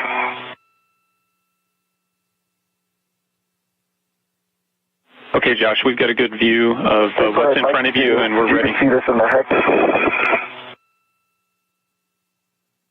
So I think the best option, I'm not sure how we got here. I want to make sure we're not get things worse, but I think I disconnect his green hook, and I take my whole pack starboard of his green reel.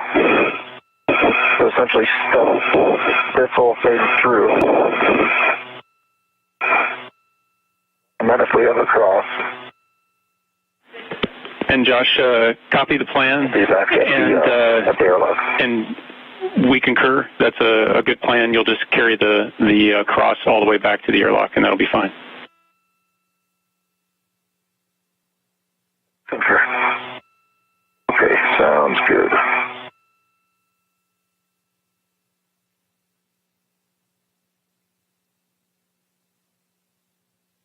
Frank, I'm going to move your green hook a couple times here. Okay, sounds good.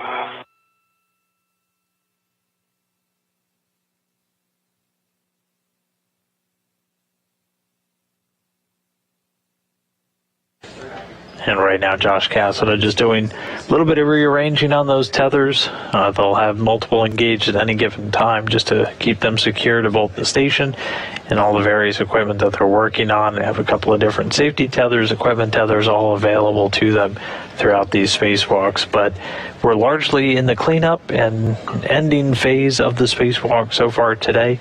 Cassada's primary cleanup job was to get the foot restraint off the robotic arm and get it stowed on the CETA cart, the crew equipment and translation assist cart, and he was able to do that successfully. And meanwhile, Frank Rubio is just wrapping up, driving a couple of bolts to secure the FSE beams that had previously been holding the IROSA in place on the equipment pallet that it arrived on. Back over to the crew lock bag Tango. And so you're going to end up picking that up. Your choice as to whether you want to stuff those adjustables inside or secure them to your MWS. Yeah, that's what I was going to do is put them in can I put them on the outside? Affirmative. If you want to, you can put them on the external.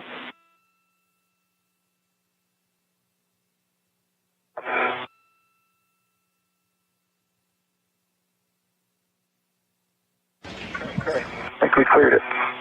All right, thanks, Josh. No problem. And then Frank Rubio's final job for cleanup is grabbing some of these adjustable equipment tethers, as they're working with. Nice work, Josh. I see you translating back in. As they're working with any equipment on board, they try to keep it tethered to them, make sure we don't have tools or any other items floating away during the spacewalk. And so he's just stowing some of those tethers on the crew lock bag, and then Frank will be done with his cleanup steps. We'll start to see the crew make their way back to the airlock to begin the ingress and finishing steps of the spacewalk itself. Again, right now we're 6 hours, 36 minutes in duration. Things kicked off at 7:19 a.m. Central, 8:19 a.m. Eastern. When they took their suits over to battery power, the clock's going to continue to count until they get inside the airlock, get the hatch closed, and the repressurization of the Quest airlock begins. Once we start to see the pressure tick up, that will be the operational completion of today's spacewalk.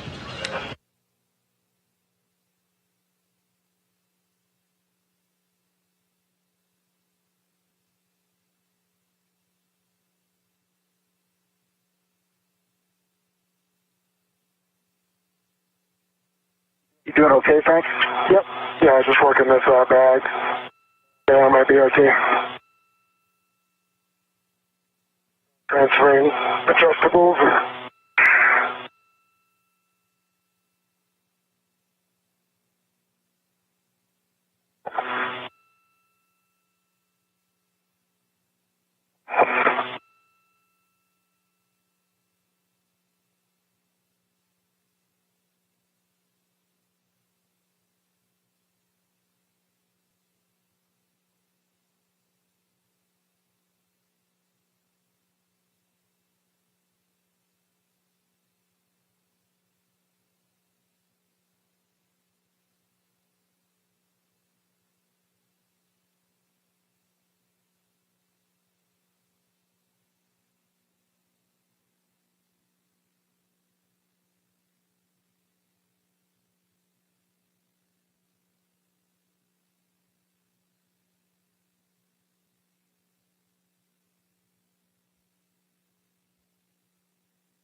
Okay, Frank, I'm at the CETA spur.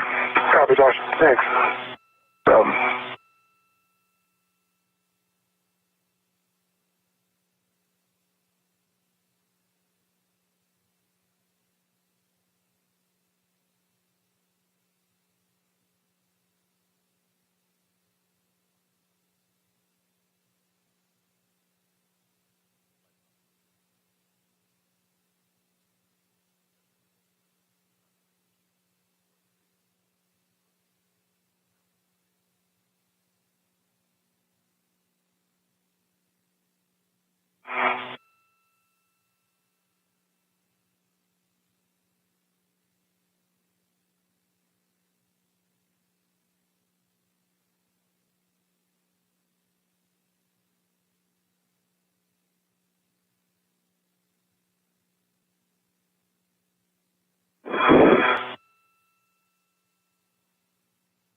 Okay, Josh, I see you arriving at the airlock.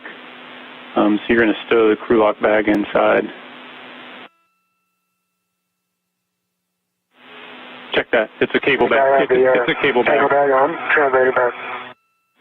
Copy, Frank. I see you heading back in. Copy that.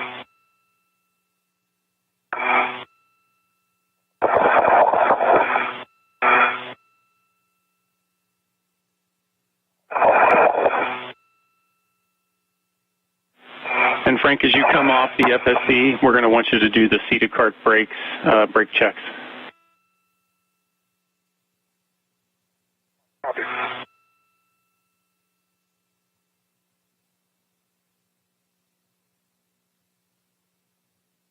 On the right, we see Josh Cassidy's back at the Quest airlock. Just open the thermal cover. I'm going to start moving some of the equipment inside.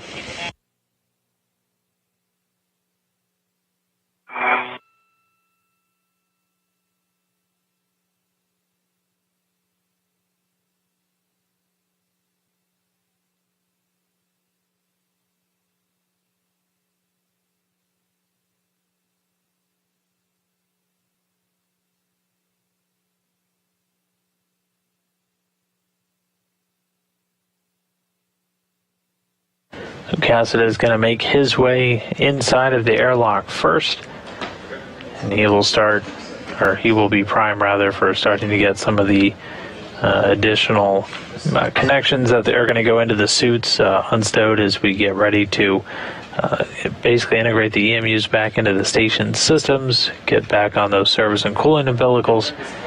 But all that's still to come. Frank Rubio is going to be going in second. He's going to be prime as the lead spacewalker for getting that thermal cover and then the hatch itself closed.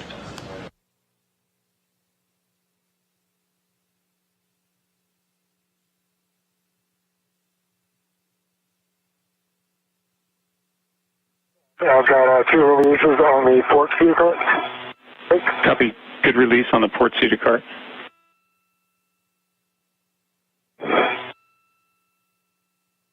Okay, airlock rat is hooked up to the IDA bag. I'm getting my VRT rat off.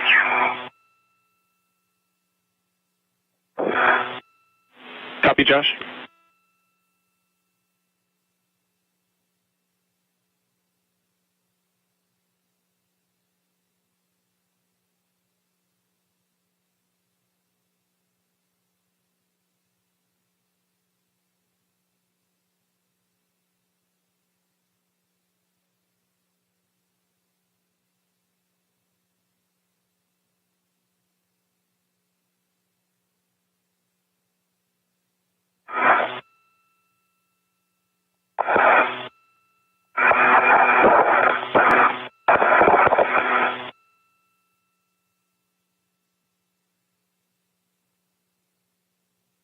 Okay, the IDA bag is inside. I assume same thing for me.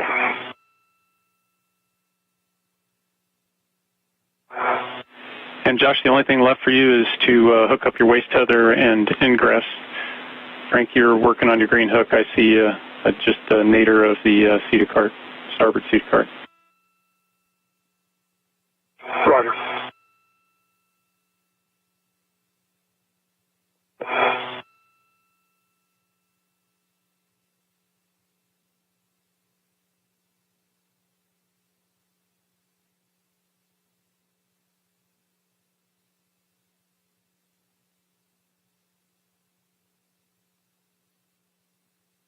Okay, my left waist tether is on the D-ring extender, gate closed, slider lock, black on black, as is the hook that goes to my left D-ring extender, gate closed, slider lock, black on black. Copy, that's a good config. Your go to Ingress. Sounds good.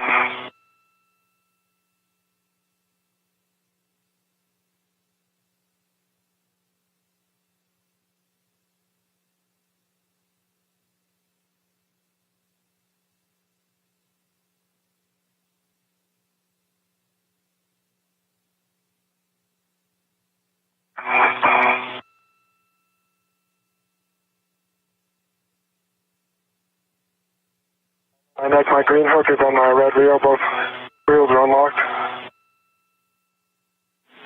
Okay, copy that. If you can do the brake release on the starboard seat of cart, you're good to come on in.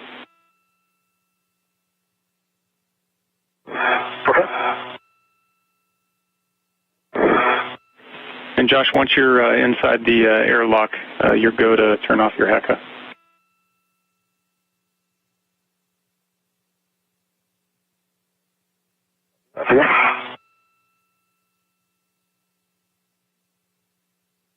The brake release is actively placed.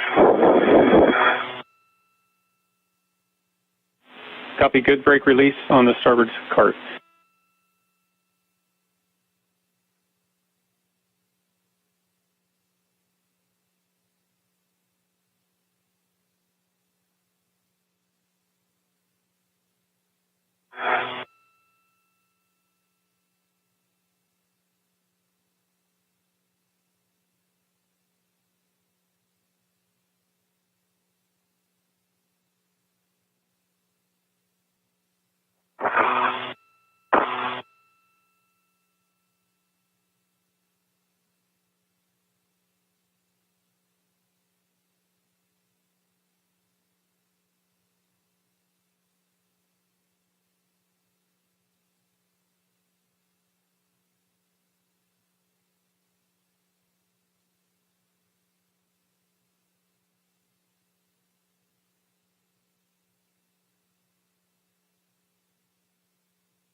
A little over 6 hours, 46 minutes, and we are moving towards the conclusion of today's spacewalk.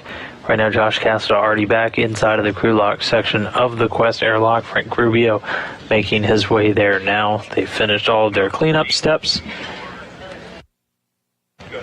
And soon we'll be going back inside to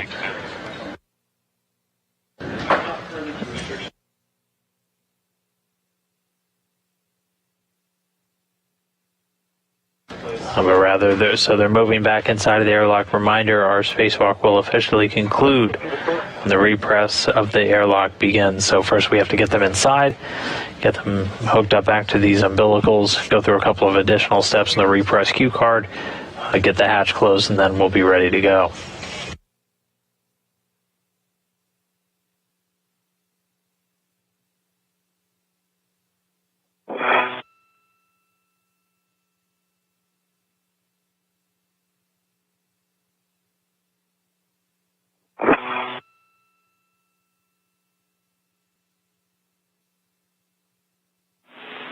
Okay, Frank, as you show up, Josh has already got his waist tether down on the inside, so he's got a good load path.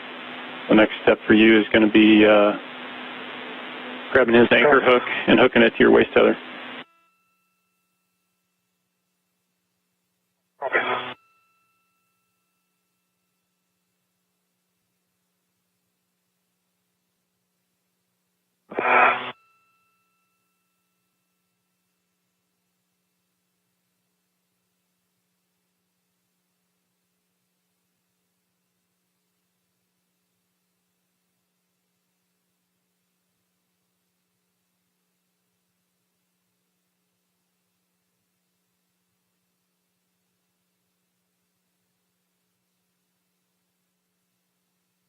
Josh, I'm back at the airlock. Okay. Welcome. Yeah, thanks. Nicely done out there. Good to be here. You too, man. I don't know how you drew the short straw to work on those beams again. Oh, good.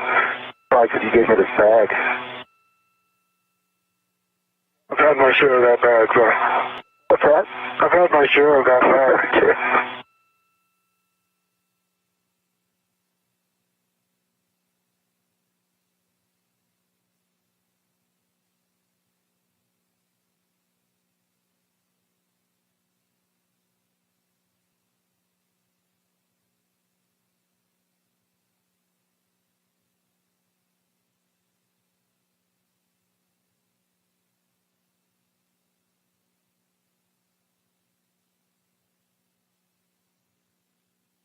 Nick, I have Josh's anchor hook on my waist header, both his anchor hook and my waist header are day close hook lock black on black. Okay, copy that. Good config. So you're good to pull up your anchor hook off of 554 and ingress. Copy. Do you want to send the tango bag in first? Or do you want to bring it in with you? I think I can get it with me. Okay. To try and, well, actually, you know what? Let me hand it to you because I have some stuff to do, so it'll make life easier. Thank you.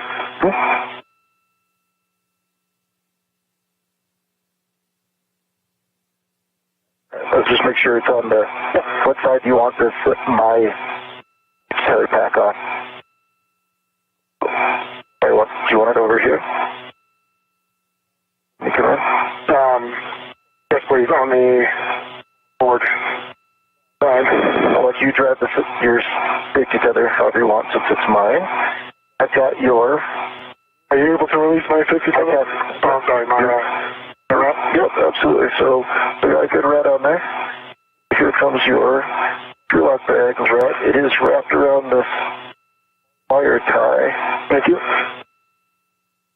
Oh, I see which wire tie this is. Alright, I'm going to go try to get out of your way. Nick, while I'm maneuvering, do I ever go ahead and start working my SCU?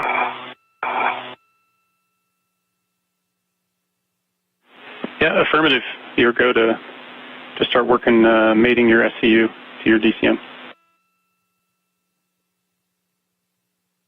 Okay, thank you. And Frank, when it's convenient, if you want to turn off your HECA, you can do it. Okay, copy.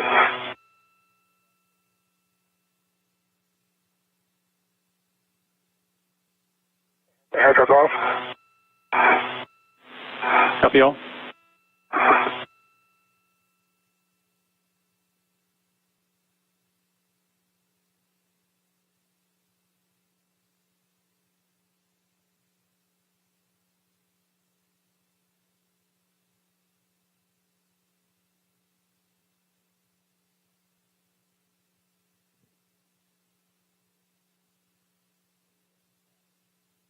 Okay, Duke is right. This SCU does not have the satisfying click, but I push out, it does not come off, so I have made it.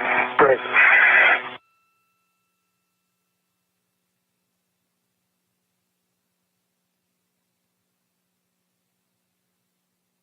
Enough. I'm going to try to get out of your way as best I can.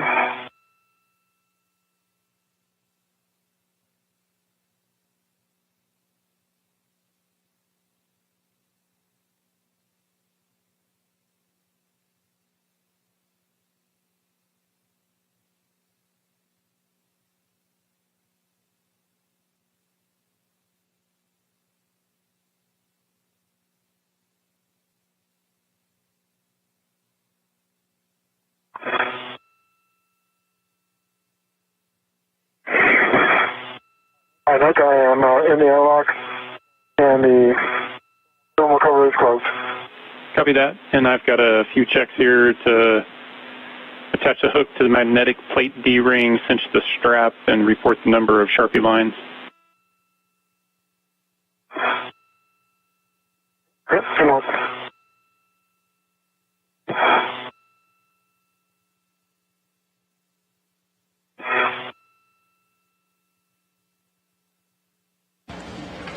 And 6 hours 53, coming up on 54 minutes into the spacewalk. That clock's going to continue counting until we get... Look, something's pulling me hard. I don't think it's pulling you. I think it was twist to twist, maybe? And a roll right. I'm sorry, roll left.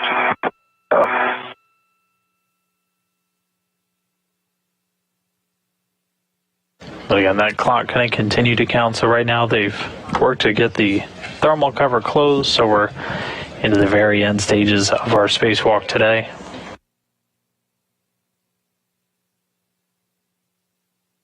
So after they get the thermal cover closed, we're now stepping into both crew members working to get their SCUs, their service and cooling umbilicals from where they've been stowed throughout the spacewalk.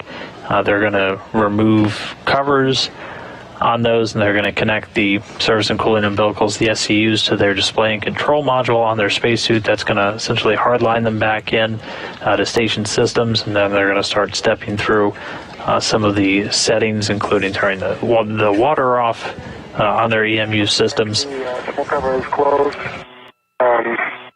Adjustable is on the clip point, and I see 6 Sharpie lines. Copy that. There's another check for the thermal cover magnet engaged. It is. Okay, with that, you're good to remove the SCU from its stowage pouch and install it on your DCM.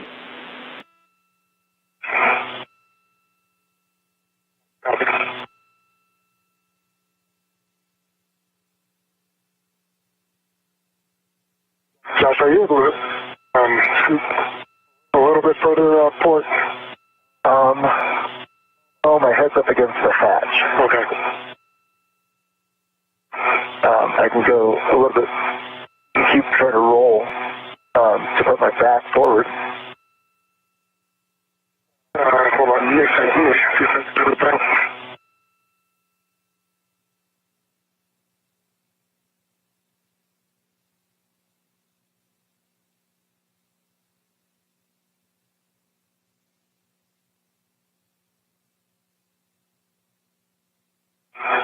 Yeah, if you could find good Velcro, I would do it. Otherwise, that's going to get in the way. Yeah.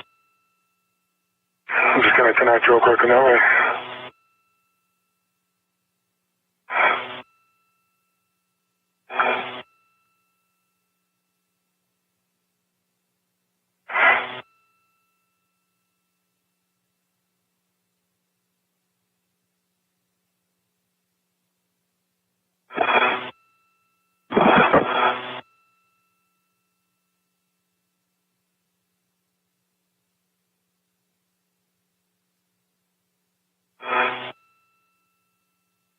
So again, right now, the crew in the crew lock section of the airlock, we've got the thermal cover closed. Next up, they're going to be Connected. Okay, with that, you guys are both connected back up to the vehicle. You are good to take your water switches to the off OFF position and expect an H2O is off message.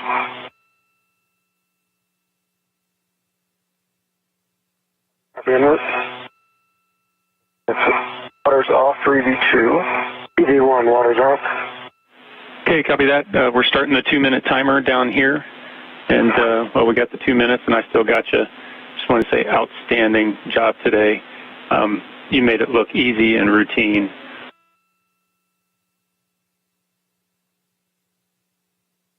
Ryan, thanks so much to you and the entire team. Great job again.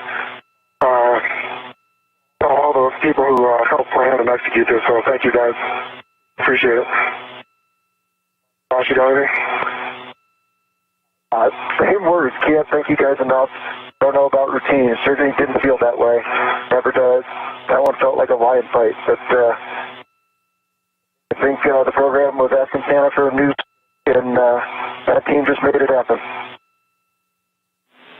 I got to say, you've got a lot of people who are very glad that their holiday plans are still secure.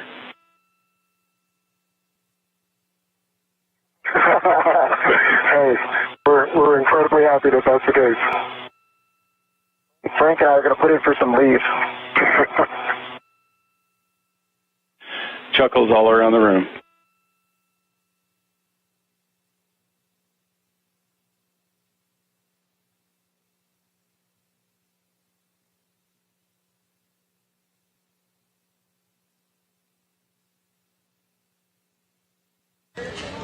And some words there at the end of a long but very successful day from our two spacewalkers, Frank Rubio and Josh Cassada, as well as our ground IV, the voice you've heard from Mission Control walking them through all the procedures today, NASA astronaut Nick Hague.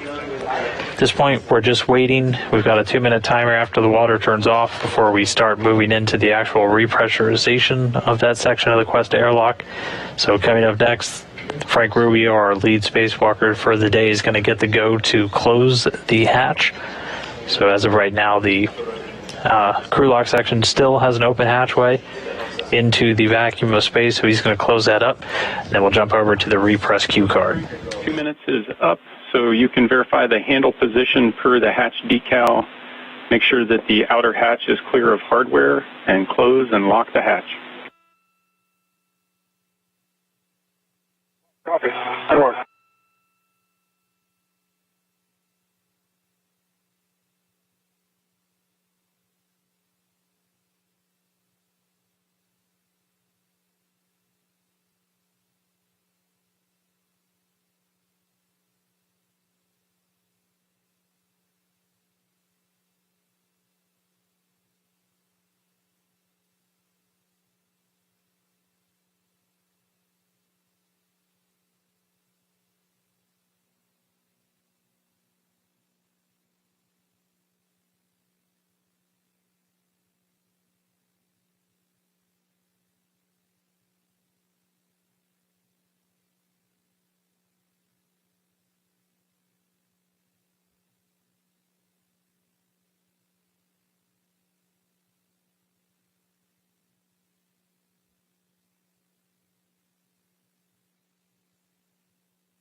Oxygen valves are open. Oxygen EMU1 and EMU2 open. You're going to switch power for EV1 and 2 to the on position ON. Check that you've got good LEDs and the volts readout. Power EV1 coming on. Good LED and volts 18.6. Power EV2 is on. Good LED and 18.6 on volts. Copy. And then you are go on your DCMs to switch power to SCU and expect a warning tone.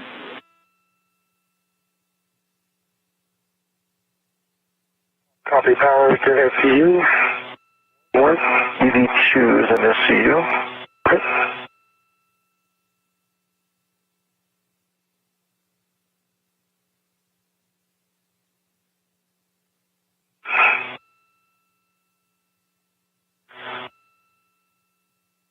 E1 SCU.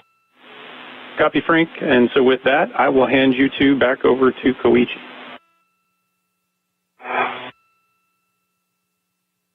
Okay, thanks again, Nick. Guys, enjoy your new year on the think of us. Thanks for everything, Nick. It's a big team effort. Enjoyed working with you. Okay, Nick, excellent job, and I'll take over from here. Welcome back, guys. EV1 and 2, O2 actuator to press. O2 actuator to press and work. EV1. In work for EV2.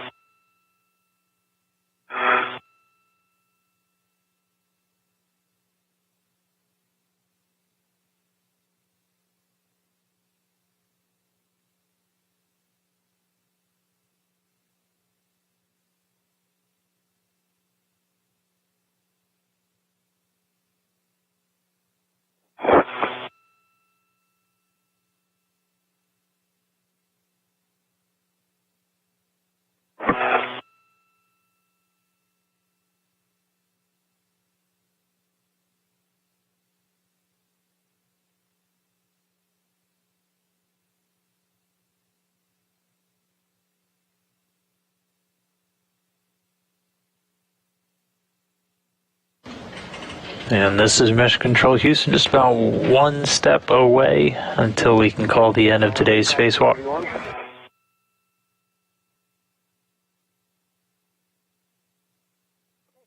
copy.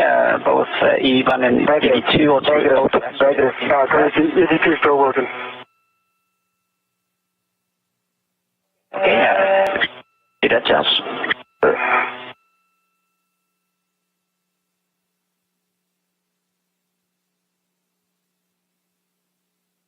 Koichi, I moved my TCV to 6. Okay, copy TCV 6 for EV1. Actually, well, just saying TCV is set press. All of a sudden it says O2 actuators off. O2 actuator back to press then. And EV2 is in press. You just want to make sure everyone is in press. We currently see Frank in off. We need him in press.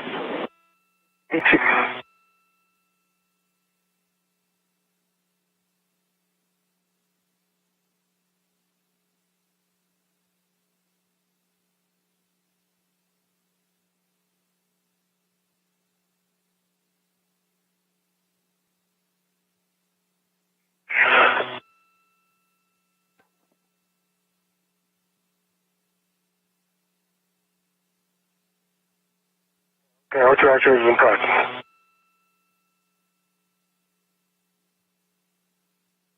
Okay, copy that, Frank. O2 actuator in press. So with both of you in press position, we will start the pressurization with the IV hatch equalization valve. And if the rate is too fast, let me know. I will start slowly.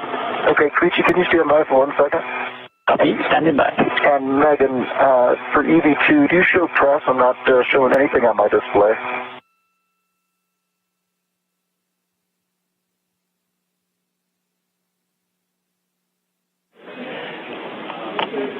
We see EV2 in press. And we're still waiting on data for EV1. Okay, Josh, is it okay to press? Again, lost, Megan? We see both you are go to press. Copy, thank you. Koichi, continue. Okay, with that, then we will start the repress with the IV hatch equalization valve, and let us know if the rate is too fast, and then expect the alert tone. Copy. EV1 copy. Thank you.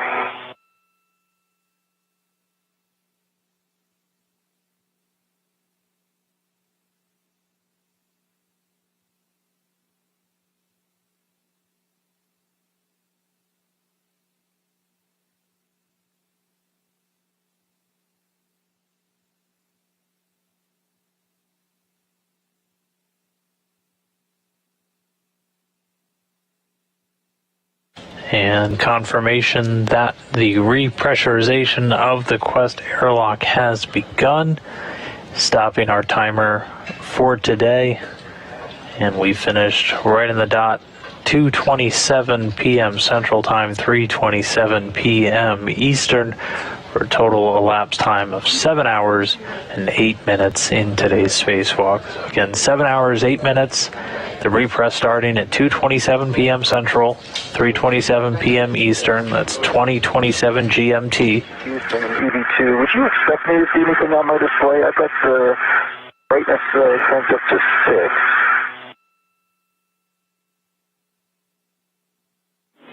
We're checking.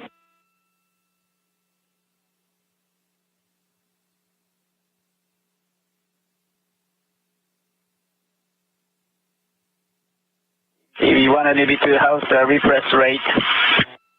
Good for EV1. I like it. Thank you, Koichi. EV2. Yeah, thank you.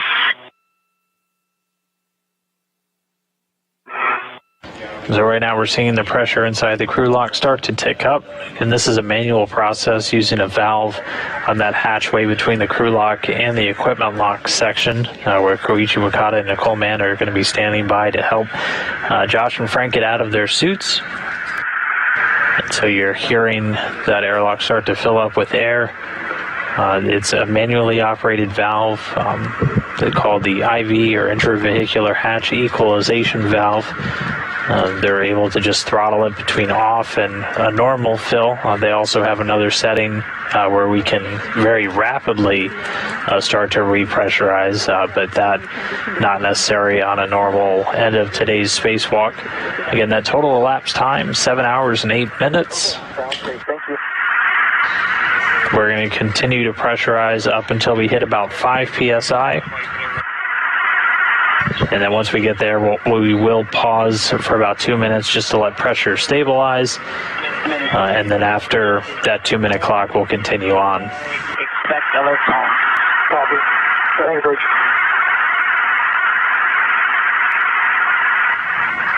And difficult to hear, but Koichi just told both crew members to expect an alert tone once we hit 4 psi, which we just passed.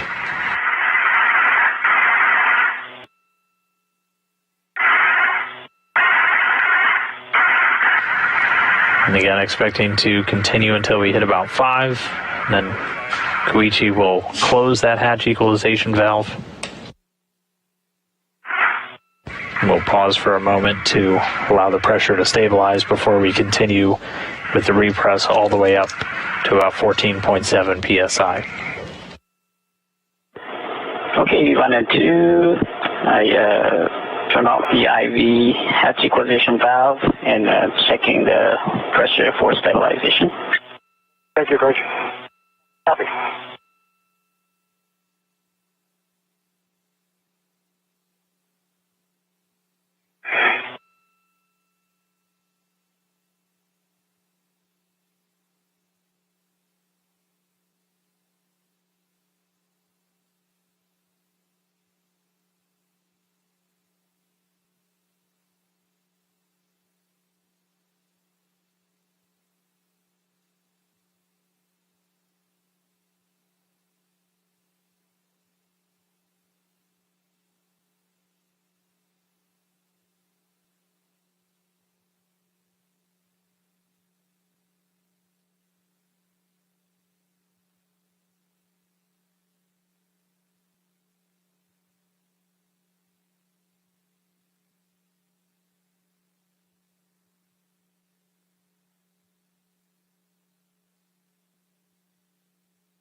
And this is Mission Control Houston again. We're continuing with the repressurization of the crew lock section of Quest. We're pausing at this 5 to allow the pressure to equalize, and after about a 2-minute timer, Koichi Okada waiting inside the equipment lock will be able to open up that valve again to continue the repress all the way up to about 14.7, so that'll equalize it with the equipment lock section, get both Josh and Frank back into essentially a sea level atmosphere. We're going to do it gradually. Again, very similar to any pressure changes you go through here on Earth. You don't want to shock the system by going too quickly.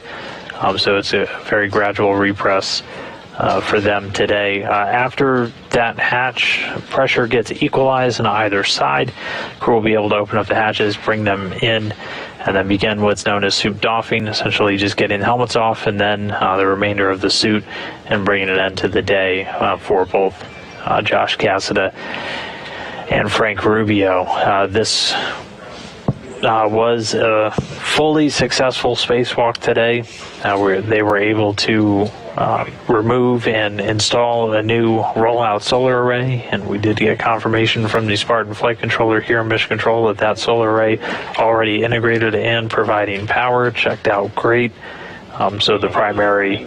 We had good crew lock leak check, please check the switch of glove heaters OFF. Off for EV2. And off for EV1, and copy on the pressure check. Good words. Thanks, Rachel. Okay, great. And check gloves for contamination, and if you see anything, please report to Houston. Negative for EV1. Negative for EV2. Houston. Okay, next step, both EV1 and EV2, O2 actuator to IV. North. Copy, coming to IV.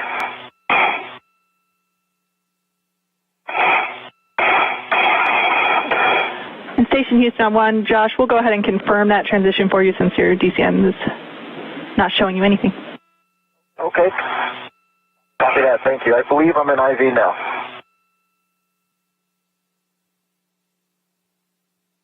Okay, copy that, Josh. Stand by, Queasy.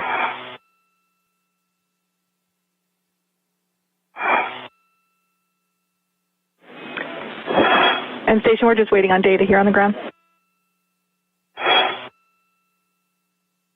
Copy. Okay, EV1 is IV.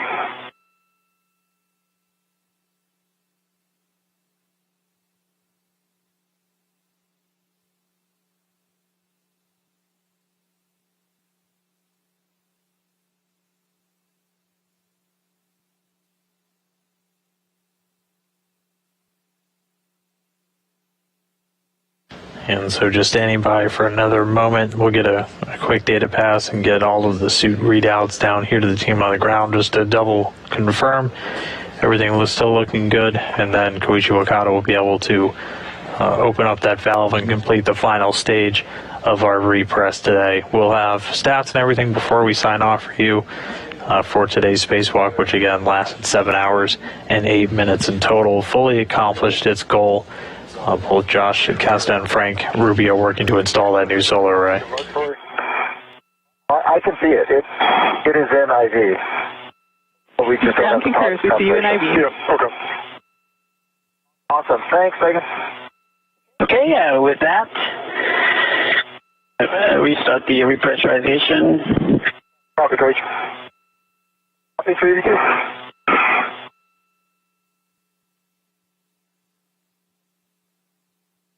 Okay, EV1 and 2, expect alert tone. EV1 copy. EV2 copy.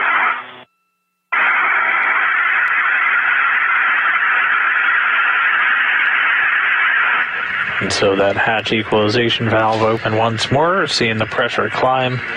They're going to continue until the difference in pressure between the crew lock and the equipment lock is essentially zero, so they'll be equal in pressure. After which case we'll be out of the repress cue card, and Luigi and Nicole will be able to open up the hatch, bring Josh and Frank back inside, and get them out of their suits and wrap up a very successful day.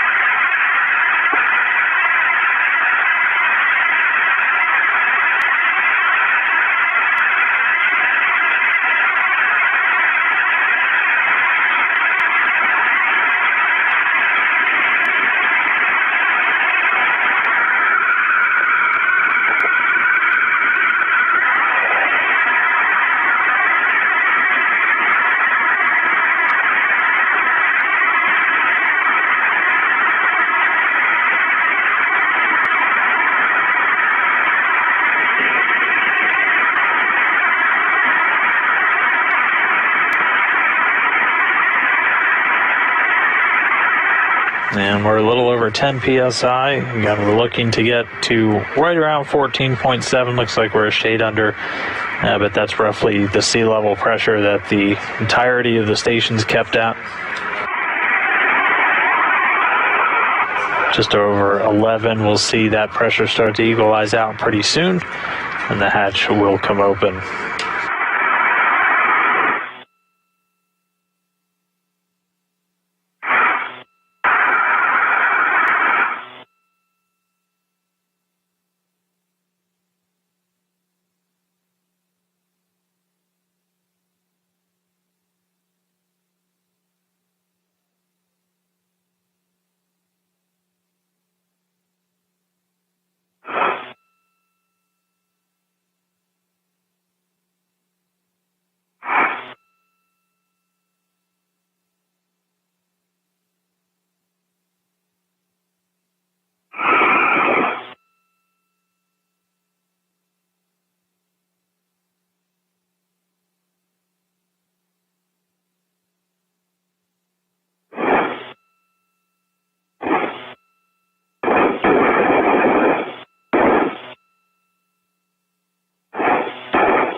right, and the pressure inside the crew lock just crawling over 14 psi, so we should be getting real close now to that equalization.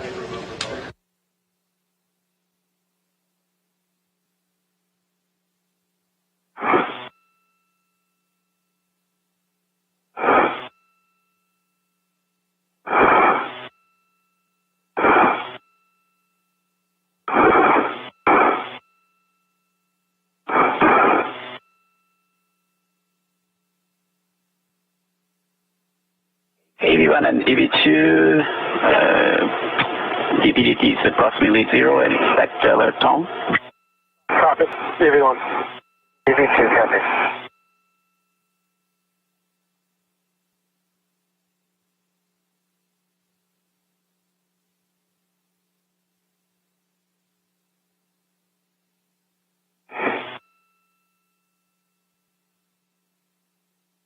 Okay, EV1 and EV2, we will open the IV hatch.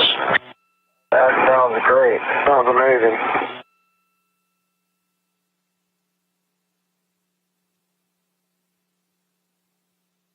And with the pressure now equalized, Koichi Wakata working to open up that hatch between the crew and equipment locks.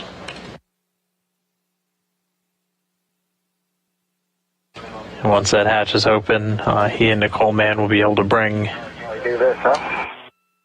All right, safe to undo a weight center? Yeah. Here, I got it. I'm on it. Easy, try it. Oh, yeah.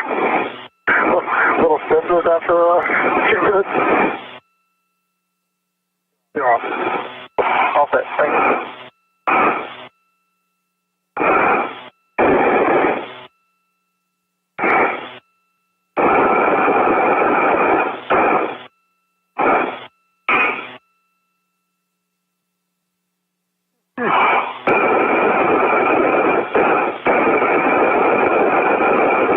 And getting confirmation the hatch now open, and with that Koichi Wakata and Nicole Mann able to start bringing Frank Rubio, Josh Cassada back inside of the equipment lock. They're going to help them get helmets off, get out of their suits, make their way back into the station after an extremely successful day today. Again, just to recap, 7 hours, 8 minutes of spacewalking time today.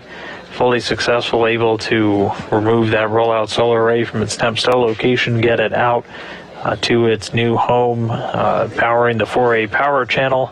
Successfully installed, unfurled, integrated in, and already generating electricity. So that's 4 out of 6 IROSA arrays now installed on the International Space Station. So very successful day, the third spacewalk for this duo just in the last couple of months and in their careers. Walk on the station in 2022, and the fourth that was accomplished during Expedition 68, third U.S. one, and the first Russian. And this was the third spacewalk of both Cassada and Rubio's career, both of them now with a cumulative spacewalking time of 21 hours and 24 minutes. So all told, these 257 spacewalks now give us a lifetime of over 1,600 hours, 1,630 hours, 26 minutes of spacewalking. That translates to 67 days, 22 hours, and 26 minutes. But with the crew back safely inside, being helped out now by their Expedition 68 crewmates, a very successful spacewalk today, we are going to go ahead and wrap up our live coverage of EVA number 83, US EVA 83, here on NASA TV. Thanks for following along, watching Josh and Frank work in the vacuum of space and make a successful upgrade to the station's power generation system to help power more research, more technology for many years to come. Be sure to tune in for all of our upcoming dynamic activities in 2023, as the action never really stops on board the station. Have a very wonderful holiday, a very happy new year, and we will see you next time on board the International Space Station. So signing off, this is Mission Control Houston.